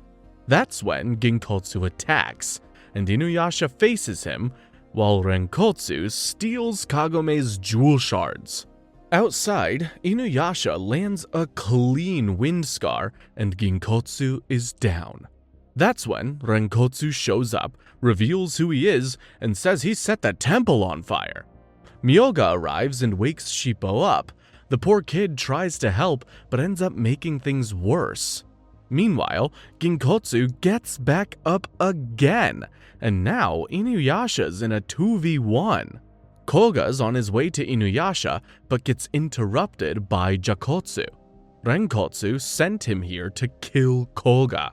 Back with Shippo, he and Kirara are desperately trying everything they can to save their friends. Inuyasha cooks up a strategy, and this time, he tears Ginkotsu apart with a well-placed wind scar. He then ignores Renkotsu and goes straight for Kagome. while Naraku's wasps carry Ginkotsu away. While Koga ditches his battle with Jakotsu, Inuyasha makes it inside the temple and saves Kirara. He then sees Shippo protecting everyone with his powers, but it's too late. Shippo says they've all stopped breathing. No. The next episode starts with Kikyo helping out some villagers and thinking that she won't be able to fulfill Kansuke's wish. Meanwhile, Inuyasha can't believe what he's seeing and destroys the whole damn temple. But he can't get Kagome to wake up, and he is devastated. Shippo and Inuyasha decide to carry Kagome and the others to safety, while Koga is still on his way. Kohaku hears about Sango dying, and tears fall out of his eyes, even though he doesn't know why. Damn. While Inuyasha blows off some steam, Renkotsu is building Ginkotsu back up even stronger than before. The next day, Sesshomaru visits Inuyasha and mocks him for not being able to take care of his friends. Oh, come on, dude. Not cool. Sesshomaru then goes back to his crew, saying he's found Kohaku. Uh-oh. We then see Inuyasha hugging Kagome, and Kagome waking up. Yeah, Myoga sucked the poison out of them all, because luckily it has no effect on him. They all wake up, and Inuyasha's so relieved. The poor guy even sheds some tears. Aww. Back with Kikyo, she realizes she can't go to Mount Hakure. It's a little too pure over there. Her soul-collecting demons straight up evaporate when she tries to go there, so she heads back. She then sees a doctor named Suikotsu in action, helping the people in the village. One problem with that, the doctor is an undead creature powered by a jewel shard. While Kagome and the others recover, Koga shows up and goes off on Inuyasha for not protecting his beloved Kagome properly. Ooh, I would have smacked the taste out of Koga's mouth if I was Inuyasha. Instead, Inuyasha says he won't let anything happen to her ever again. Meanwhile, Kikyo spends time with Suikotsu while he treats some patients. Suikotsu can't stand the sight of blood though, and Kikyo finishes the treatment. They talk some more before Suikotsu starts washing his hands, saying there's blood on them, even though there isn't. The following episode kicks off with Kikyo thinking about Suikotsu. Sure, he has a jewel shard inside of him, just like the Band of Seven members do. But unlike them, his jewel isn't tainted with evil. It's completely pure. While Inuyasha decides to go after the Band of Seven, Suikotsu has a nightmare. He wakes up and sees Kikyo, so he pretends like nothing happened. Suikotsu then goes out to pick some herbs, while Inuyasha and the others chase a sacred jewel shard, which leads them right to Suikotsu. Meanwhile, Kikyo learns that Suikotsu showed up after the Band of Seven were released, and he also has the same name as one of their past members. Inuyasha goes after Suikotsu, believing he's evil. But Suikotsu just flails around like a regular dude, and Miroku says they might be wrong. That's when Renkotsu, Jakotsu, and a revamped Ginkotsu show up and start attacking the village. Suikotsu makes it there first, and the Band of Seven members say they're here to get him, but he doesn't even know who they are. Inuyasha and his friends show up too, and Renkotsu says he'll deal with them. Jakotsu will capture Suikotsu. While Renkotsu surrounds Inuyasha and his friends with flames, Jakotsu tells Suikotsu to snap out of it before attacking him. Kikyo fights him off, so Ginkotsu blasts them. Two kids from the village show up, and Jakotsu attacks them. So Suikotsu jumps in and takes the hit. He's glad the kids are okay, but that's when something wakes up in him. His jewel turns black, his hair changes, he grabs one of the kids by the throat. Inuyasha frees the kids, and that's when Suikotsu gives his real introduction. Who, me? I'm Suikotsu of the Band of Seven. It's a classic split personality situation. Inuyasha's been separated from Tetsusaiga, and Suikotsu just got his Wolverine-style claws back. They fight, and it's clear how much battle experience Suikotsu has. He pins Inuyasha down and is about to kill him when the kids beg him to stop. The good side of his personality starts fighting back, so Renkotsu sends Ginkotsu to run over Kikyo. Miroku tries to save her and is stopped by Renkotsu. But with some help from Kirara, Miroku saves Kikyo in the nick of time. Renkotsu then tells Jakotsu to kill the kids, but the good side of Suikotsu begs him not to. Renkotsu says this is all because of Mount Hakure's barrier, so they grab Suikotsu and escape. Kikyo is out cold, and her soul collectors can't come through the barrier, so with a heavy heart, Kagome asks Inuyasha to relocate Kikyo. Kikyo then explains that Mount Hakure rejects all evil and only lets the pure come through. That's why Suikotsu was able to stay here. He had a pure heart. The gang decides to go check out Mount Hakure, but Kikyo can't go. She'll die. Kagome is clearly upset about how much Inuyasha cares about Kikyo, but she doesn't say anything. Inuyasha, on the other hand, is a tone-deaf idiot who refuses to give Kagome some space. So, after explaining that she's sticking by his side no matter what, Kagome absolutely loses it at him and...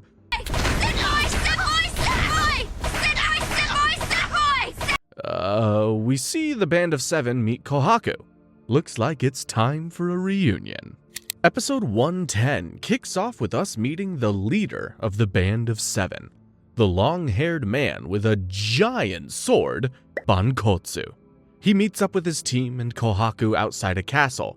He makes Renkotsu write them a threat and sends Kohaku to deliver it.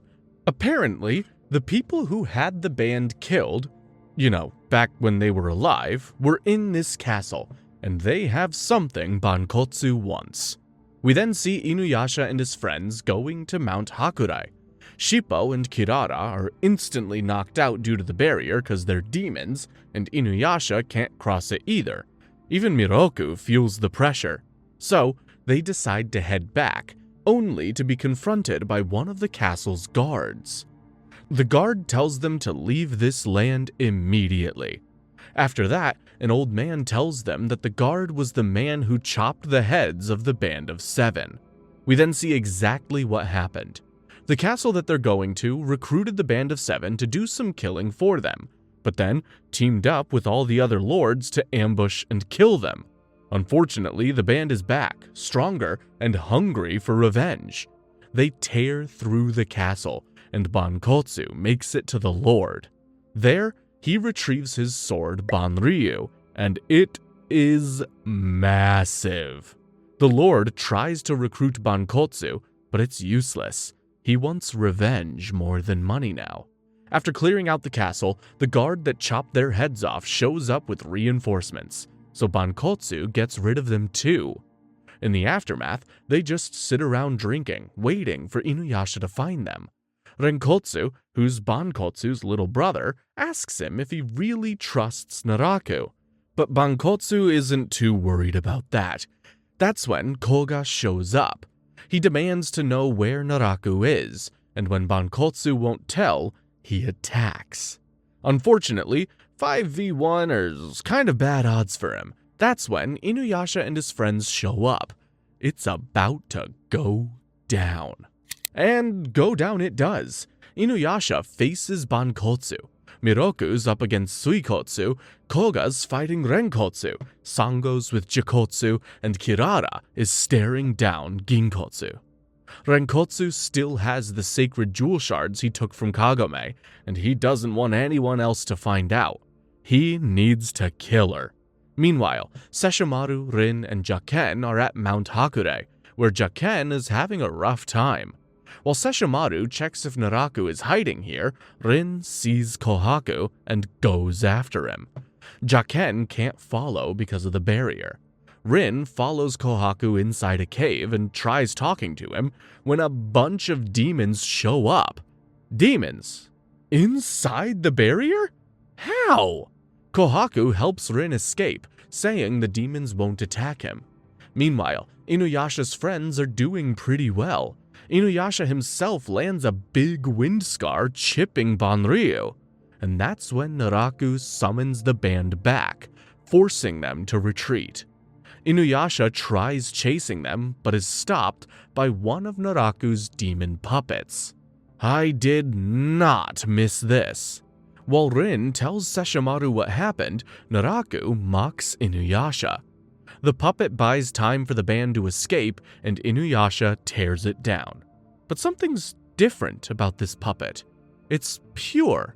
It smells nice too, like flowers and water, and the gang is stunned. We then see the band meet Kohaku and Kana, who tell them to kill Sesshomaru. Bankotsu then uses the jewels Renkotsu has to strengthen his Banryu, and it works. Meanwhile, Inuyasha and his friends are back on Naraku's trail. They need to find the flowers and water that they smelled on the Naraku puppet. The next episode kicks off with a boy named Shintaro and his dad watching a strange light fall on Hijiri Island. Shintaro's dad is the head of the village and also protector of the Hakushin temple on the island. So, he goes to check, saying he'll be back tomorrow, and that was 2 weeks ago. Shintaro knows something is wrong and wants to go after his father, but no one will let him. That's when Inuyasha and the gang show up. They're told the story of how a long time ago, Saint Hakushin turned himself into a living Buddha and was buried there, which is how the temple was made. Inuyasha and his friends agree to help, and they take Shintaro too. Along the way, Shintaro tells them about Mount Hakure's purification. They just can't escape that place. They make it to Hijiri Island, which is covered with flowers, the same ones that Naraku's puppet smelled like. That's when they see the temple is destroyed, and Shintaro's dad is dead. Damn. Bankotsu then bursts out of the temple and fights Inuyasha. Inuyasha tries a wind scar, but Wind scar! Turns out there's a purification barrier around the island too, and it's weakening Tetsusaiga's power. Inuyasha is on the back foot now, and he's struggling. Shintaro decides to head inside the temple, and Kagome follows him. He finds his dad's staff inside, but Saint Hakushin is gone. Back outside, Inuyasha is getting cooked by Bankotsu. Meanwhile, Miroku deduces that Shintaro's dad sacrificed himself, trying to stop Naraku from getting to Saint Hakushin. And that inspires Shintaro to carry on his dad's legacy. With Miroku's help, he finds the source of the barrier, and they both break it. The barrier disappears, as do the flowers, and Inuyasha is back to full strength. The same goes for Bankotsu, who wants to settle their battle right now. As they fight, Inuyasha starts struggling. Bankotsu has injured him. Since Bankotsu was a human when he was alive, he has no demonic aura Inuyasha can counter with the backlash wave. Kagome tells him about the jewel shards in Banryu, which means Inuyasha could use the backlash wave. Unfortunately, Bankotsu literally summons lightning strikes everywhere, and he takes out everyone.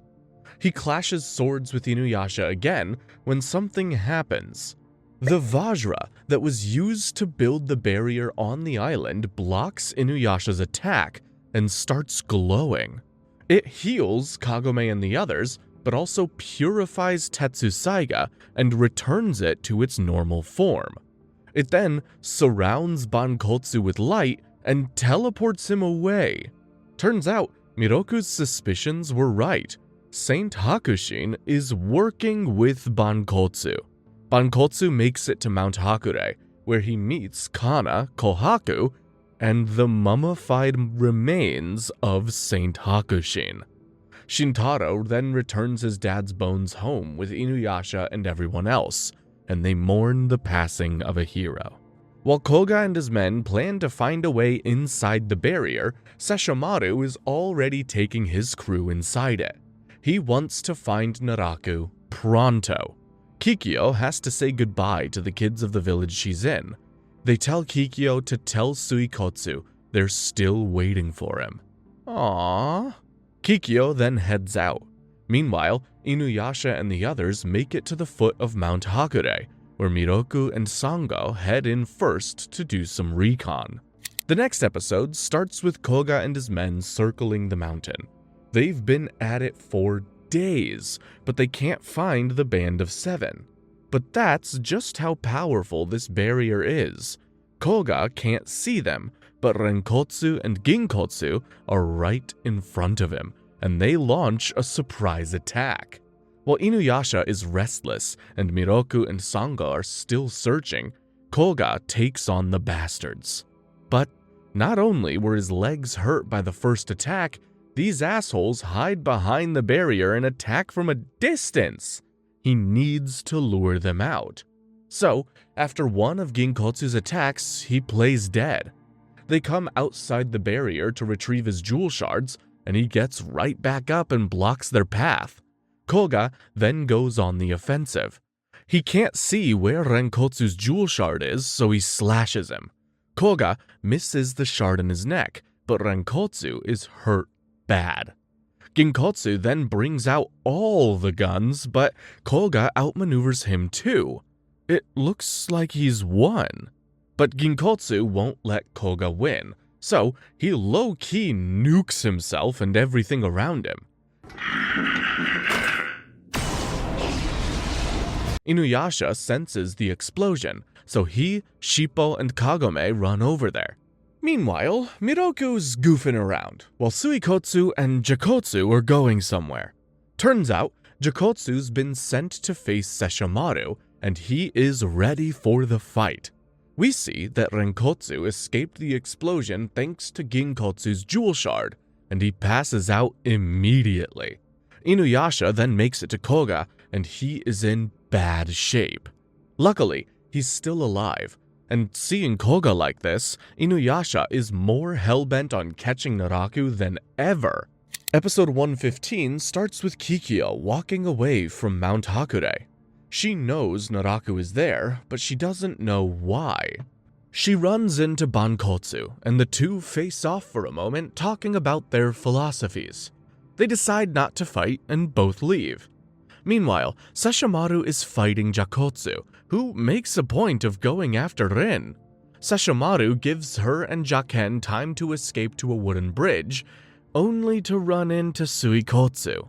Jaken does his best to stop him, but ends up collapsing the bridge. And Sesshomaru totally abandons his fight with Jakotsu and goes to save Rin. Meanwhile, Inuyasha and Kagome are trying to take Koga somewhere safe.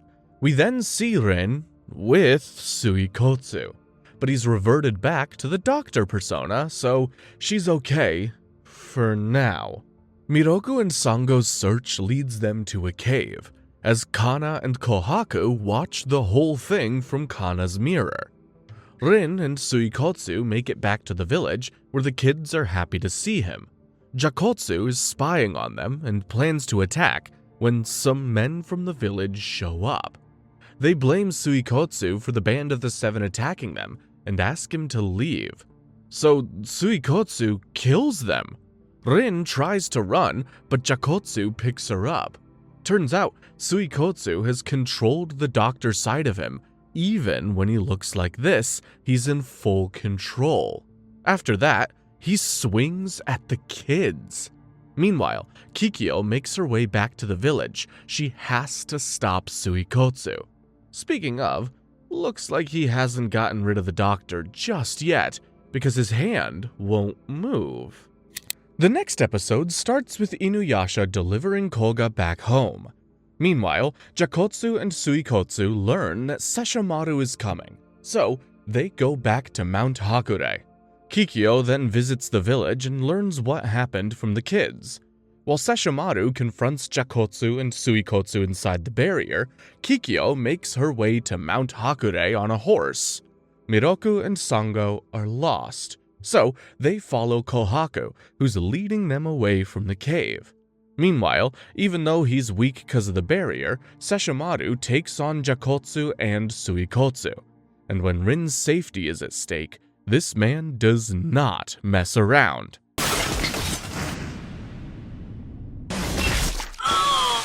And Suikotsu's about to kill Rin until Kikyo shoots an arrow into his neck. Jakotsu runs away, and Kikyo sits next to Suikotsu. The doctor persona is actually back this time, and he explains his backstory. After being forced to kill a samurai in self-defense, Suikotsu couldn't forgive himself, and that's when he started hearing the voice of the other Suikotsu. After that, evil Suikotsu took over, and he went on a killing spree. After that, he joined the Band of the Seven, and the rest is history. Suikotsu begs Kikyo to take out the jewel shard in him so he can die in peace. But Jakotsu beats her to it, and he runs away with it. Suikotsu accepts this though, and he crumbles into dust before Kikyo's eyes.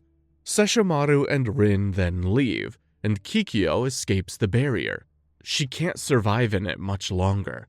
Meanwhile, Kohaku leads Miroku and Sango to safety, but Kana reminds him that they can't let them leave alive.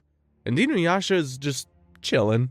The next episode starts with Renkotsu being fully healed. Turns out, he implanted Ginkotsu's jewel shard in himself, and now he wants revenge on Koga. Speaking of which, Koga wakes up. He is in no shape to fight, but he'll be okay. After a shouting match with Koga, Inuyasha is lured away by one of Naraku's demon wasps, and Renkotsu uses this opportunity to set the river at Koga's place on fire. Inuyasha shows up to face him, but Renkotsu's flame attacks are tricky. He blasts Inuyasha into a mountain before blasting the cave Koga and Kagome are in. They manage to ambush him, but he's ready to blow himself up to get Koga's jewel shards. Inuyasha grabs him and goes outside. There's a huge explosion that follows. Kagome and the others search for him, and Kagome starts crying because she thinks Inuyasha's been blown to smithereens. But Inuyasha shows up, and Kagome just hugs him. Aww. Meanwhile, Miroku and Sango haven't found anything, so they make their way to the top of Mount Hakure. Renkotsu is alive too. He threw away the bombs at the last second. Still, he's worried. Bankotsu will kill him if he realizes he's using Ginkotsu's jewel shards, and he needs Koga's jewel shards so he can kill Bankotsu. But when they meet, Bankotsu just says Suikotsu's dead, and that it's just them and Jakotsu left. He doesn't mention the jewel shard. Meanwhile, Miroku and Sango finally find the cave Naraku is in. It won't be easy though, because Kagura and a lot of demons are waiting for them. Episode 118 opens with a nice image to show where everyone is at the moment. Everyone is gathered at Mount Hakure, where a dramatic scene is about to unfold. Miroku and Sango find Kagura and the demons, and the fight is on. Miroku can't use the wind tunnel because of the demon wasps, so Sango fights alone. But when she gets knocked out, Miroku throws away any regards for his own safety and uses a wind tunnel. He sucks in the demon wasps and their poison too, but he doesn't care. He needs to protect Sango. Meanwhile, Inuyasha leaves Kagome with Koga and heads into Mount Hakure. Miroku has saved Sango, but the poison is too much and he passes out. Back with Jakotsu, he kills some samurai, steals some clothes, and reports back to Bankotsu. He gives Suikotsu's jewel shard to him, and Bankotsu cries tears of happiness. He knows he can trust Jakotsu. Meanwhile, the barrier is doing a number on Inuyasha, and he's trying to ignore it. But when Inuyasha fights Renkotsu, he gets blasted by the barrier, and it purifies his demon side. He doesn't have powers now, so he just runs. He has to find Miroku and Sango.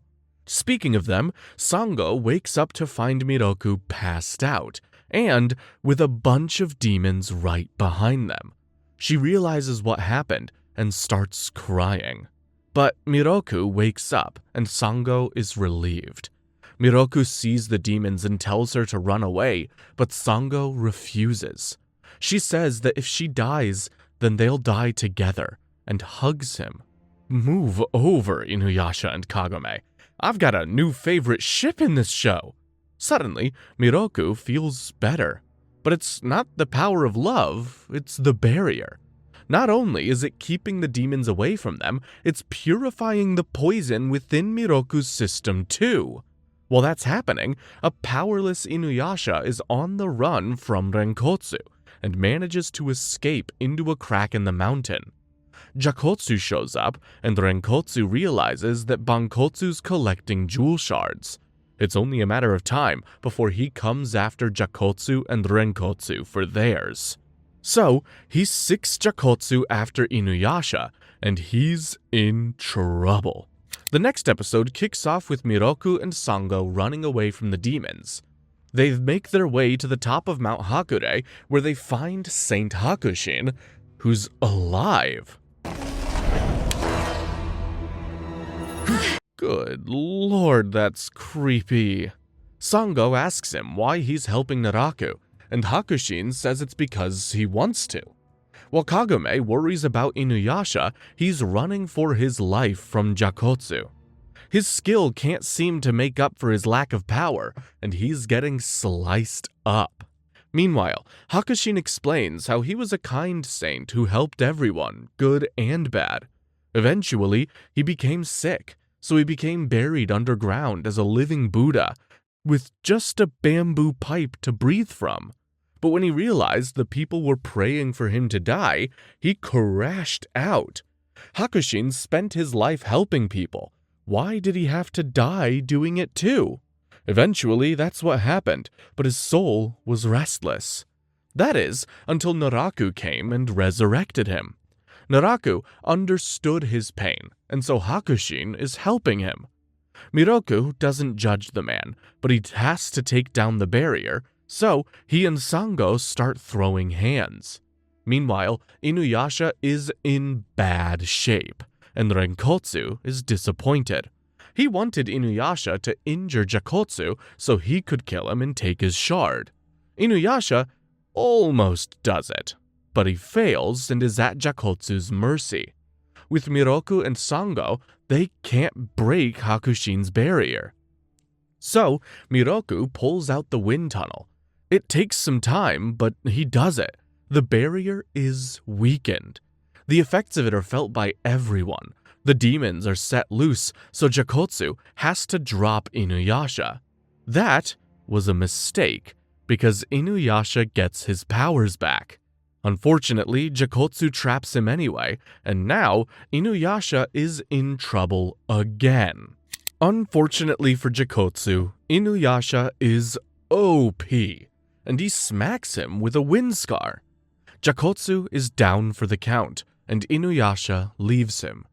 Renkotsu then steals Jakotsu's jewel shard, and he crumbles away. Meanwhile, Kikyo comes across Saint Hakushin, and they talk. Kikyo understands his bitterness, but says no man is without sin. She asks Hakushin to let her touch his soul and lay him to rest, which Hakushin finds ironic. After all, she is a dead priestess.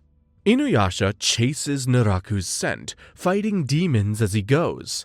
Kagome can't wait any longer, so she hands Shippo over to Koga and goes to check on Inuyasha.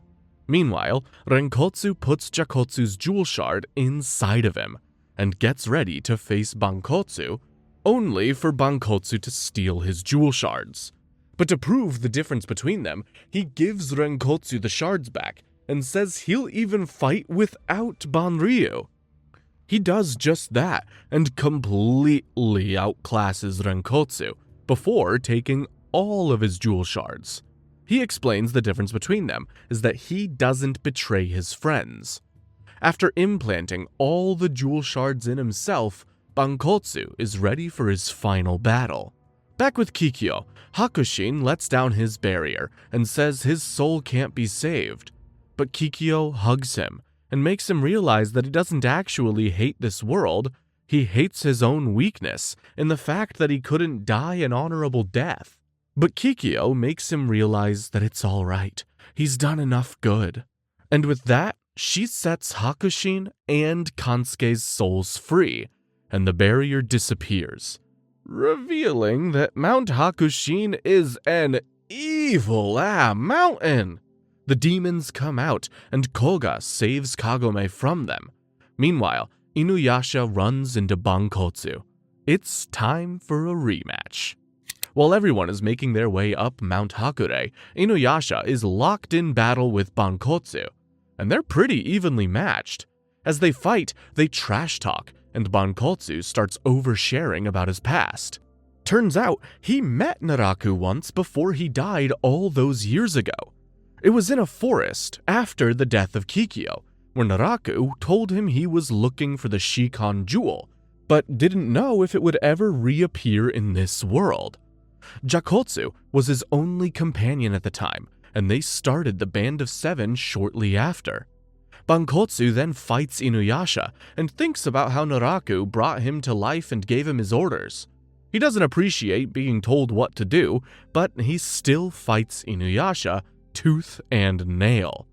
Miroku and Sango make it back to the place they saw Kagura and look down, seeing Naraku's face peeping out of the darkness. They then come face to face with Kagura again, and she sends them falling down into the darkness. While Koga, Kagome, Shippo, and Kirara head towards Naraku's presence, Inuyasha knows he can't beat Bankotsu like this. So, he launches a surprise attack and cuts out two of Bankotsu's shards. But Bankotsu fights back and puts Inuyasha on his ass. This isn't gonna be easy. The following episode starts with Miroku being saved from the drop by Sango. He then sees the remains of hundreds, if not thousands of demons below. So, they drop down to investigate. Meanwhile, Inuyasha and Bankotsu are in a fistfight, and Bankotsu is beating him up. While the others continue their journey into Mount Hakure, Inuyasha ends up stealing 3 jewel shards out of Bankotsu's neck. One more, and he's dead. Inuyasha tries telling Bankotsu that Naraku is just using him, but Bankotsu doesn't care. As far as he's concerned, Kikyo, Inuyasha, and Hakushin are all examples of people who came back to life. They're no different from the Band of Seven. They're surrounded by demons, so they both start killing them. But when Bankotsu kills his 1000th demon in total with Banryu, it gets a massive power boost. He uses it to destroy the rest of the demons before putting the pressure on Inuyasha. The Banryu now has demonic power, and Bankotsu puts it to good use. Unfortunately, that's exactly what Inuyasha needs.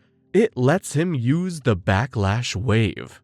He does so, and both Bankotsu and Banryu get absolutely obliterated. Inuyasha tells Bankotsu he got too greedy before the bastard passes out.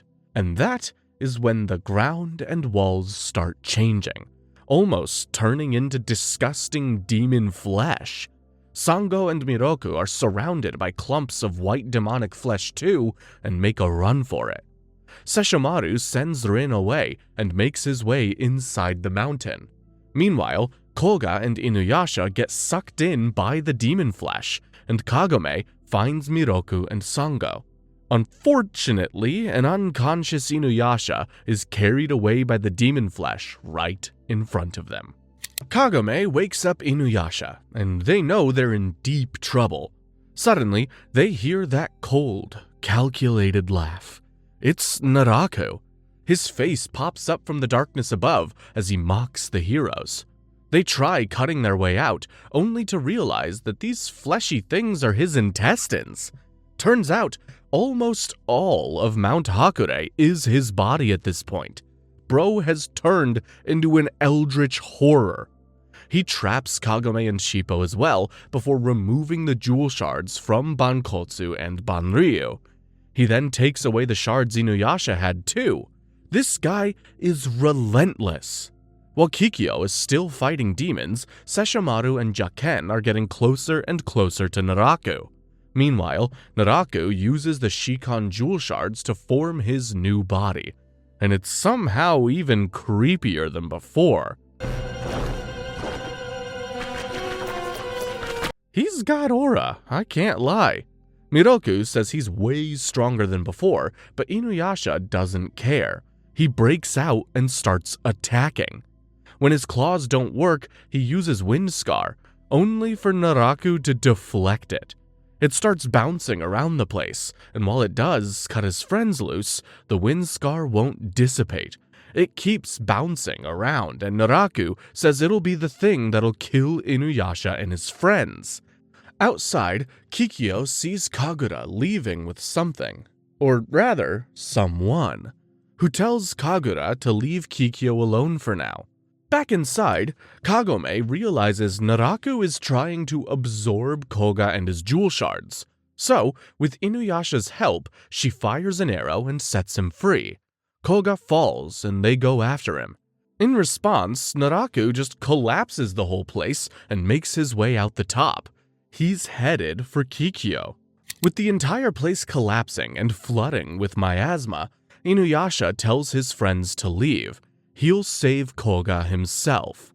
While Naraku comes face to face with Kikyo, Inuyasha finds Koga and starts making his way up. Miroku opens an exit using his wind tunnel, and Inuyasha's friends make it out. Inuyasha is right behind them when he sees a vision of Kikyo. Kikyo, meanwhile, says that this entire new body thing is just a smokescreen, and she demands to know who or what Kagura left with. Koga and Inuyasha make it out of the mountain alive, and Kagome is glad. Kikyo then asks what Kagura left with again, but Naraku just slices her. Since he can freely harm her, Kikyo realizes the thing Kagura left with was probably Onigumo's heart. Memories flood Kikyo's mind as Naraku trash talks her existence, before stabbing her again and sending her into the miasma below them. That's when Sesshomaru finally finds Naraku. Sesshomaru attacks Naraku, who reflects the attack back on him. Sesshomaru deals with it and slices him, but Naraku just regenerates, saying he will never die before disappearing. Inuyasha then shows up and sees Kikyo's destroyed bow. He sees her soul collectors and knows she's dead.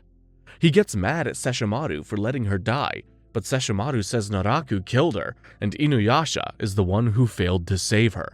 He walks away, and Inuyasha's friends find him devastated. Meanwhile, we see that Kagura is holding an infant with white hair, and it tells her that Kikyo is dead. R.I.P. in peace, I guess. Episode 125 starts with Inuyasha looking for Kikyo. He can't believe that she's dead. Again. Kagome and the others fill Koga in on the whole heart of Onigumo thing, and he heads out with his men to find Naraku. Meanwhile, Inuyasha finally has to accept that Kikyo is dead, and he does not take it well. Kagome spends the whole night waiting for him, and when Inuyasha comes back, he says that he's fine. And when anyone says that they're fine, it means that they're not really fine. They go visit Shintaro's village. They've been affected by the whole ordeal, but they're doing well. They then visit more villages, and find that the demons from Mount Hakure have been busy killing everyone. As they dig graves for the dead, a priest meets them, and tells them about a priestess that washed up on a riverbed a couple of days ago. Inuyasha knows it's Kikyo, and Kagome solemnly sends him after her. She knows he has to go after his lost love, so he leaves, and his friends get captured by soldiers immediately after. The lady commanding them asks for Kagome to be brought to her, and orders the others to be killed. Kagome is taken to her, and she sees Kagura there. Turns out, that priest that told them about Kikyo was a puppet of hers. It was all a lie. What's more, it's not the lady who's in charge, it's the infant she's holding. Yeah, it's another incarnation of Naraku. It's just called the infant, and he controls people by finding the darkness in their hearts. He says he needs Kagome's eyes to find the jewel shard, which does not sound good.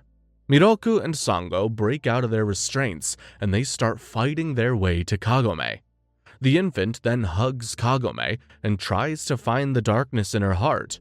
Kagome is a pure cutie patootie, so there's not a lot to find at first, until she feels jealous about Inuyasha going to save Kikyo. After that, it's child's play. The infant takes control of her. While Miroku and Sango fight the soldiers, Inuyasha finds Shippo and realizes that this was all a trap. So, he rushes back and helps Sango and Miroku. But by the time he goes inside, it's too late. Kagura has already escaped with Kagome and the infant. They take her to Kana, who gives them an impure jewel shard. When they plant this in Kagome, she'll be under their control, just like Kohaku is. But Kagome fights back and regains consciousness. Inuyasha is following her scent and realizes that he is such an idiot for going after Kikyo. Anyway, Kagome fights back against the infant's control. Sure, she's jealous sometimes, and she's wished Kikyo was out of the picture, but that's just because she's in love with Inuyasha. Inuyasha then shows up and grabs Kagome as she passes out. The others show up too and demand to know what the hell the infant is. Turns out, he is Naraku's human heart, but remember those lumps of white flesh? Well, those were Onigumo's love for Kikyo manifested. Naraku cut the crap out when he made the infant. Inuyasha tries attacking with a wind scar, but the infant blocks it with a barrier. He then escapes with Kagura and Kana, saying he'll be back. After all, until Inuyasha forgets Kikyo, there will always be a way to corrupt Kagome. But trying to control Kagome really tired the infant out. Her soul is super powerful. Inuyasha and Kaede then mourn Kikyo's second death, after which he waits by Kagome's bed until she recovers. When she wakes up, Kagome accepts that Inuyasha will look for Kikyo if he ever gets any news about her. And even though that annoys her, she'll deal with it because she loves him. The next episode starts with Kagome going back home. She doesn't have anything to do here, so she's gonna go focus on her studies. Unfortunately, the entire school is focusing on the cultural festival, and her friends drag her into their acts. Choir, cooking, acting, they make her do it all. Back with Inuyasha and the others, they discuss Naraku's possible plans, but they have no idea what he's up to.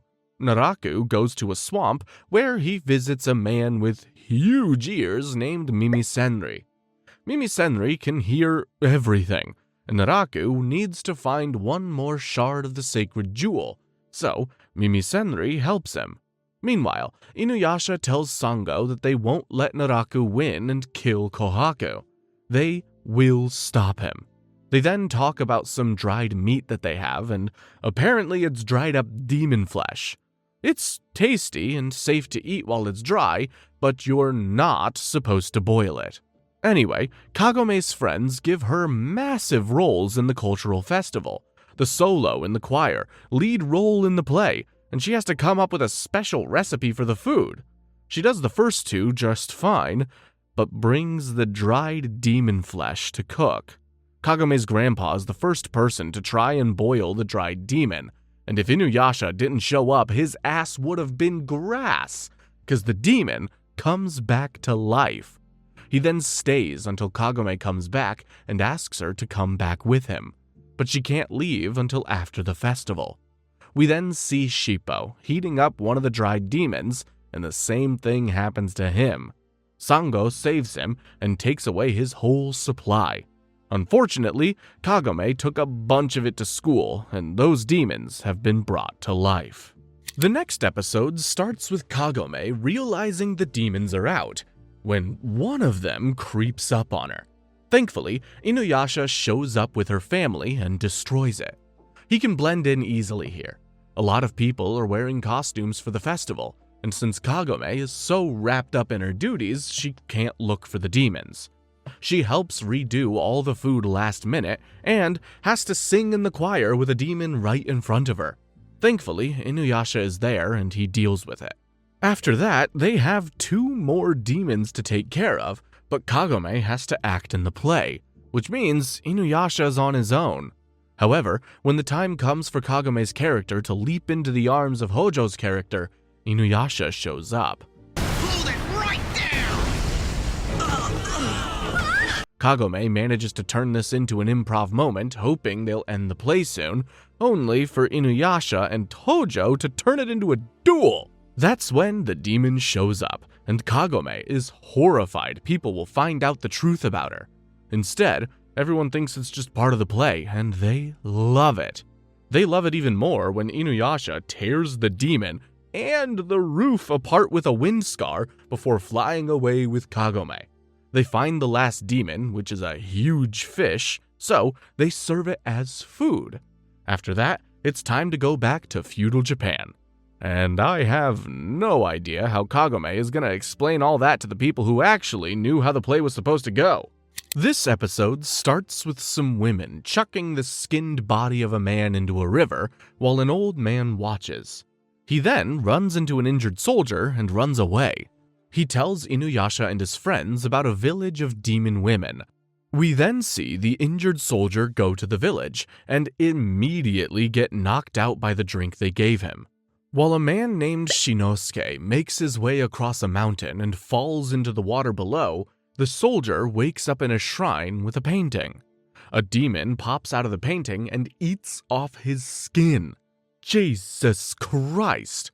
Anyway, Shinosuke is found by Inuyasha and his friends. He tells them that he's looking for his fiancée, Wakana. They were separated due to war, and it probably has something to do with the demon village. They go to the village, but it looks pretty normal, and there's no sight of Wakana there. They're about to leave, but the villagers insist they stay, and Miroku's womanizing ass can't help it, so they stay the night. Turns out, though, Wakana is at the village, and she's in the shrine with the demon painting. We then see Miroku and Sango both get asked if something happened between them at Mount Hakure, and they both deny it. But when Sango sees Miroku flirting with another woman, she's very upset. Sango then sees the women of the village going somewhere at night, and goes after them alone. Meanwhile, Wakana meets Shinosuke and tells him to follow her. We then see the woman Miroku is with take him into the demon painting's shrine. Meanwhile, Sango makes her way to the river, only for the women to jump out of the water and drag her inside. Inuyasha and Kagome go after her and are surrounded by the women. They're being controlled by the demon. Miroku comes face to face with the demon, while the leader of the village tries to feed Sango an egg that'll make her possessed too. Meanwhile, the demon tells Miroku it wants its body back, and needs human flesh to do so. Miroku manages to escape with the lady, but Wakana and Shinosuke are headed straight to the temple. While Inuyasha holds off the other women, Miroku stops Wakana from feeding Shinosuke to the demon. He then attacks the demon, sending it flying away. He removes the parasites from Wakana and the other lady, turning them back to normal. Meanwhile, the demon goes back to the water and takes its true form as a giant salamander. Luckily, Miroku shows up and starts freeing the women, so Inuyasha deals with the demon with one hit of the wind scar. But the women still aren't free. They'll have to remove the parasites one by one. That's when Kirara tells Miroku something is wrong. So he leaves the women to Kagome and goes with Kirara, and finds a possessed Sango. Miroku tries freeing her, but she is way too skilled, and he ends up getting cut. He takes a lot of damage, but ends up pulling it off. Kagome then tears into him. If he didn't flirt with other women, none of this would have happened. So, after they wrap things up with Shinosuke, Inuyasha and Kagome watch as Miroku and Sango talk. Miroku says that she's special to him, but he can't love her as a woman while they're chasing after Naraku. However, if they beat Naraku and he breaks the curse of the wind tunnel, he asks Sango if she'll come live with him. Bro straight up proposed. Sango says yes, and they're happy for now, 'cause his dumbass is gonna flirt with other women again. Episode 135 starts with a monk getting a visit from Kagura. Hachi then visits Miroku and the others and tells them that Master Mushin is dying. They go to visit, and that seems to be the case. He'll die very soon. They ask him if he has any last wishes, and he does. He has them clean the entire temple, laundry and all, before making them treat him to a super expensive dinner. Pretty reasonable requests if you ask me. For his final wish, he asks them to bring him legendary liquor called the Mist of Sages. It's on a mountain, so the gang heads over there. But when they get there, they're surrounded by mist that makes them intoxicated. This leads to a bunch of shenanigans, and only stops when Miroku uses the wind tunnel to get rid of the mist. That is when they see the sages, and they're actually tiny demons. They bring the drink to Mushin, who enjoys it a lot. He has a heart-to-heart with Miroku before passing out. Miroku thinks that he's dead, but he's just sleeping. Turns out, Mushin isn't sick at all. A lot of his ranking priests were dying, so Mushin just assumed he'd be next, and that is not the case. Still, Kagome thinks that it was nice for them to do this for him. We then see Kagura and the infant killing another monk. Why? Because the infant says that the final jewel shard rests at the border between life and death, whatever that means. A dark miasma comes from the half-infant, which comes back inside of it, and suddenly it looks like a kid now. Meanwhile, Entei frees Rengokuki, and Inuyasha and his friends have an even harder time dealing with them. They escape. Kagura then runs into Rengokuki, who asks her to be his wife. I know she's evil and all, but she bad, so I get him. Unfortunately, and unlike me, Rengokuki can't handle rejection, and he follows Kagura. She decides to face him head on, but she won't have to. The infant will do it for her. Entei takes one look at the infant and tosses Rengokuki off his back. Rengokuki goes on a rant about being Entei's true master before the kid low-key slimes him.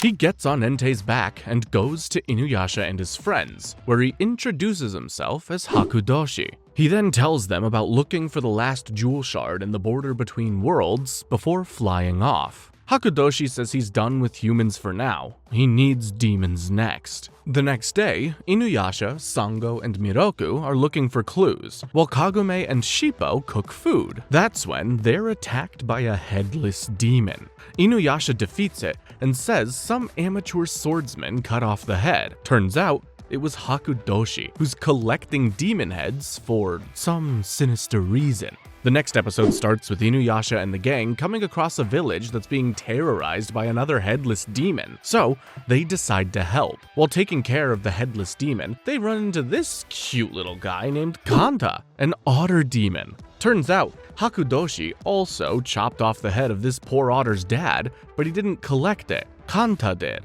Kanta's dead body is roaming around senselessly like a monster, and Kanta just wants to put his dad's head back on and save him. Seeing as he's a nice kid, Inuyasha and the others agree to help. While some lesser demons mess with Hakudoshi and get tossed by Entei, Kanta's dad shows up at the village and starts attacking. The people fight back and pepper it with arrows and spears, so it runs away and falls at Sesshomaru's feet. Inuyasha and the others find him, but it's no use. Kanta's dad won't come back to life. Sesshomaru could bring him back with Tetsusaiga, but he refuses, until Shippo arrives. The poor kid gets on his hands and knees and begs him to revive Kanta's dad. Kanta will be all alone without him. Sesshomaru says no, but Tetsusaiga suddenly acts up, so he brings Kanta's dad back to life. After a happy reunion, Kanta's dad explains he was in a place with white mist,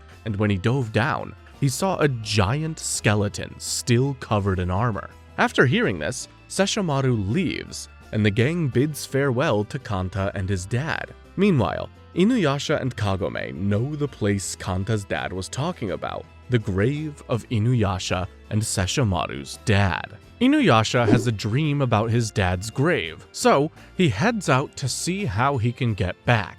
He finds Myoga, who says the black pearl in his right eye can't be used anymore. Luckily, an old friend of Inuyasha's dad named Hosenki might be able to help. So, Inuyasha and his friends head over there. Hakudoshi is spying on them, of course. Kagura is done with him and wants to kill him, but he reminds her not to do anything stupid. He is scary. We then see Kana and Kohaku carrying the other half of the infant when Sesshomaru picks up on their scent. He's going after them. Meanwhile, Inuyasha makes it to the top of the mountain before his friends, where he meets Hakudoshi. All Hakudoshi does is mock Inuyasha before flying off, and Inuyasha decides not to tell his friends. They then find a giant clam, and Hosenki is inside.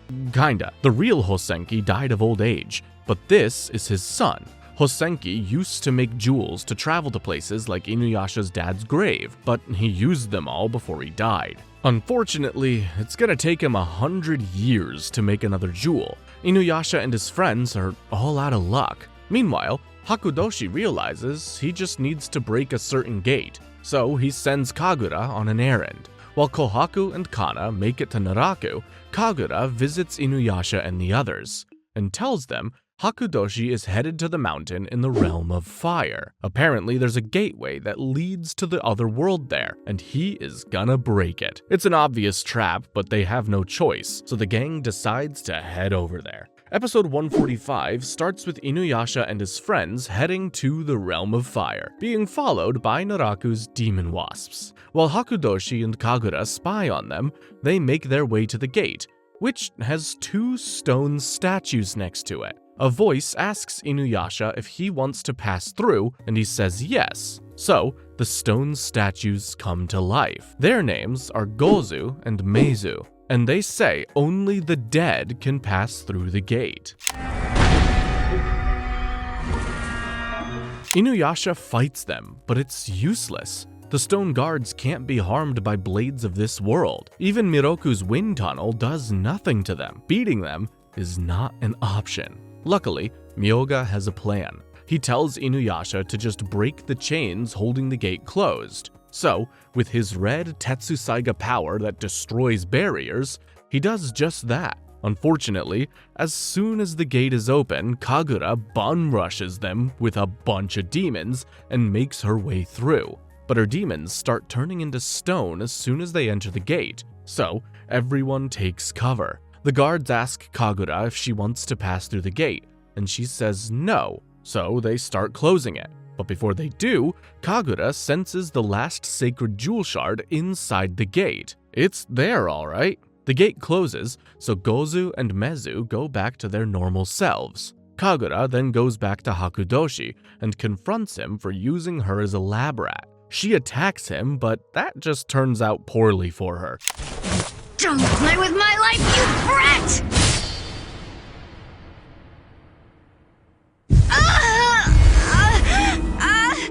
Naraku still has her heart, so she can't rebel against them. Meanwhile, Inuyasha and his friends are stumped. Sure, the jewel shard is in the other world, but how do they get there? The good news is that Hakudoshi and Kagura can't go through without turning into stone either. The bad news Naraku has come out to play. The next day, Inuyasha and his friends come across a village where everyone has had their blood sucked out of them. This is the work of Princess Abi, who commands an army of demon birds. She's terrorizing another village when Naraku shows up to her with a proposition. You see, Abi's mom ate a demon, and it poisoned her. She's gathering human blood to cure her, and Naraku says that he can help her do it faster. That's when the demon sons of the demon Abi's mom show up for revenge. So Naraku just kills them all. He then gives her his demon wasps and a trident made of his bones and leaves. Abi doesn't trust him, but decides to use him for now. Meanwhile, Kagura watches Hakudoshi sleeping, and she's totally seething, so she flies off. Inuyasha and his friends then make it to a village and tell them about the other villages being attacked, and their timing is spot on, because the demon birds show up and start wreaking havoc. Abi shows up after Inuyasha and his friends take some of them down, and her fight with Inuyasha is on. But Inuyasha's wind scar overpowers her, and she's about to die until the trident Naraku gave her puts a barrier around her. She survives, but still doesn't trust Naraku, so she dips. Meanwhile, Naraku looks at the mountain Abi and her mom live on and says it's the path that leads to the border between worlds. What? The next episode is the first of a two-parter that starts in the past. Kaede recalls how badass Kikyo was, as she took down some demons with the help of the then Princess Tsubaki. While Inuyasha was picking fights with demons, Sango's dad and his men became the first people to discover the Shikon Jewel, and were immediately attacked by Mistress Centipede. They fought her off, but she kept reviving because the Shikon Jewel was tainted. They needed a priestess to purify it. We then see that Tsubaki's evil ass put a curse on Kikyo. The curse, if she ever fell in love, she'd die a painful death. Damn! But Kikyo was sure she'd never fall in love. Oh, and Inuyasha was still fighting demons. Kikyo then went back to the village, where she was told about the demon slayers coming to visit her. She was given the sacred jewel, and after that, her life was never the same. While other girls her age enjoyed their youth, she was bound to her duty, killing demon after demon. One night, she ran into Inuyasha when he lost his powers. She thought he was after the Shikon Jewel, but he didn't even know what it was. She then passed out, and Inuyasha spared her. However, after learning about the jewel, he decided to confront Kikyo, only for her to beat him easily. But Inuyasha was never a quitter, so he went after her again. But no matter how many times Kikyo beat him, she never finished him off. She then started taking better care of herself, and Inuyasha started following her around. It was a mutual crush. Inuyasha then saved Kaede from Mistress Centipede and pretended like he did it for his own gain. That's when her bones were tossed in the well. One day, they sat down and talked, and Kikyo mentioned how similar they were. Inuyasha then told her to come back the following day. He would give her a gift. Kikyo wanted to give him a gift as well, the beads that Kaede eventually put on him at the start of the show. The next day, Inuyasha gave Kikyo his mother's lipstick, and she decided to not give him the beads. That night, Kikyo put on lipstick for the first time, and Kaede thought she looked beautiful. After that, Inuyasha sorta just hung around, helping Kikyo if she asked him to. It was also the time when Kikyo was treating Onigumo. Kaede had a bad feeling about the bastard, but Kikyo's kindness meant she couldn't abandon him. Sometime after that, Tsubaki confronted Kikyo. We know how that ended though. Tsubaki got bodied and was then spared by Kikyo. I'm starting to realize that everything bad in this show happened because Kikyo was nice. Anyway, that was the time when Onigumo gave himself to the demons, and Naraku was born. Naraku then sent a bunch of demons to attack Kikyo's village. With Inuyasha's help, Kikyo fought them off, but it wasn't pretty. In fact, this was the battle where Kaede lost her eye. Kaede!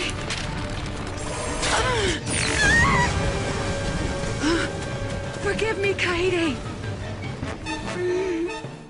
After the battle, Kikyo asked Inuyasha if he wanted to become human and leave all the fighting behind. You know the drill after that. Inuyasha said yes, they kissed, all that jazz. Kikyo, I truly am in...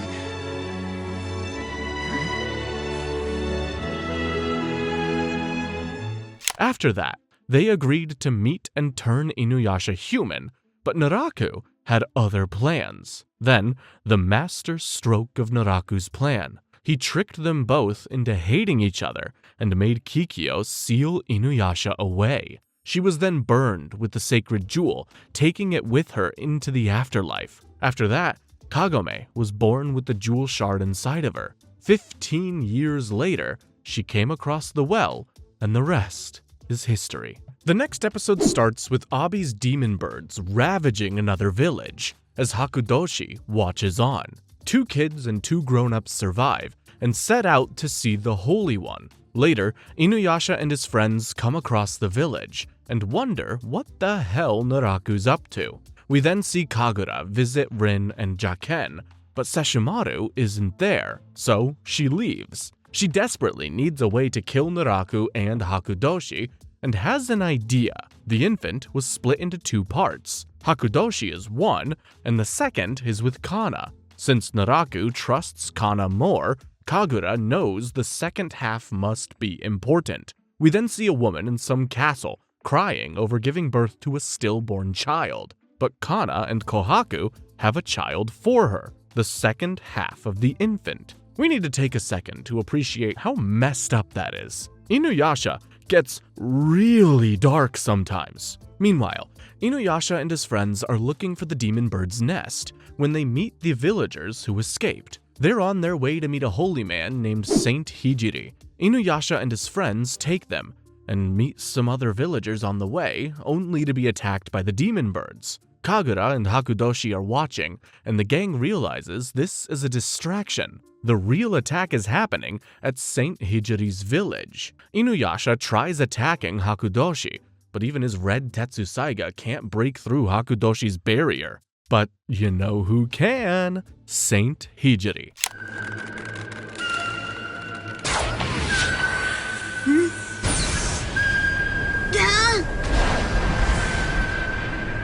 The barrier is broken, and Inuyasha slices Hakudoshi up. He barely survives and escapes with Kagura, while Entei takes on Inuyasha. But Inuyasha finally uses his brain, lures Entei into a cave, and uses the backlash wave on him.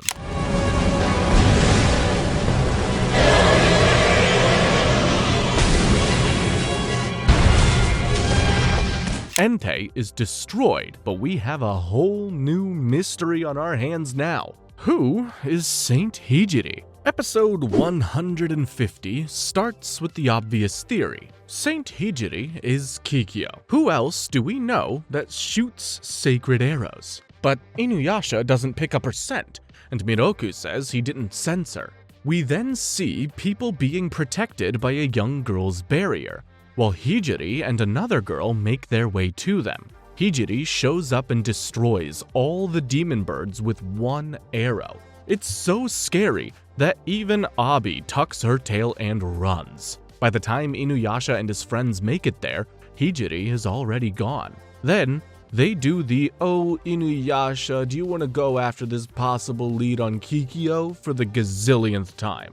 Since Hijiri is heading to the demon bird's nest too, Inuyasha says they should just focus on that for now. Meanwhile, Kagura watches Hakudoshi reassemble himself and realizes his heart isn't inside his body. That's why she hasn't been able to kill him. Meanwhile, Kaede sees the 2 girls with Saint Hijiri show up and steal some soil from Kikyo's grave before flying away. But why? The next day, Inuyasha and his friends hear that Saint Hijiri is on some forbidden mountain, so they go there, while Hijiri's helpers dump Kikyo's grave soil into a waterfall. Naraku also sends his demons after Hijiri, so Inuyasha tells his friends to go on ahead while he deals with them. But the second he's done, he turns around to see Hijiri and the 2 little girls in front of him. Inuyasha demands to see Hijiri's face, But back with his friends, they get surrounded by demons, so Sango and Miroku start fighting them. That's when Kagome sees Kikyo's soul collectors and runs after them. Meanwhile, the girls tell Inuyasha that Kikyo's body is depleted and she's not long for this world. The Hijiri in front of him turns out to just be a puppet of Kikyo's, which disappoints Inuyasha and Kagura, who was hoping to find a way to kill Naraku. Apparently, the arrow Hijiri fired at Hakudoshi was laced with the soil of Onigumo's cave, soil that held a longing for Kikyo. Kagura then flies away, knowing Kikyo is still alive, and Kagome finds Kikyo passed out beneath the waterfall. The next episode starts with the lady that Kana gave one half of the infant to. She's looking at the infant, while her husband, a lord, holds it, and she wonders if the infant really is hers. We then see Kohaku helping out an old man, while Naraku spies on him. Miroku and Sango then get rid of all the demons and meet Inuyasha. After hearing what happened, he hauls ass to where Kagome is. Meanwhile, Kikyo's helpers give it to Kagome straight. Kikyo is dying, and she's the only one who can save her. Kagome immediately accepts, and they say she just has to touch Kikyo. So, she gets in the water and does, only to be pulled in by the miasma leaking out of Kikyo. She uses Kikyo's grave soil to try and close the wound, but the miasma fights back, and suddenly, it goes pitch black. Kagome then sees Kikyo's memories of what happened all those years ago, and realizes Kikyo's soul can't get over the moment her happiness was stolen from her by Naraku's evil schemes. Kagome then heals and saves Kikyo before passing out. When she wakes up, she talks to Kikyo, who asks Kagome why she chose to save her. Kagome just says she had to, and Kikyo doesn't even say thank you. She then says she'll go into hiding and recover her strength, and she leaves without seeing Inuyasha. She is so annoying. Inuyasha and the others then show up, and they do the whole Kagome is mad at Inuyasha for caring about Kikyo thing for the bazillionth time as well. Eventually, they make up, and Kagome tells him she's saved Kikyo. But Inuyasha doesn't go after her this time. He's staying right there with Kagome. Meanwhile, Kikyo says Kagome's heart was pure when she saved Kikyo. If it wasn't, Kikyo would have died. Chat, is Kagome too good for Inuyasha? The following episode starts with Abi being fed up with Naraku, so her mom tells her to go and attack the castle where the second half of the infant is being kept. He's hiding something there. Meanwhile, the supposed mother of this white-haired monstrosity has doubts about whether it's really her child. Doubts that become even deeper when she sees Kohaku. Turns out, Kohaku and Kana are staying in this village to protect the child. Inuyasha and his friends then come across a village close to the castle, asking about the demon birds. We then see Kagura and Hakudoshi, who see Abi fly by with her demon birds, and Hakudoshi tells Kagura to follow her. Abi then gets rid of the wasp spying on her, which Kagura finds interesting. We then see Kohaku waking up from a nightmare and spending time with the workers of the castle. They're all super sweet, and Kohaku's really getting along with them. Unfortunately, it's all cut short when Abi arrives with her demon birds and attacks. Kohaku sets out to protect them, but Naraku sends him to protect the infant instead. The gang then makes it there, and while Sango goes after Kohaku, Inuyasha faces off against Abi. Even though they both want to kill Naraku, they have their own beef to squash. While that's happening, Kohaku protects the lady of the castle, as well as the other half of the infant. Soldiers show up to help him, and they're impressed. They say he fights like a demon slayer, and that starts flooding Kohaku's brain with memories. But just when Kohaku feels like he's doing well, Naraku gives him a new order: take the infant and kill everyone around you. The poor kid has no control over his own actions and starts slaying everyone, even though he doesn't want to. He kills everyone except the lady, who asks Kohaku who's controlling him. Tears fall down his eyes, and that's when Sango shows up, and so do the memories. Kagura watches as Kana steals the lady's soul before retrieving the infant. Naraku's wasps then tell her to go after Kohaku. Meanwhile, Abi realizes Naraku isn't at the castle, so she just leaves, while Kohaku's memories flood back to him. Kagura takes him and flies away, but Naraku remembers everything now, and he jumps off. Kohaku remembers every last detail: who he is, his family, how he killed everyone, and how he hurt Sango. Kagura saves him, but Kohaku's mind is made up. He's gonna kill Naraku, even if it costs him his life. Meanwhile, Sango is torn by what she's seen. Naraku is using her brother as a puppet, and she can't stop him. She meets the workers Kohaku protected, and when they tell her how kind he was, she just starts crying. Later, while Sango tells her friends about the other half of the infant, Kagura is wondering about the same thing. That's when she comes up with a theory. The other half of the infant is Hakudoshi's heart, but more than that, it might even be Naraku's heart. Sango is going through it right now, so Miroku cheers her up. Their couple totally mogs Inuyasha and Kagome.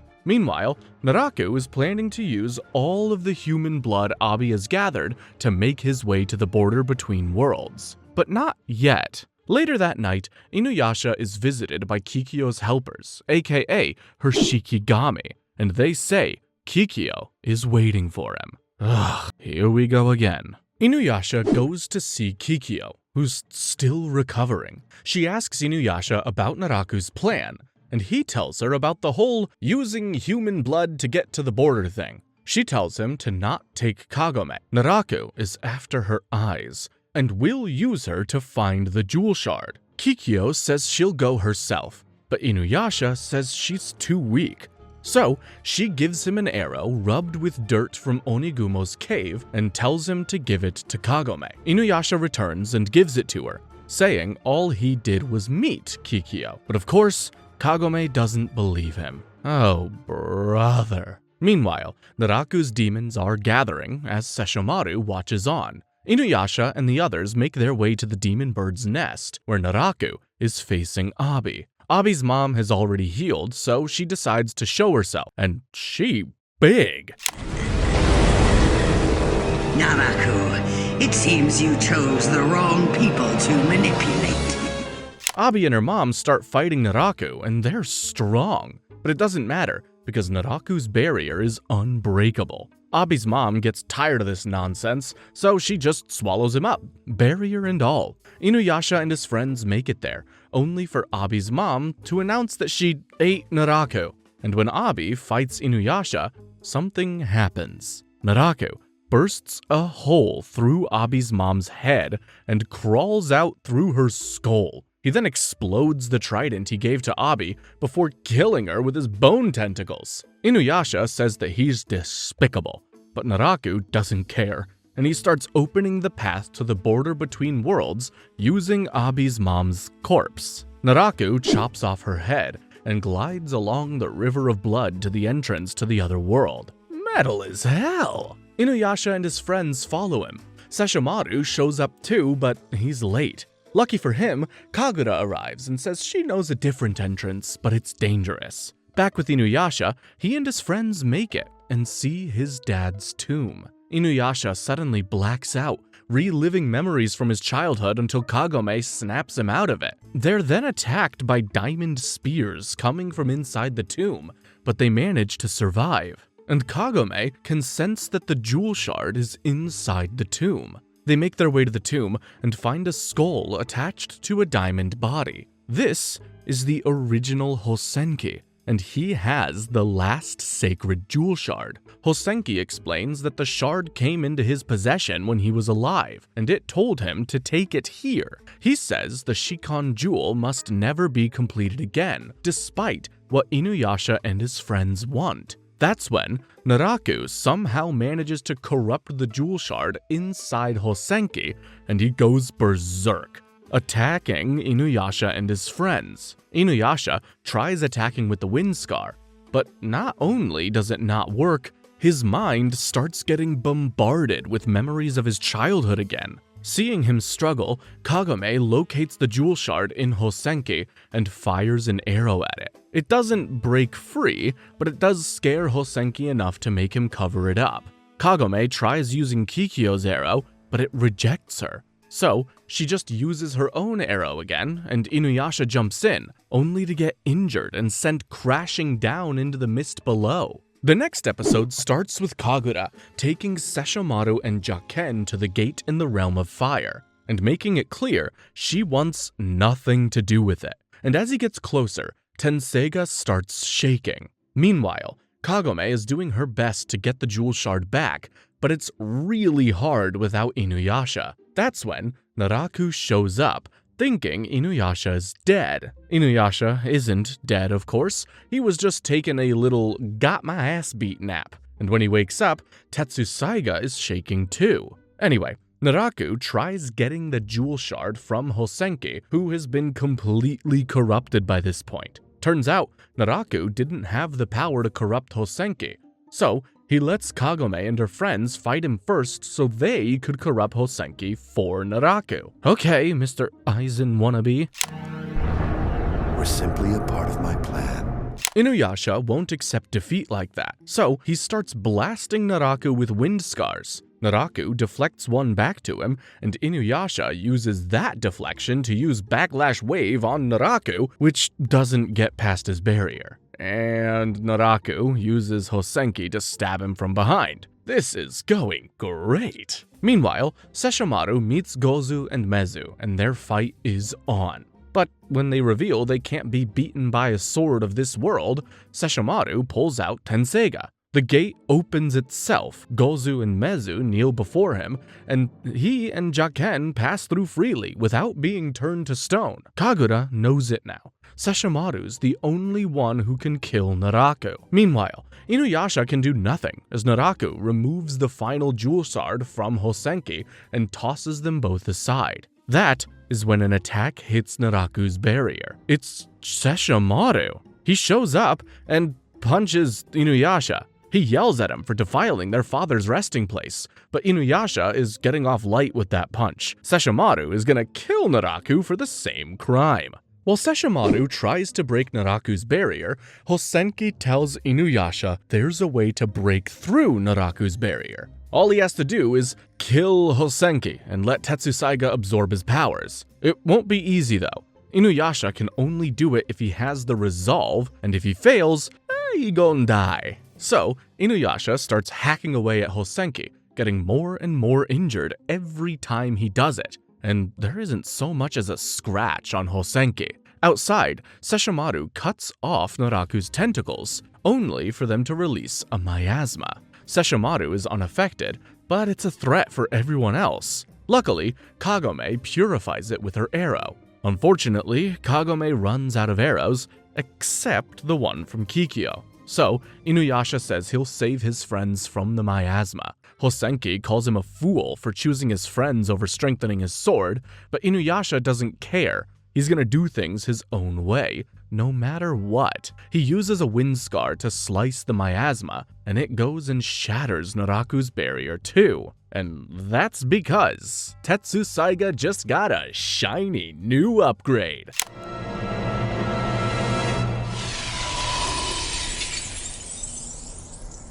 Tetsusaiga. It's transformed. Now, with his new sword, Inuyasha gains a new attack, Adamant Barrage. He uses it to launch a bunch of diamonds at Naraku, impaling the bastard. And with Naraku's barrier gone, Sesshomaru wastes no time in slicing him up.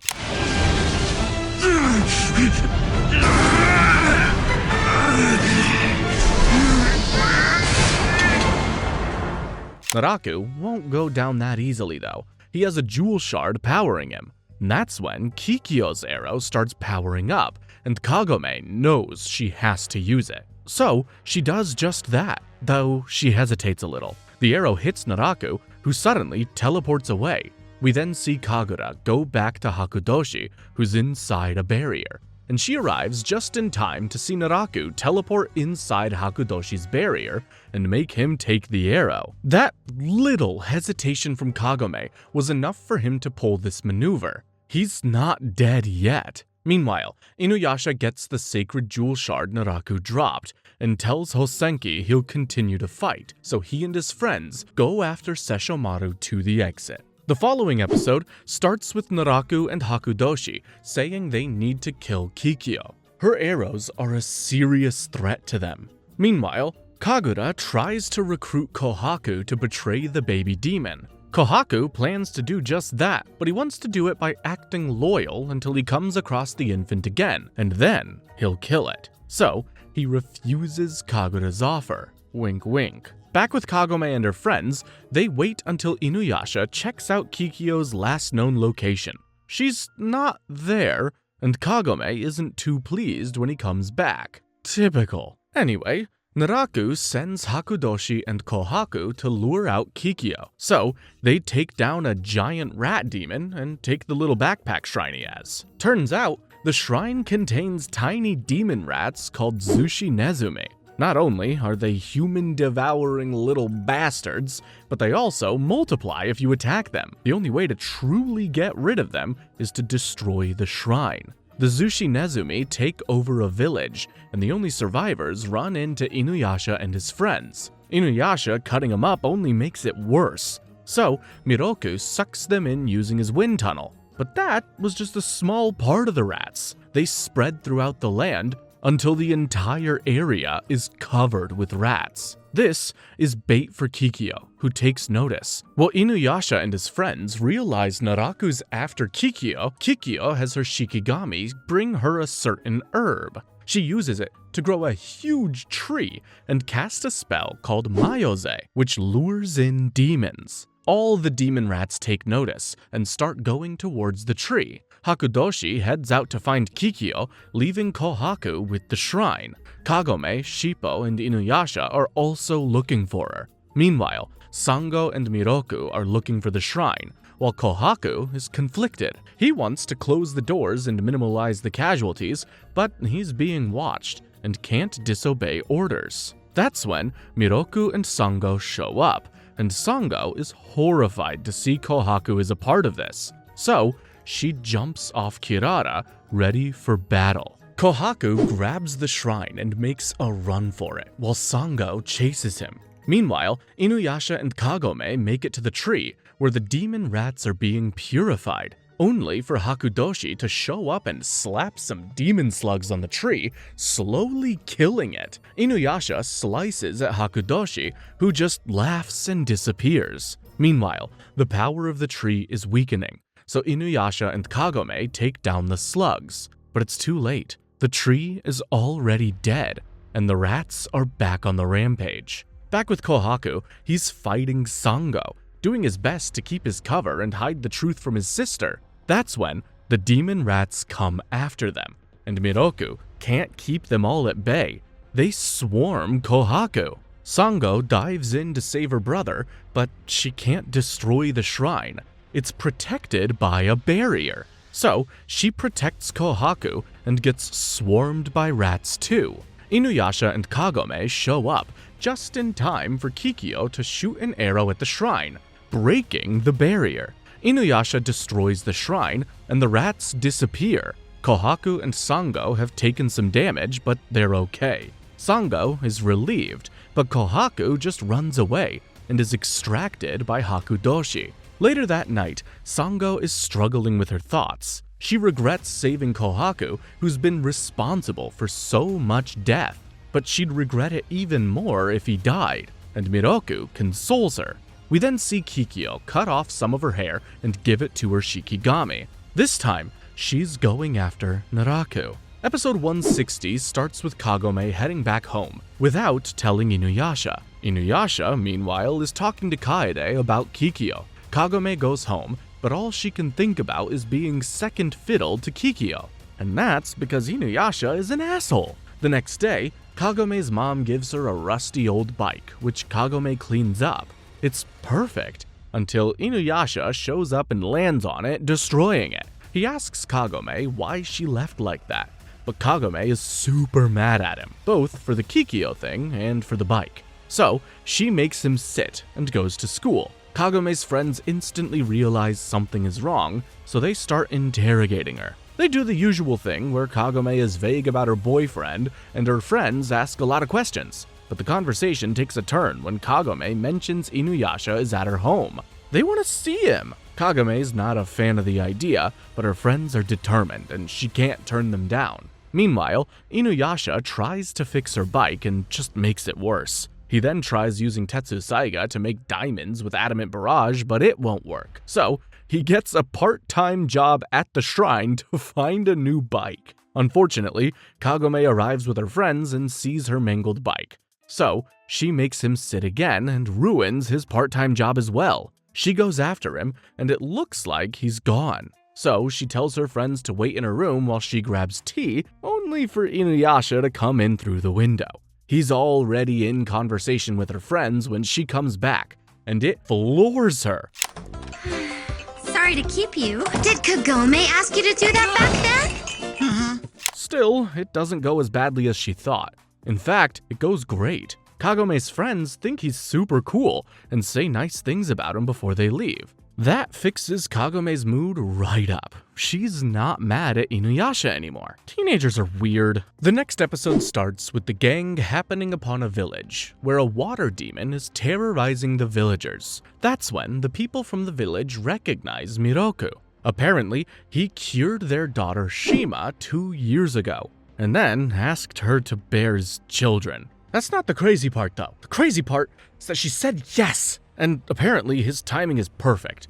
The master of the lake is the demon terrorizing them, and it wants to marry Shima, so they want Miroku to marry her first. Sango, as you can imagine, is less than pleased with this arrangement.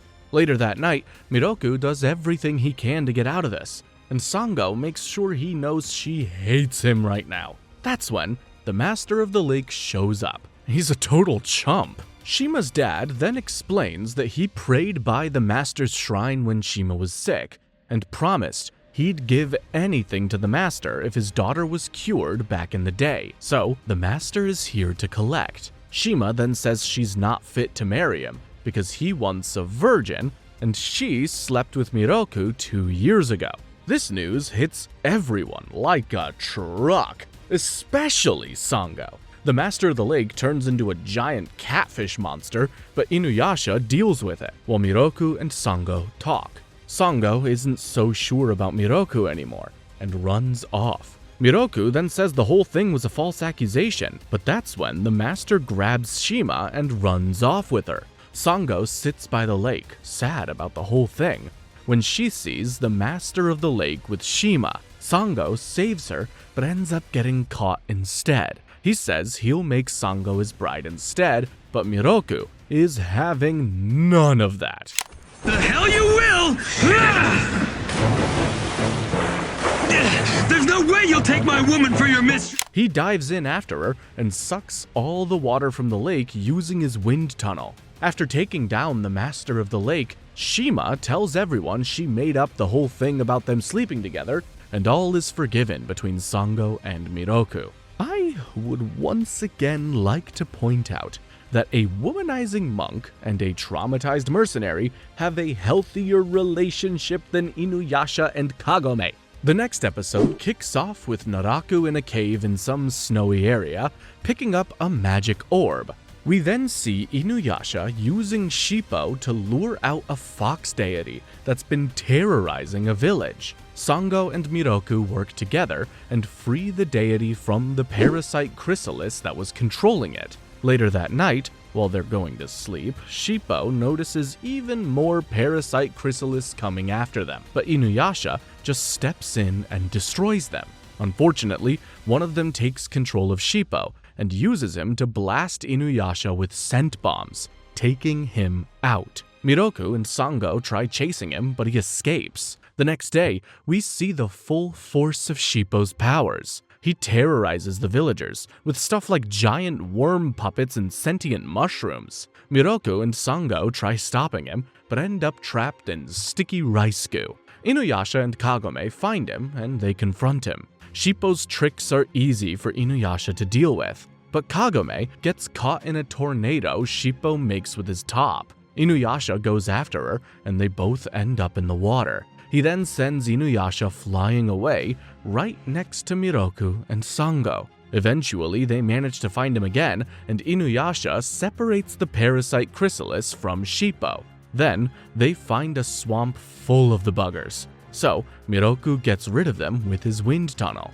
Meanwhile, Kikyo gets rid of a few of them too, and the gang wonders if Naraku is behind the whole thing. And of course he is. Episode 165 starts with the gang realizing that there are even more parasite chrysalis around. Sango says that they must have been inside a giant demon, but have lost their host recently. Meanwhile, Kagura and Kohaku are taking out parasite chrysalis as well, and Kagura's wondering what the hell this is about. Kagura then heads out on her own, and Hakudoshi tells Kohaku to go and help her. Meanwhile, Inuyasha and his friends find the previous host of the parasite chrysalis, a giant, sentient mountain demon. Its name is Gaku Sanjin, and it's mad at Naraku. Okay, yeah, but who isn't? While he fights Inuyasha, Gaku Sanjin explains that Naraku stole his protective stone, Fuyoheki, which keeps Gaku Sanjin's demonic energy hidden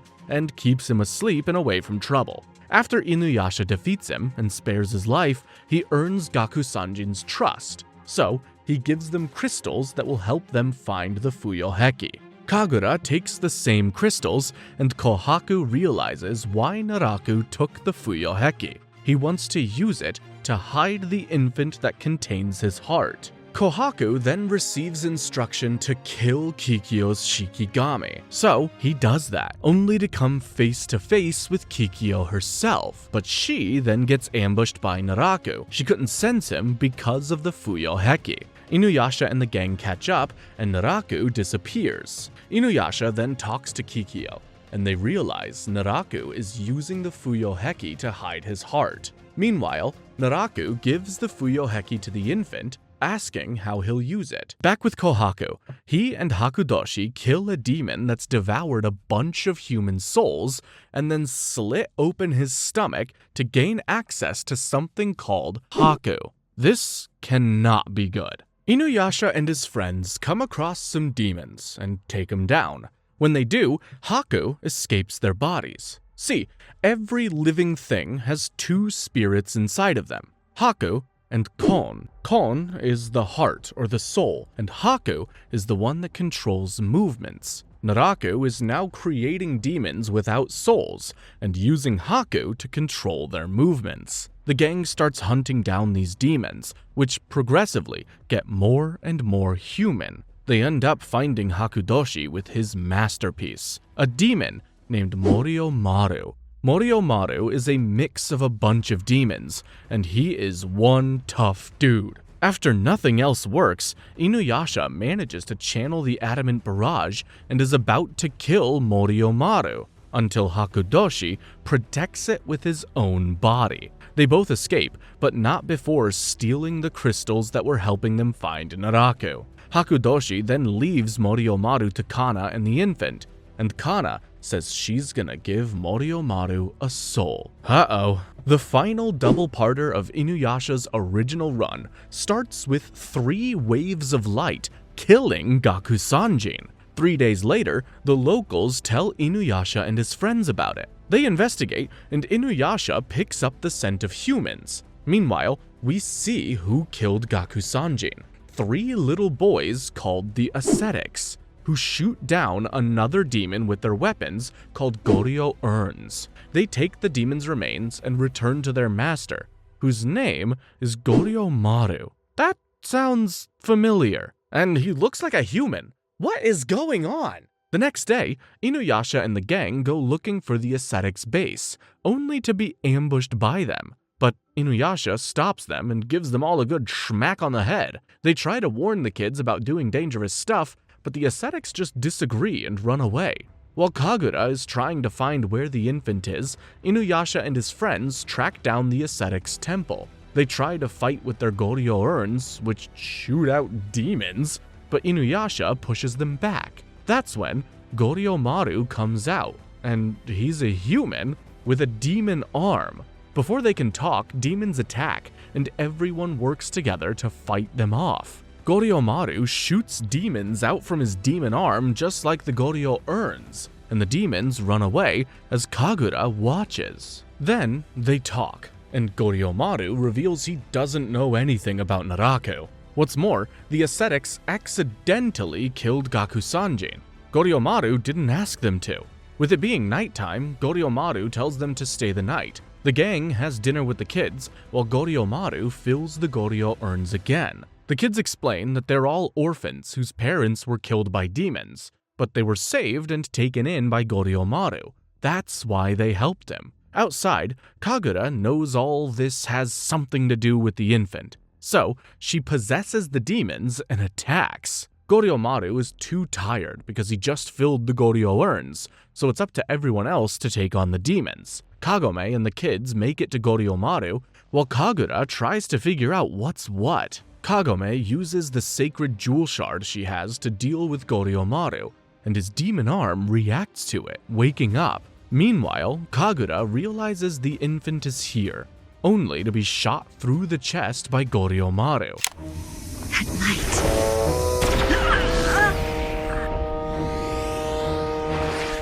She escapes and everything is good, except Kagome has a bad feeling about Goryomaru. Later, Kagura falls into a river right next to Sesshomaru and his crew. He doesn't want to save her, but ends up being convinced to help her by Rin. Kagura then heals and wakes up. She still can't die because Naraku has her heart. Hakudoshi asks Naraku why he doesn't just kill Kagura if he knows she's a traitor, but Naraku says that he can kill her at any time. He's just using her as bait to lure Inuyasha and his friends out. Meanwhile, Kagura tells Sesshomaru about Naraku's heart and gives Jaken one of the crystals used to find Fuyoheki. She then says goodbye and leaves, and from her inner dialogue, it's clear she has feelings for Sesshomaru. Now that would be one smoking hot couple. Anyway, Kagura is then stopped by Hakudoshi, who takes her to Goryomaru's temple, and then Hakudoshi attacks Goryomaru. Kagura is stunned as Inuyasha and his friends try to stop Hakudoshi, but they're too late. Hakudoshi kills Goryomaru. Turns out, the infant was in the temple all along. They were just using Goryomaru as a cover-up. Hakudoshi leaves with Kana, telling Kagura to fight Inuyasha and his friends. Instead, she follows Hakudoshi to his hideout, a giant demon statue. Kagura then lures Inuyasha and his friends there, and they make their way inside the demon statue. They come face to face with Naraku, only to find out that this demon statue is actually just a demon, and they're stuck inside its stomach. The gang tries everything to get the sacred jewel from Naraku, but it's useless. They can't hurt him, and it starts to rain acid inside the demon's stomach. Naraku then breaks out, leaving Inuyasha struggling to escape. He then confronts Kagura with Hakudoshi, asking her how Inuyasha and his friends got here. She just plays dumb. Meanwhile, Kikyo runs into Kana and the infant and gets ready to kill it. Unfortunately, she spends too long aura farming, and the demon Goryomaru shows up and helps Kana escape. Back with Inuyasha, he can't break out of the demon's stomach, so he tries using the sacred jewel shard, putting it inside the Tetsusaiga. But the shard gets corrupted, and it turns Inuyasha into a demon. That's when Kagome heads right into the acid and hugs him. Inuyasha goes back to normal, and Kagome hugs him as Inuyasha uses Adamant Barrage to tear the demon to shreds, freeing them all.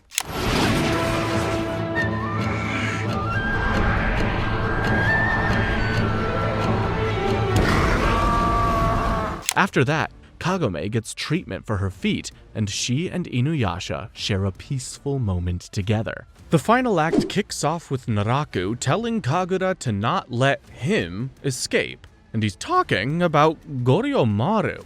Kagura asks the same question we have. How the hell is he still alive? To find that out, Goryomaru says Kagura needs to betray Naraku, but they're not alone. It looks like Hakudoshi has also decided to betray Naraku. They know they'll need sacred jewel shards to pull it off, so they get busy. Meanwhile, Kagome takes some exams and then heads back to the feudal era with Inuyasha. But as soon as they get there, they're ambushed by Hakudoshi, who steals the jewel shard that they have. Speaking of jewel shards, Koga has a couple, and he's about to run into the demon Moriomaru.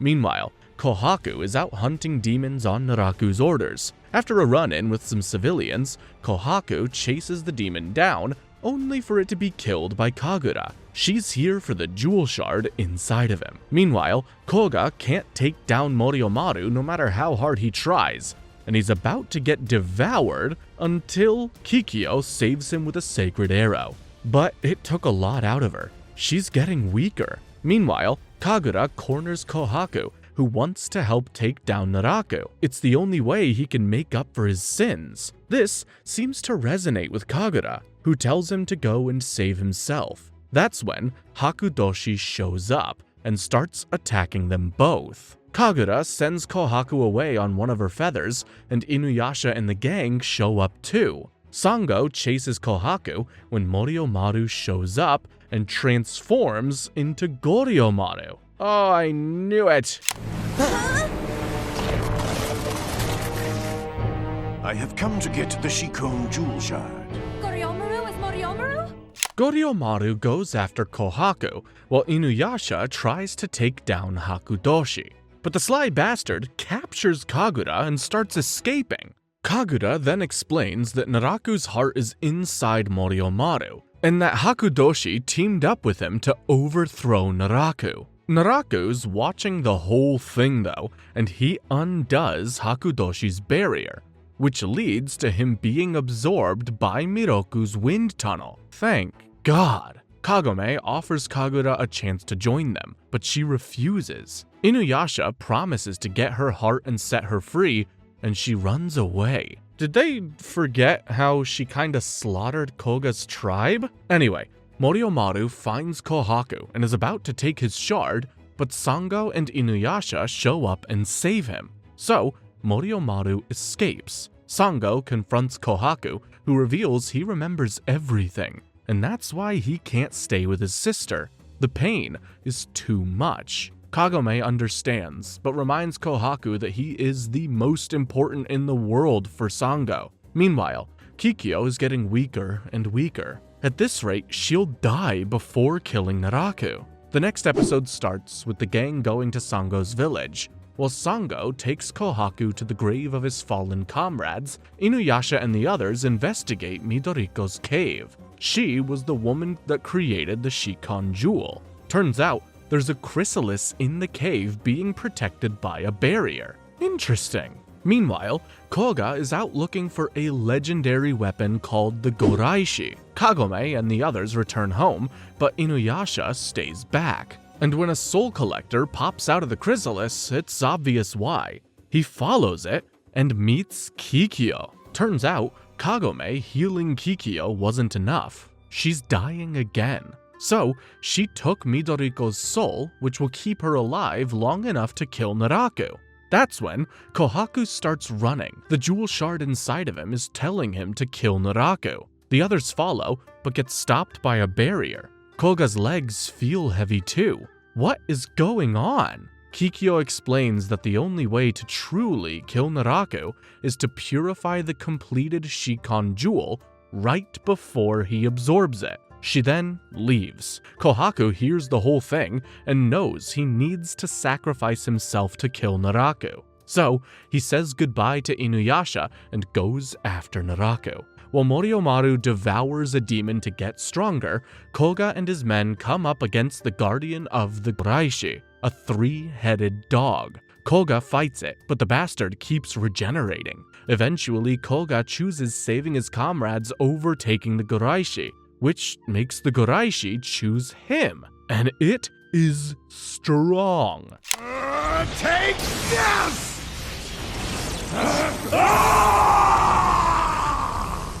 The Goraishi is now part of Koga. Meanwhile, Naraku confronts Kagura and says he'll give her freedom. He does just that, giving Kagura back her heart before stabbing her and injecting her with miasma. Naraku wants Kagura to die slowly. This guy is sick. Kagura flies away, happy that she's freed but worried about the miasma. Meanwhile, Sesshomaru runs into Moriomaru, who now has super strong armored skin. They fight, and even Sesshomaru's Tokijin can't crack it. Meanwhile, Kagura makes her way to a field of flowers and sits down. She knows she's dying, so she takes a moment to rest. Her blood covers the petals, and the wind blows them to Sesshomaru. So he locks in and puts a crack in Moriomaru's armor, who runs away. He then tosses Tokijin and goes to see Kagura. Seeing Kagura, Sesshomaru knows Tetsusaiga can't save her. Still, she's happy she got to see the man she loved one last time, and then she crumbles away. Inuyasha and his friends ask Sesshomaru how she died, and he says she died with a smile on her face. R.I.P. to the baddest character in the show, even if she was a murderous psychopath. The following episode sees Sesshomaru brooding, thinking about Kagura. He's actually upset that she died. That's when Tetsusaiga shows up. He explains that the Tetsusaiga has now changed because Sesshomaru finally grew a heart. So, now he's going to reforge it into a weapon.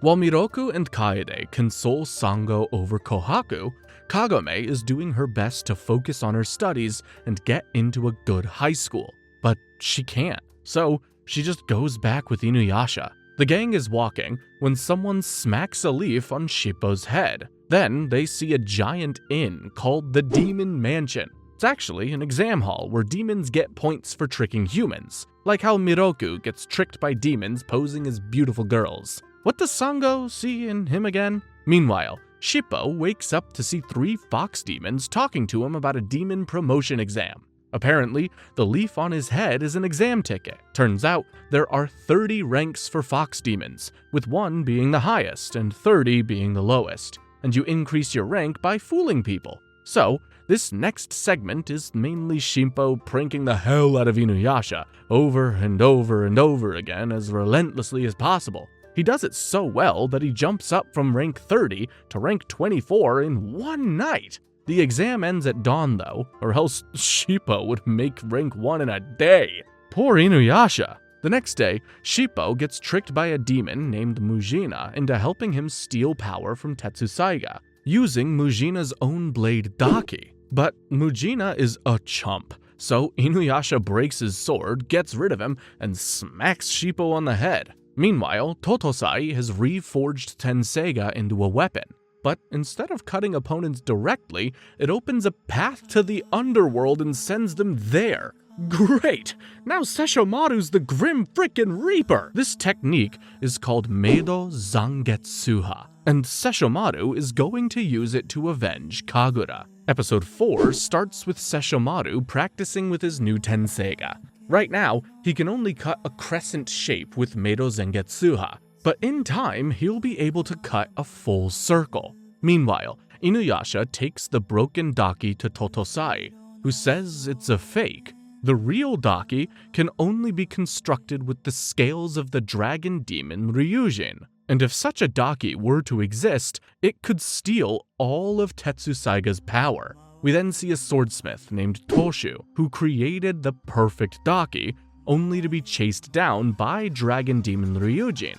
He wants it. Inuyasha and his friends show up and Inuyasha fights him. Meanwhile, we see a new incarnation of Naraku take down some members of another wolf tribe. He then takes a boy named Shinta hostage and gives his brother Kai a jewel shard. Kai is now his slave. Inuyasha then defeats Ryujin with a backlash wave, only for Toshu to absorb Ryujin into Daki. Yeah, he's evil. Back with Kai, he attacks Koga. He has to get Koga's jewel shards. Koga is too powerful though, and he needs to get back before sunset or Shinta will die. So he runs off and Koga chases him. Meanwhile, Toshu says he wants Tetsusaiga's power next. Inuyasha tries telling him a human can't handle it, but Toshu starts fighting him anyway. As the swords clash, Daki absorbs more and more of Tetsusaiga's power. and Toshu starts growing scales. Eventually, Tetsusaiga starts cracking. It won't survive much longer. Toshu unleashes a wind scar, so Inuyasha uses it to launch a backlash wave. Meanwhile, Koga follows Kai to the new Naraku incarnation. Koga takes out a demon there with his Guraishi, but the Naraku incarnation sends Shinta with a moth demon before flying off on a huge paper crane. Bro thinks he's Kagura. Back with Inuyasha, Toshu absorbs the backlash wave and has gone full lizard mode. But the Daki can't take any more energy, so it transfers all the damage to Toshu, killing him.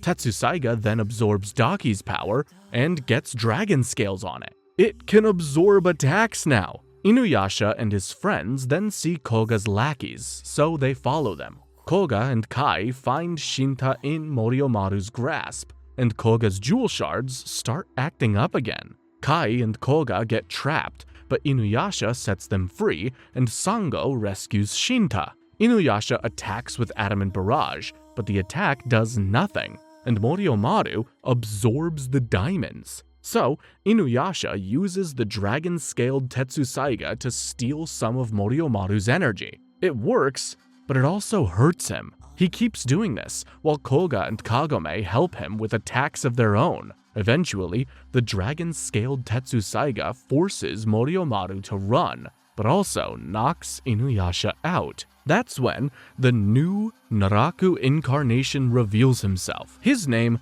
is Byakuya, and he says he's just here to watch before leaving.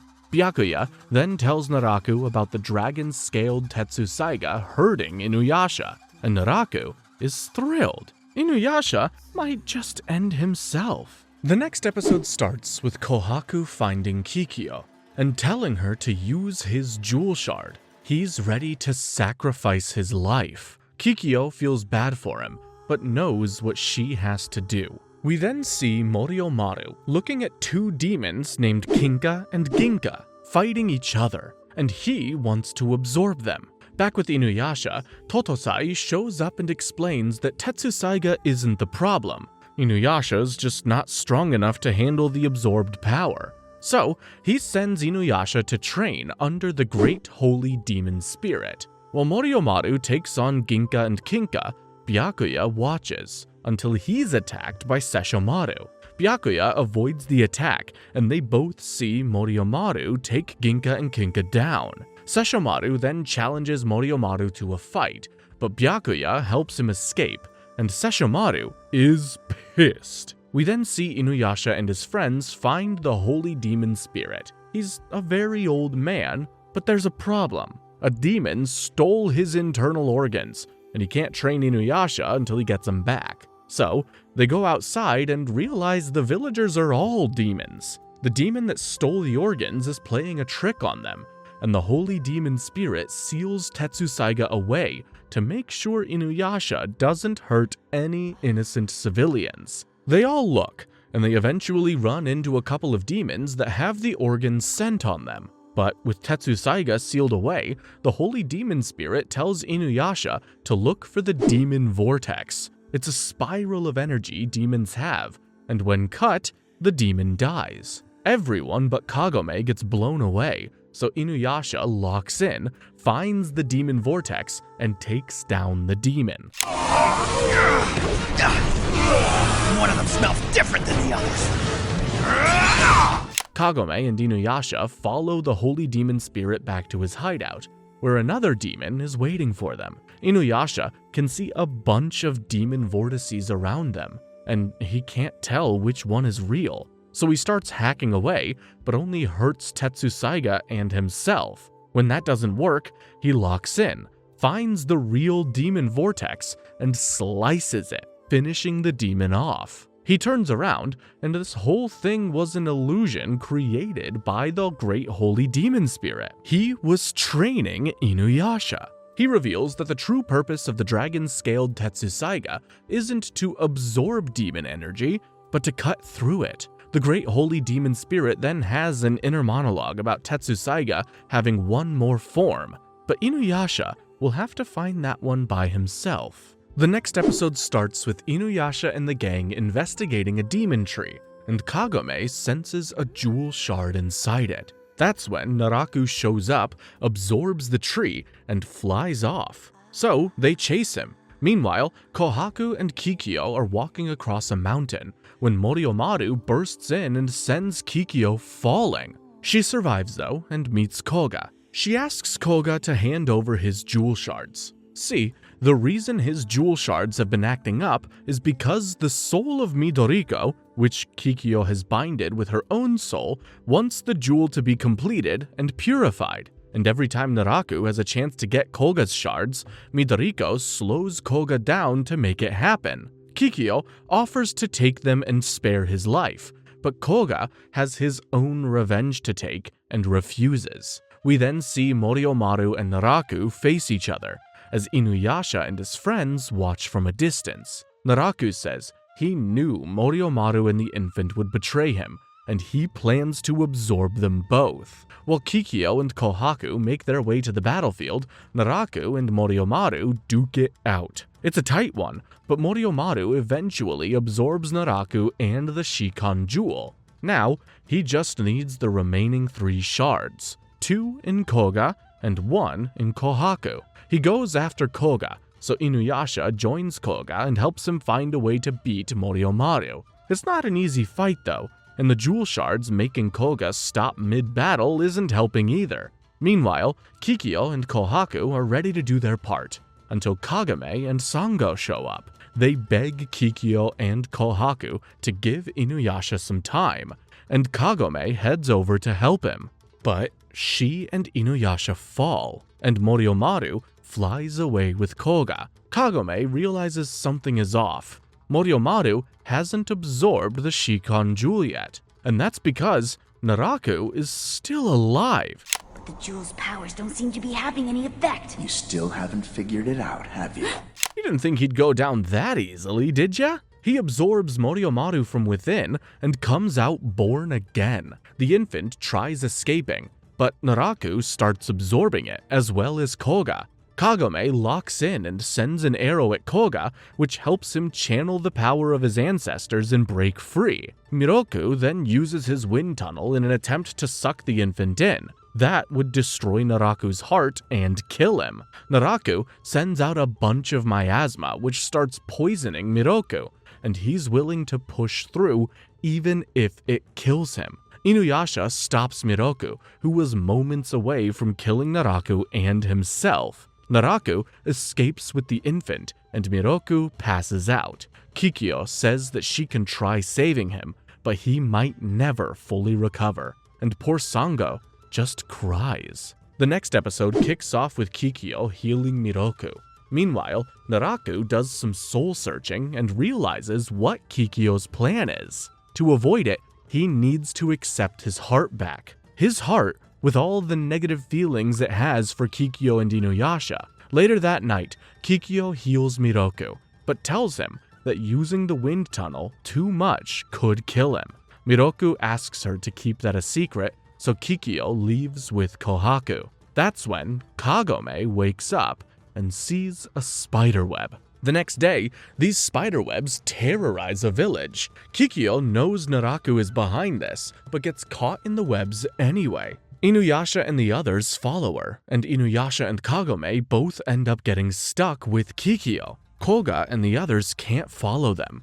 They're stopped by a barrier. Inside, Kagome sees visions of Inuyasha and Kikyo from 50 years ago. When she wakes up, the webs are gone, and she sees Kikyo's miasma is spreading. She tries shooting the wound with Kikyo's bow to purify it, but the bowstring snaps. And that's because she has doubt in her heart after seeing the visions of Inuyasha and Kikyo. The bowstring can only be fixed at the mausoleum of Mount Azusa. So, Kagome and the others go there, while Inuyasha and Kikyo look for Kohaku. Speaking of Kohaku, he's chased down by Byakuya, but Sesshomaru manages to save him. Kagome and the others make it to Mount Azusa, but when they climb up the stairs, they don't get any closer. Suddenly, everyone but Kagome vanishes, and she comes face to face with the guardian of Mount Azusa, who takes the shape of Kikyo. While Koga and the others wait at the bottom,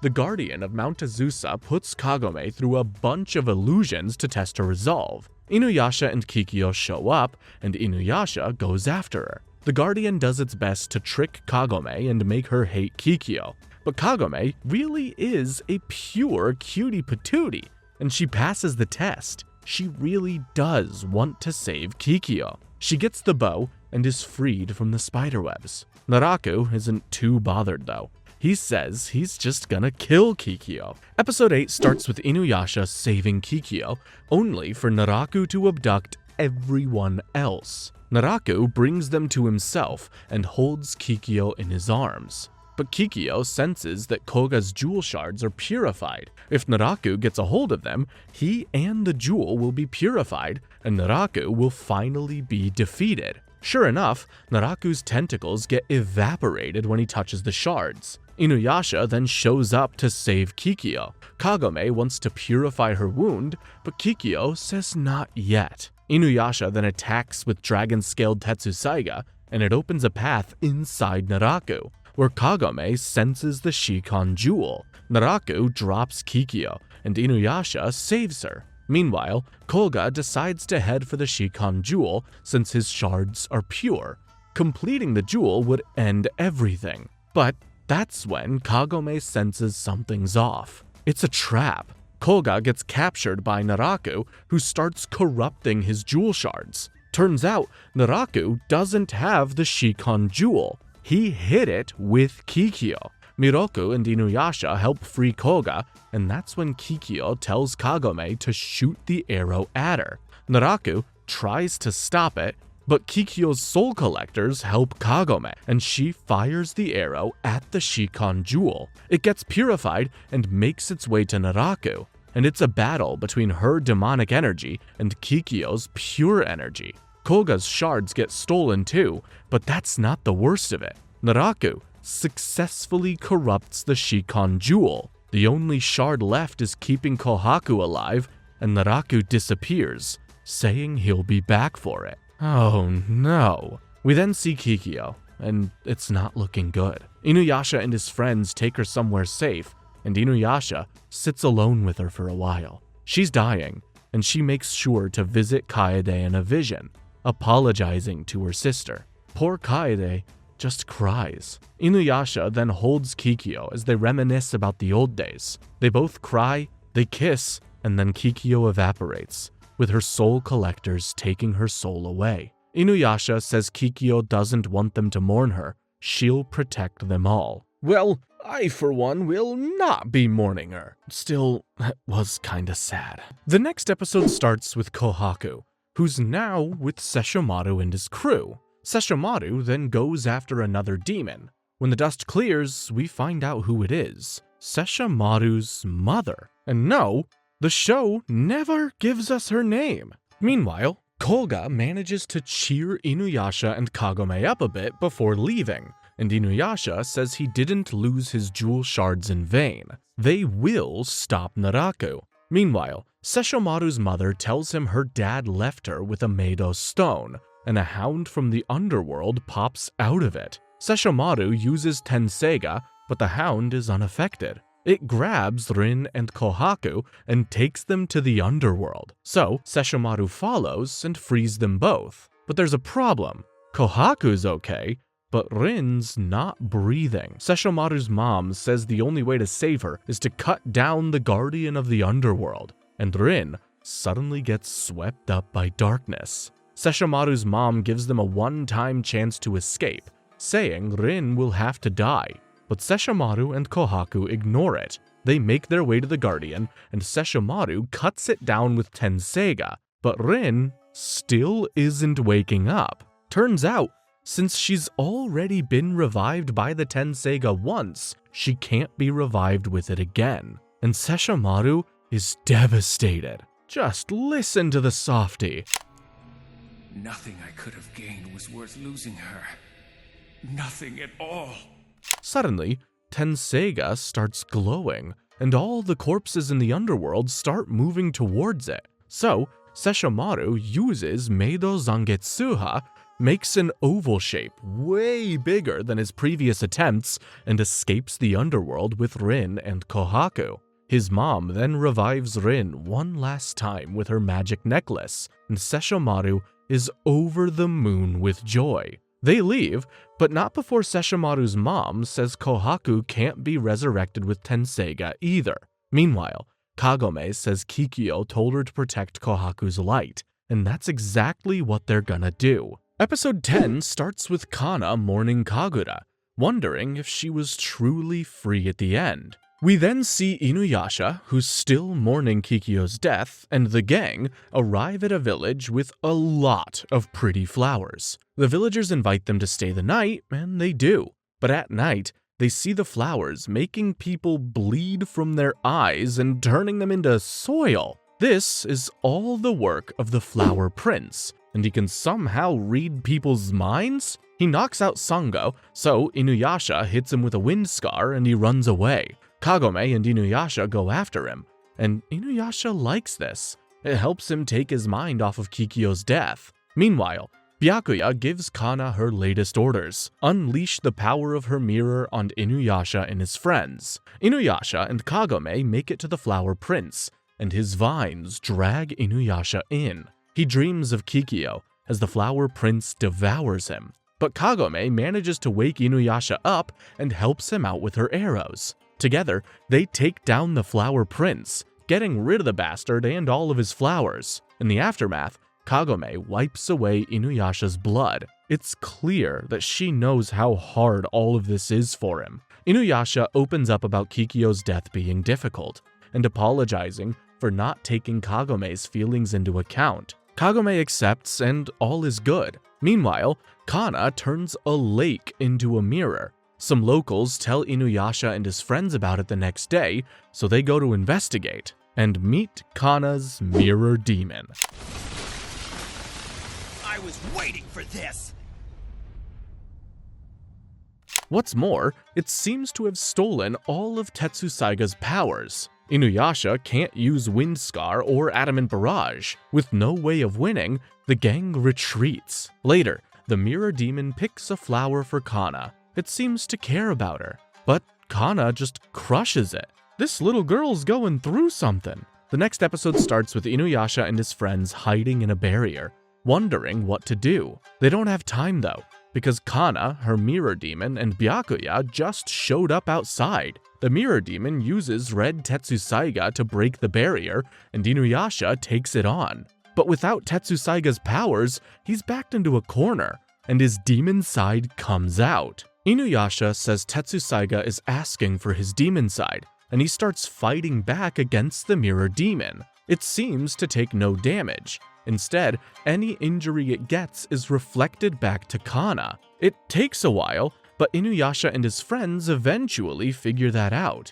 They try to get Kana to stop. She's gonna get herself killed. Byakuya finds this concern for the enemy insane, and so do I. Regardless, Kana doubles down and attacks Inuyasha with beams, while he deflects them with Tetsusaiga's barrier and keeps chipping away at the mirror demon, hurting Kana more and more. She eventually loses both of her arms, and Inuyasha's goal is simple. If he can cut into the mirror demon's Tetsusaiga, he'll get its power back. He manages to cut into it just a bit, but a blast of energy sends him flying back. Luckily, that did the trick.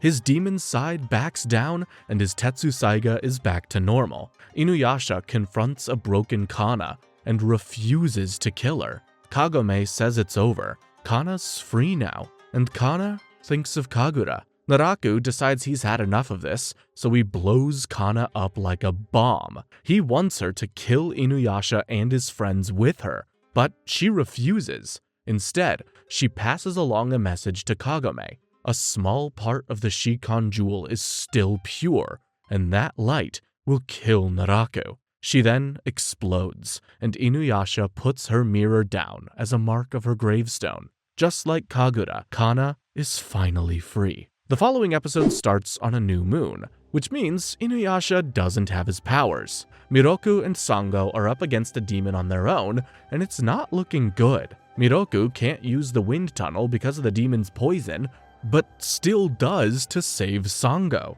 So, Sango covers her weapon with poison and takes out one of the demons. Inuyasha's powers come back in time to deal with the other one, but Sango's weapon has been destroyed. Luckily, Myoga knows someone who can fix it. A drunk old man known as the Master of Potions. They go to him, and he brings out 2 pots. He puts Sango's weapon in one and tells Sango she needs to defeat all the demons inside the other one. If she can't, her weapon will be gone forever. So Sango jumps in and starts fighting, and she's having a rough time. While the others mess about outside, Sango realizes she's fighting the souls of all the demons whose bones were used to make her weapon. That's badass. She doesn't have to slay them though, she has to make up with them. Meanwhile, the Master of Potions comes up with a solution for Sango's miasma problem. You see, the miasma spreads closer to his heart every time he uses the wind tunnel, and it hurts.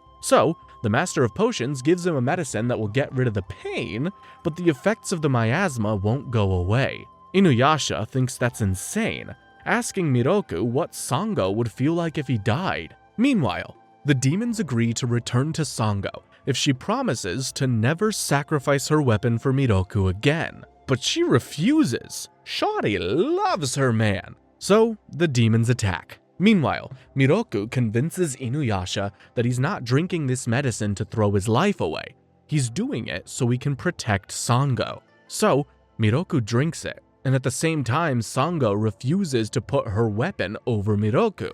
They love each other, and that love is what gets them through their tests. Miroku survives the medicine, and Sango gets her weapon back. The Master of Potions says it's gonna be different now, and I guess we're gonna have to wait and see what that means. The next episode starts with Sesshomaru being pissed. He can't complete a full circle with Meido Zangetsuha yet. That's when a girl with no eyes shows up and offers to show him the secret behind perfecting Meido Zangetsuha. Sesshomaru, Kohaku, Jaken, and Rin follow her. While Inuyasha and the others follow Kohaku's jewel shard, Sesshomaru comes face to face with the demon behind this little scheme. His name is Shishinki, the Ogre of Death, and he can use Meido Zangetsuha too. A deadly mistake.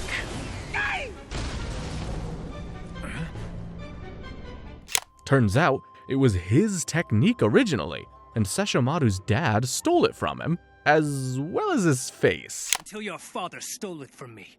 He took it, along with my face. Horrifying. Anyway, Sesshomaru tries using his own Meido, which is bigger than Shishinki's. But Shishinki's Meidos are complete circles, and they end up absorbing all of Sesshomaru's Meidos. Inuyasha and the others show up, and Shishinki sees Tetsusaiga. He then reveals that Tetsusaiga and Tenseiga used to be the same blade. Turns out, their dad stole Meido Zangetsuha using Tetsusaiga, but didn't really know how to use it. So, he removed it in the form of Tenseiga, and had it passed down to Sesshomaru. Shishinki rage-baits Sesshomaru, saying he got stuck with an incomplete sword, and that their dad chose Inuyasha over him. Inuyasha tries to help in the fight, but Sesshomaru clocks him right in the face, telling him to stay out of it. He then approaches Shishinki, who constantly launches Meidos at him and trash talks the whole time. Myoga tries telling Sesshomaru that his dad believed Sesshomaru could complete Meido Zangetsuha, but he doesn't really care about that right now. He makes his way to Shishinki and punches him in the face, breaking off his mask. Inuyasha shows up too, and Shishinki launches hella Meidos at them. They look cooked, when suddenly Tenseiga and Tetsusaiga start resonating with each other. Sesshomaru pulls out Tenseiga and makes a perfect, giant Meido Zangetsuha. Never, Shishinki! I would not allow my life to be taken by scum like you!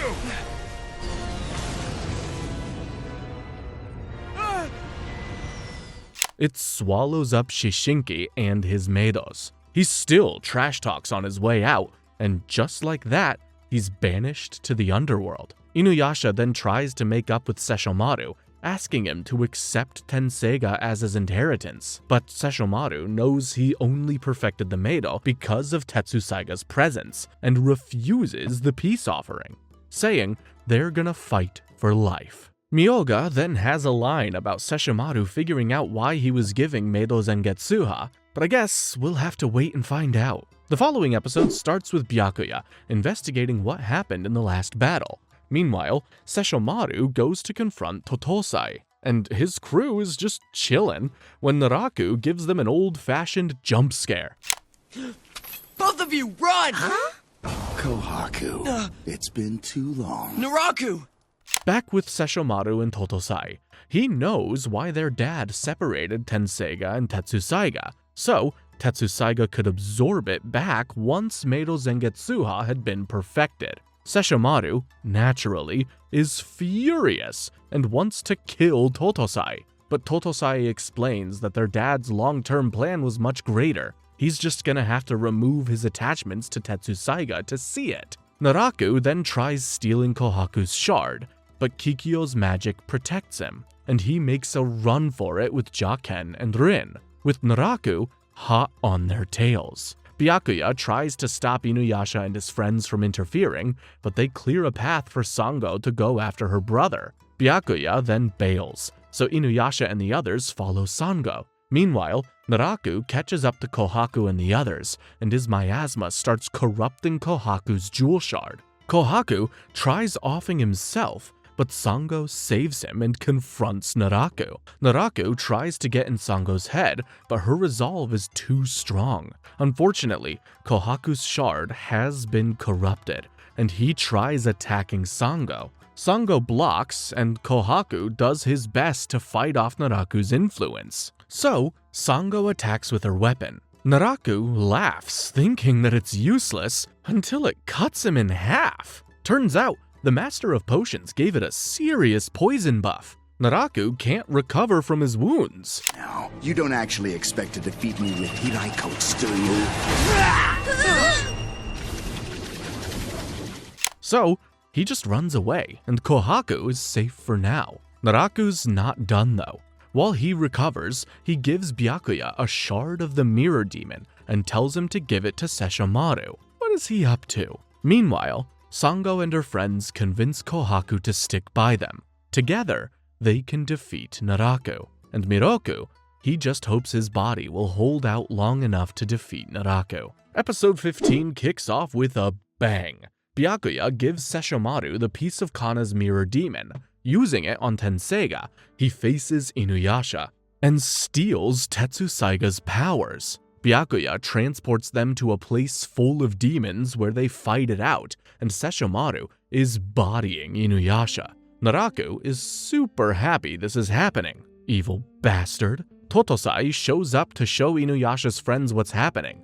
Just like the last time Tetsusaiga lost its powers, Inuyasha's demon side comes out, and he uses it to steal back some of Tetsusaiga's power. Sesshomaru's goal is simple. He wants Inuyasha to prove that he deserves to have Tetsusaiga. The two brothers then attack, with both of them using Backlash Wave on each other. It tears stuff apart, and Inuyasha is ready to take back more of his power, only for Sesshomaru to use a Meido Zangetsuha and send him flying into it. Naraku is delighted, and Inuyasha's friends watch in horror. Sesshomaru tosses Tenseiga in with him. He's abandoning everything his father left behind. And that is when dragon-scaled Tetsusaiga comes out, and Inuyasha sees a demon vortex, his own demon vortex. He cuts through it and frees himself from the Meido Zangetsuha. Sesshomaru has all the proof he needed. Tetsusaiga truly belongs to Inuyasha. Using the mirror demon particles, Naraku attacks Inuyasha by controlling Tenseiga until Sesshomaru takes it back. Naraku thinks Sesshomaru's gonna finish off Inuyasha himself, and it looks like that, cause he's fighting Inuyasha. In reality though, he just wanted Tetsusaiga to absorb all of Tenseiga's energy, and that's exactly what happens. Tenseiga breaks, and Tetsusaiga takes on a new black form.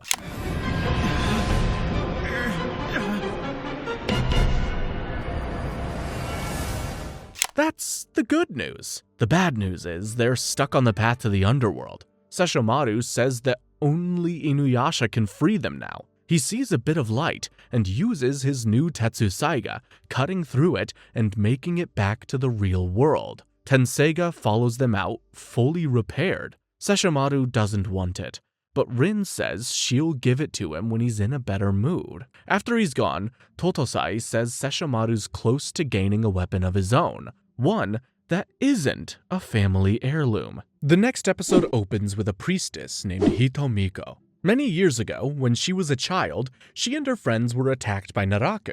Hitomiko survived thanks to her barrier, and she was able to send Naraku away, but not before he killed her master. After that, she dedicated her life to fighting demons. Unfortunately, in the present, Naraku manages to attach a spiderweb to her, corrupting her. Some days later, Inuyasha and the gang make it to her village, and the villagers fill her in. Shortly after the spiderwebs hit her, Hitomiko said she was gonna die, and asked for her head to be cut off and buried separately from the rest of her body. But the villagers couldn't do that.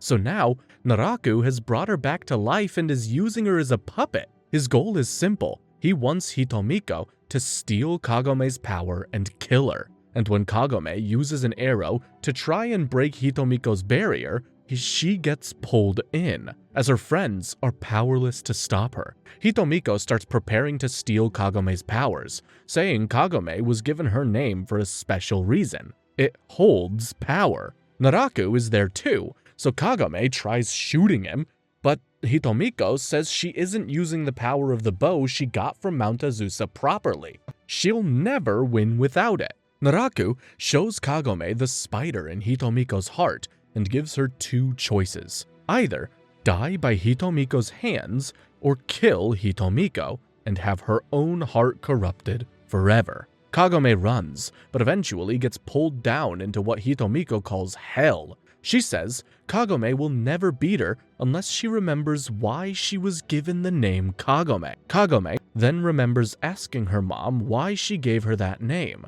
Turns out, when Kagome was born, her mom saw a star-shaped pattern inside of her. She named Kagome after that. That was the Shikon Jewel, and Kagome realizes she needs to harness that power. She sees the same star shape on Hitomiko's chest and pulls out her bow. She shoots, and in one go, purifies Hitomiko and sends Naraku packing.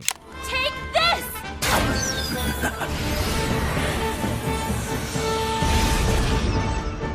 The arrow disappeared.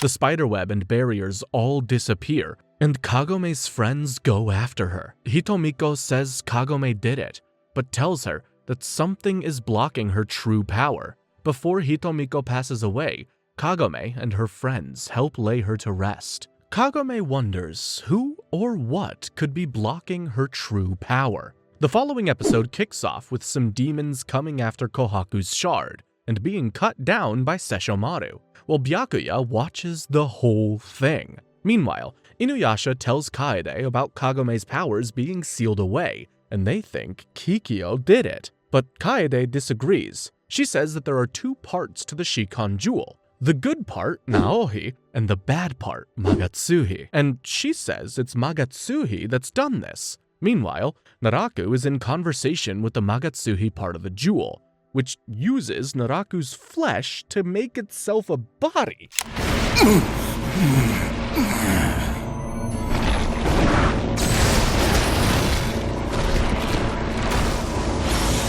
It goes face to face with Sesshomaru, and it looks evil.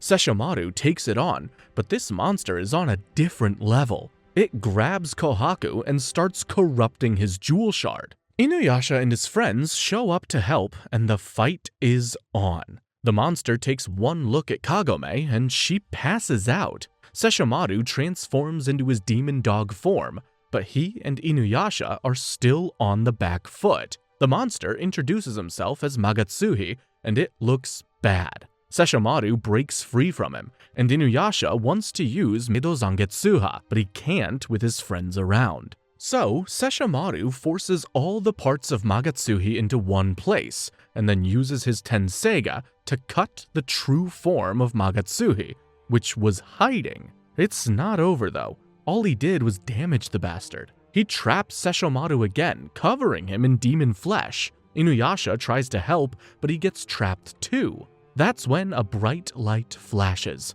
and Sesshomaru bursts through the demons. He has his left arm back, as well as a brand new sword.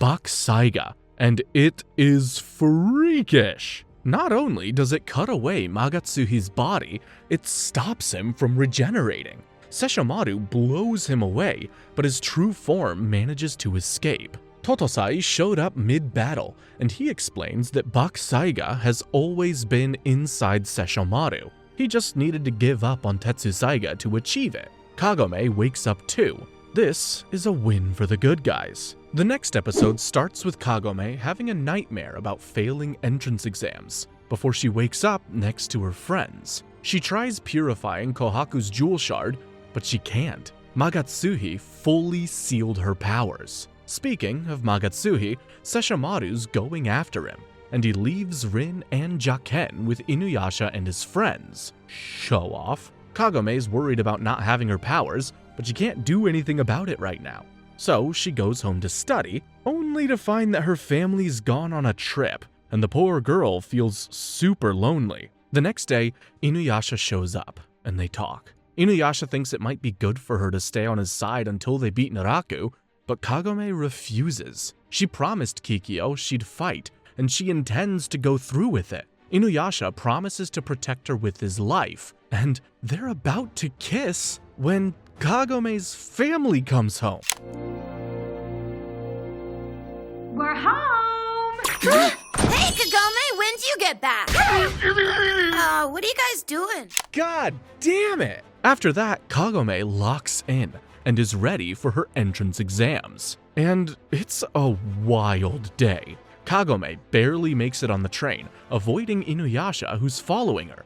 But she loses her bag on the train, so Inuyasha helps her find it and gets her to the exam on time, but she lost her exam ticket and is devastated until her mom shows up with it. Kagome finally gets to give her entrance exams, and she passes. The next episode starts with Kagome and Inuyasha at home, which just means more shenanigans. Meanwhile, Sango and Rin watch over a passed-out Kohaku, while Miroku plays with the children in the village. Suddenly, dark clouds cover the place. Magatsuhi's here with his demons. Turns out, Byakuya led Sesshomaru on a wild goose chase, and Magatsuhi's attacking the village. Sango and Miroku fight off the demons, only to realize Kohaku's been possessed by Magatsuhi. Miroku tries sucking Magatsuhi in, but all he does is take in some deadly poison. Magatsuhi then makes Kohaku stab Sango, knock out Rin, and then escape with his demons.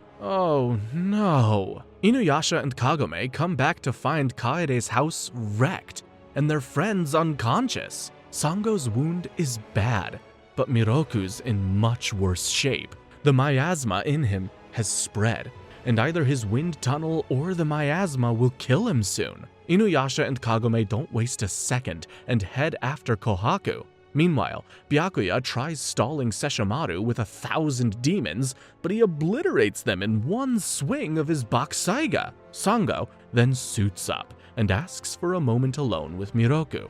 The only way to save him is to defeat Naraku. So, she kisses him before she leaves, begging him not to die. Please don't die.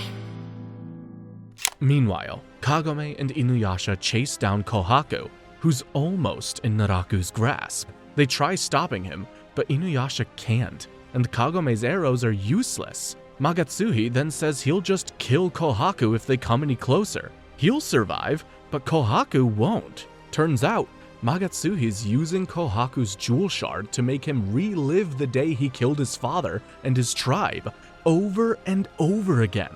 His soul is being broken.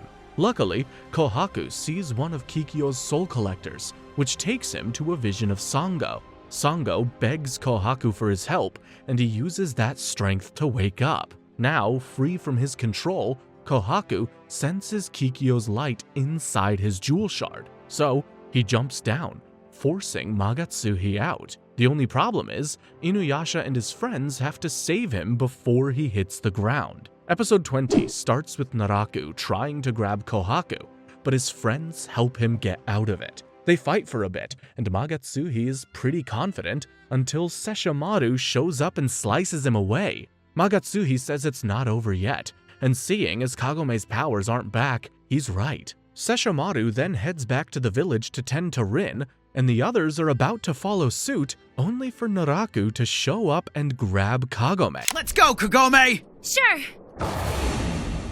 Naraku! He's really good at jump scares. Inuyasha can't attack him with Kagome in the way. Luckily, Kagome senses the jewel shard in Naraku's right shoulder.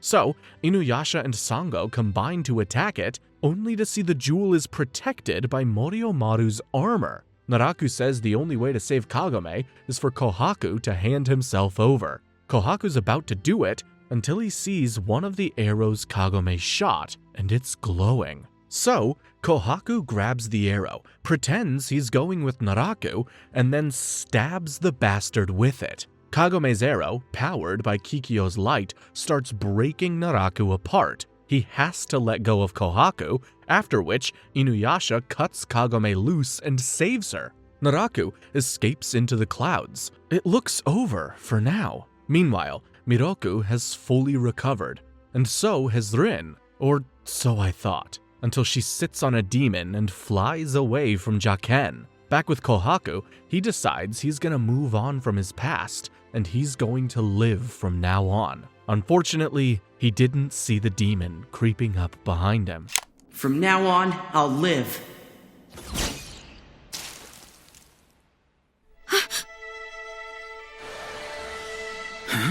Kohaku's lifeless body drops to the floor as his jewel shard flies away. It was the only thing keeping him alive. He's gone now. All Sango can do is hold her brother's body and cry. That is brutal. I freaking hate Naraku. Speaking of Naraku, he finally assembles the full Shikon jewel, and it's totally corrupted. Meanwhile, Sesshomaru learns from Miroku and Kaede that Rin was abducted by Magatsuhi, so he goes after her. Meanwhile, Inuyasha tries to fight Naraku, but the bastard just rubs the death of Kohaku and Kikyo in his face before leaving. Inuyasha punches the ground in frustration, and Sango hugs Kohaku when a light glows on his neck. Turns out, Kikyo's light abandoned his jewel shard, stayed with Kohaku, and brought him back to life. It's a little plot convenient, but I'm gonna let this one slide. Kohaku and Sango both cry, hugging each other. Kagome knows they've got to take Naraku out. They're in the endgame now. The next episode starts with Naraku reflecting on all the evil shit he did to get to this point, as he sits next to Byakuya and a passed out Rin. Meanwhile, Kagome makes it into high school with her friends and celebrates her graduation. She then heads back to the feudal-era. Meanwhile, Naraku starts absorbing the Shikon jewel and releases a cloud of miasma and demonic mass, covering the sky.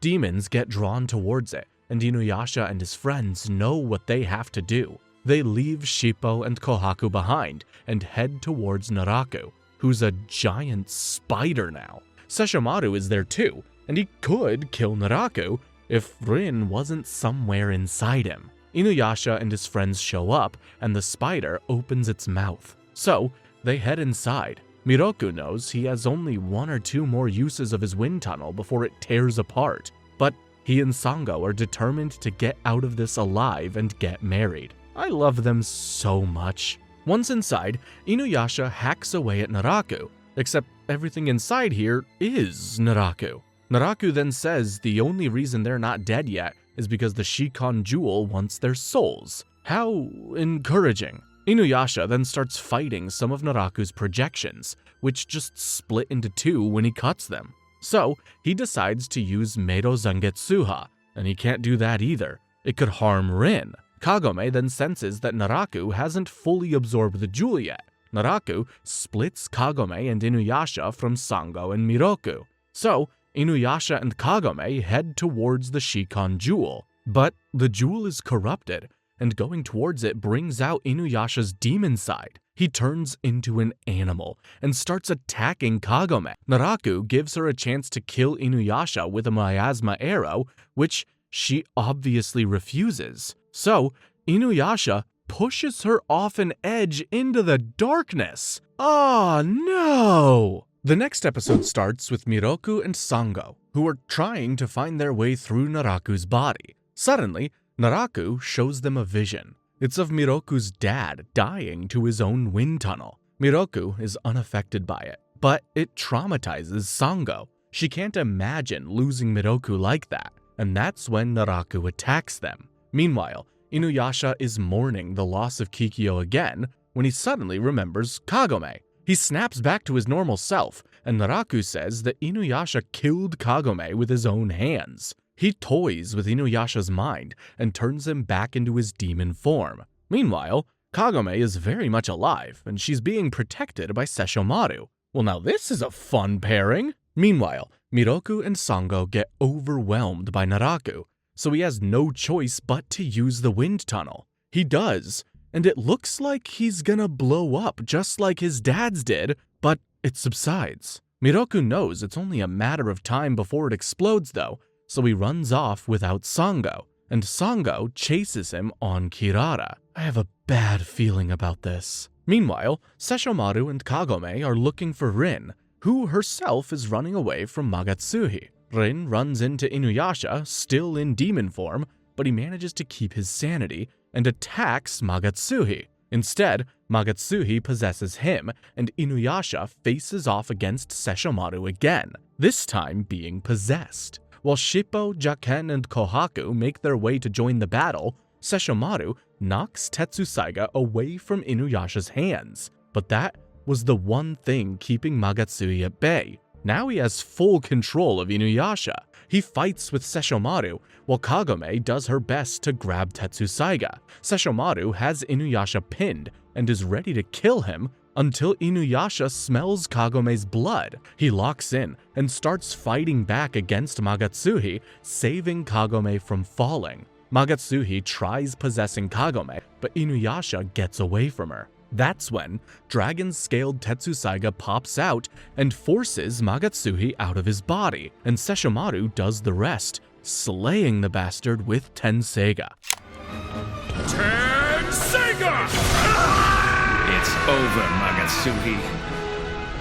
Good riddance. With Magatsuhi gone, Kagome gets her powers back, and they instantly purify Inuyasha's demon form. Her powers have also made it easier for Sesshomaru to track Rin, who's doing just that. While Shippo, Kohaku, and Jaken are having a rough time finding their allies, Naraku realizes that a bit of light has returned to the Shikan Jewel, so he decides to use it against the heroes. He tells Inuyasha and Kagome his plan. Miroku and Sango have been separated, so he's gonna use the light to lure them both into traps. Inuyasha and Kagome know they can't let Miroku use the wind tunnel again, so they decide to go after him. Naraku shows both Miroku and Sango illusions of himself, with Sango's illusion carrying the real Rin. Naraku wants Miroku to kill himself in pursuit of this illusion and go for Sango to kill Rin in pursuit of that illusion. If he does,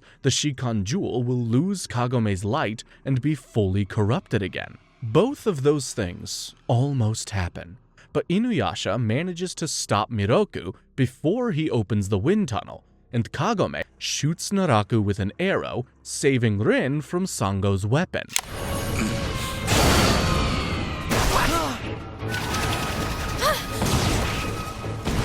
Rin! Kohaku? It tears off Naraku and Byakuya's left arm. Kohaku saves Rin from falling, but Sesshomaru shows up, and Byakuya tells him how Sango almost killed Rin.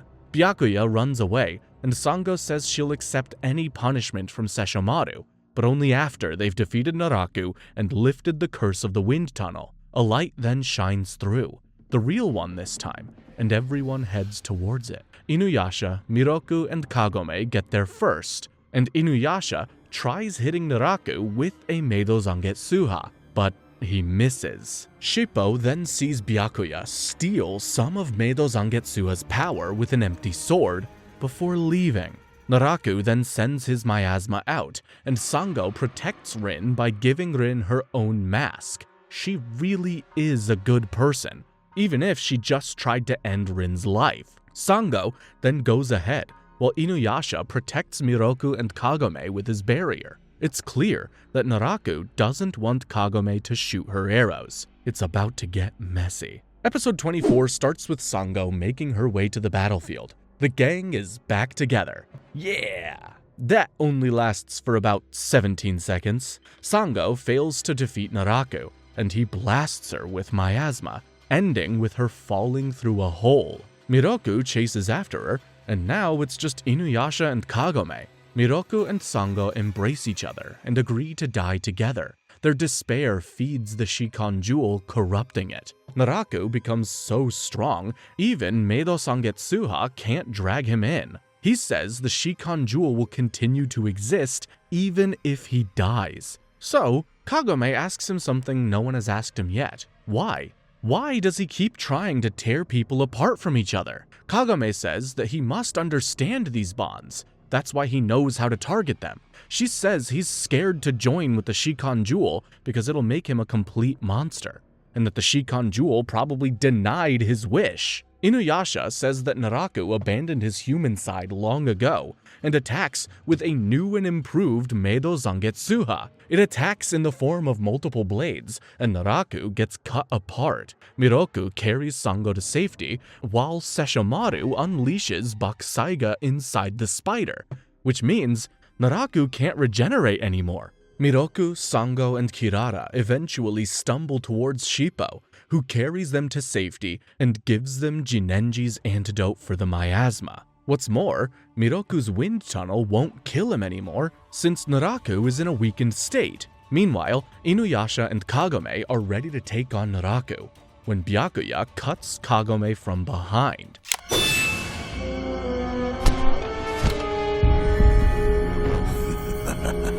Inuyasha kills him, and Kagome looks unaffected. Just what did he do? Anyway, Inuyasha and Kagome are struggling to fight Naraku all alone, but they won't have to, because Miroku, Sango, Kirara, Shippo, Sesshomaru, Jaken, Rin, and Kohaku have all shown up. Now, the gang is really here. The village below watches on as Inuyasha and everyone else do all they can to slice Naraku apart. Backed into a corner, Naraku finally merges with the jewel, and it's kinda underwhelming.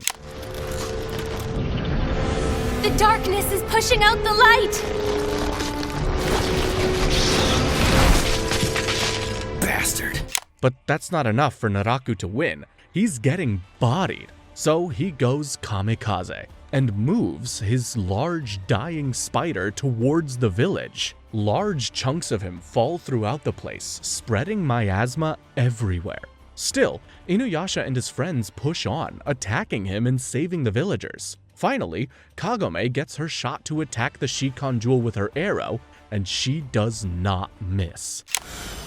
It seems I won't be joining Kikyo. In this, or the next world. Naraku launches one last attack, but it fails. The miasma all gets purified, and Naraku appears for one last conversation. He says the jewel forced him to make a wish the moment Byakuya cut Kagome. In the end, the jewel ended up using him as a tool. How ironic. With that, one of the most despicable villains in anime history finally dies. Thank God. Miroku checks his wind tunnel, and it's gone.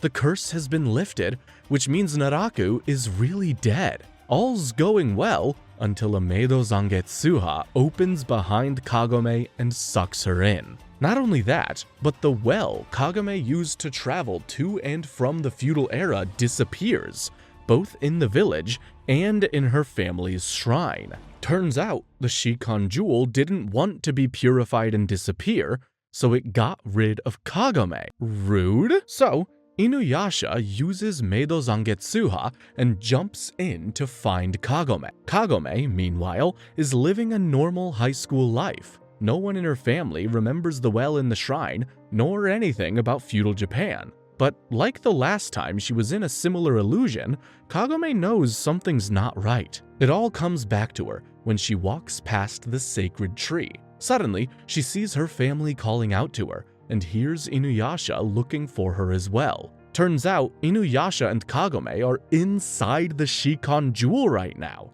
Inuyasha fights off demons, while the Shikon Jewel plays with Kagome's head. She's stuck in permanent darkness, and the only way for her to escape is to make a selfish wish to return to the world she was just shown. However, her freedom will only be an illusion. In reality, she'll become part of the Shikon Jewel. Kagome's resolve is weakening, and Inuyasha is doing all he can to get to her before she makes a wish. We just have to hope he makes it in time. The last episode starts with Inuyasha battling the demons, with a little help from Midoriko, the priestess who created the jewel. He then sees Naraku there, and the demons tell them their plan: to have Kagome locked in battle with Naraku for eternity inside the Shikon Jewel. Inuyasha cuts them all down, and his voice reaches Kagome, filling her with hope. The jewel thinks she'll make a wish to see Inuyasha again. Instead, she chooses to stay here and wait.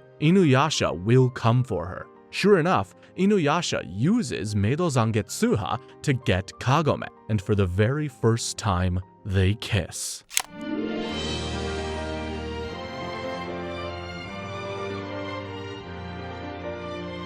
It's not an illusion. Finally! Kagome then makes the only proper wish. She wishes for the Shikon Jewel to disappear forever. It does just that, laying Midoriko, the demons, and Naraku's soul to rest. And with that, it's finally over. 3 years later, Kaede and Rin head over to Sango, who's giving birth to her and Miroku's third child. God damn, they did not wait, huh? Miroku and Inuyasha, meanwhile, kill a demon and go back home. Everyone's there, except Kagome. She just graduated high school and got into university, but she's still sad. Turns out, after the jewel was destroyed, Kagome and Inuyasha were brought to Kagome's world. Kagome met her family, but Inuyasha was sucked away by the well, back to feudal Japan. Since then, the well stopped working, and now it's been 3 years since they've seen each other. Oh, my heart is in pieces. Both Kaede and Kagome realize that this probably happened because Kagome's mission was to destroy the Shikon Jewel. With it gone, she didn't belong in feudal Japan anymore. Still, both Kagome and Inuyasha visit the well regularly, hoping beyond hope it'll work again one day. Until one day it does. Kagome can see the feudal-era's sky from her well. She looks at her mom, who understands. So Kagome hugs her, says goodbye, and jumps through. Inuyasha picks up her scent instantly and rushes to the well where he helps her climb out.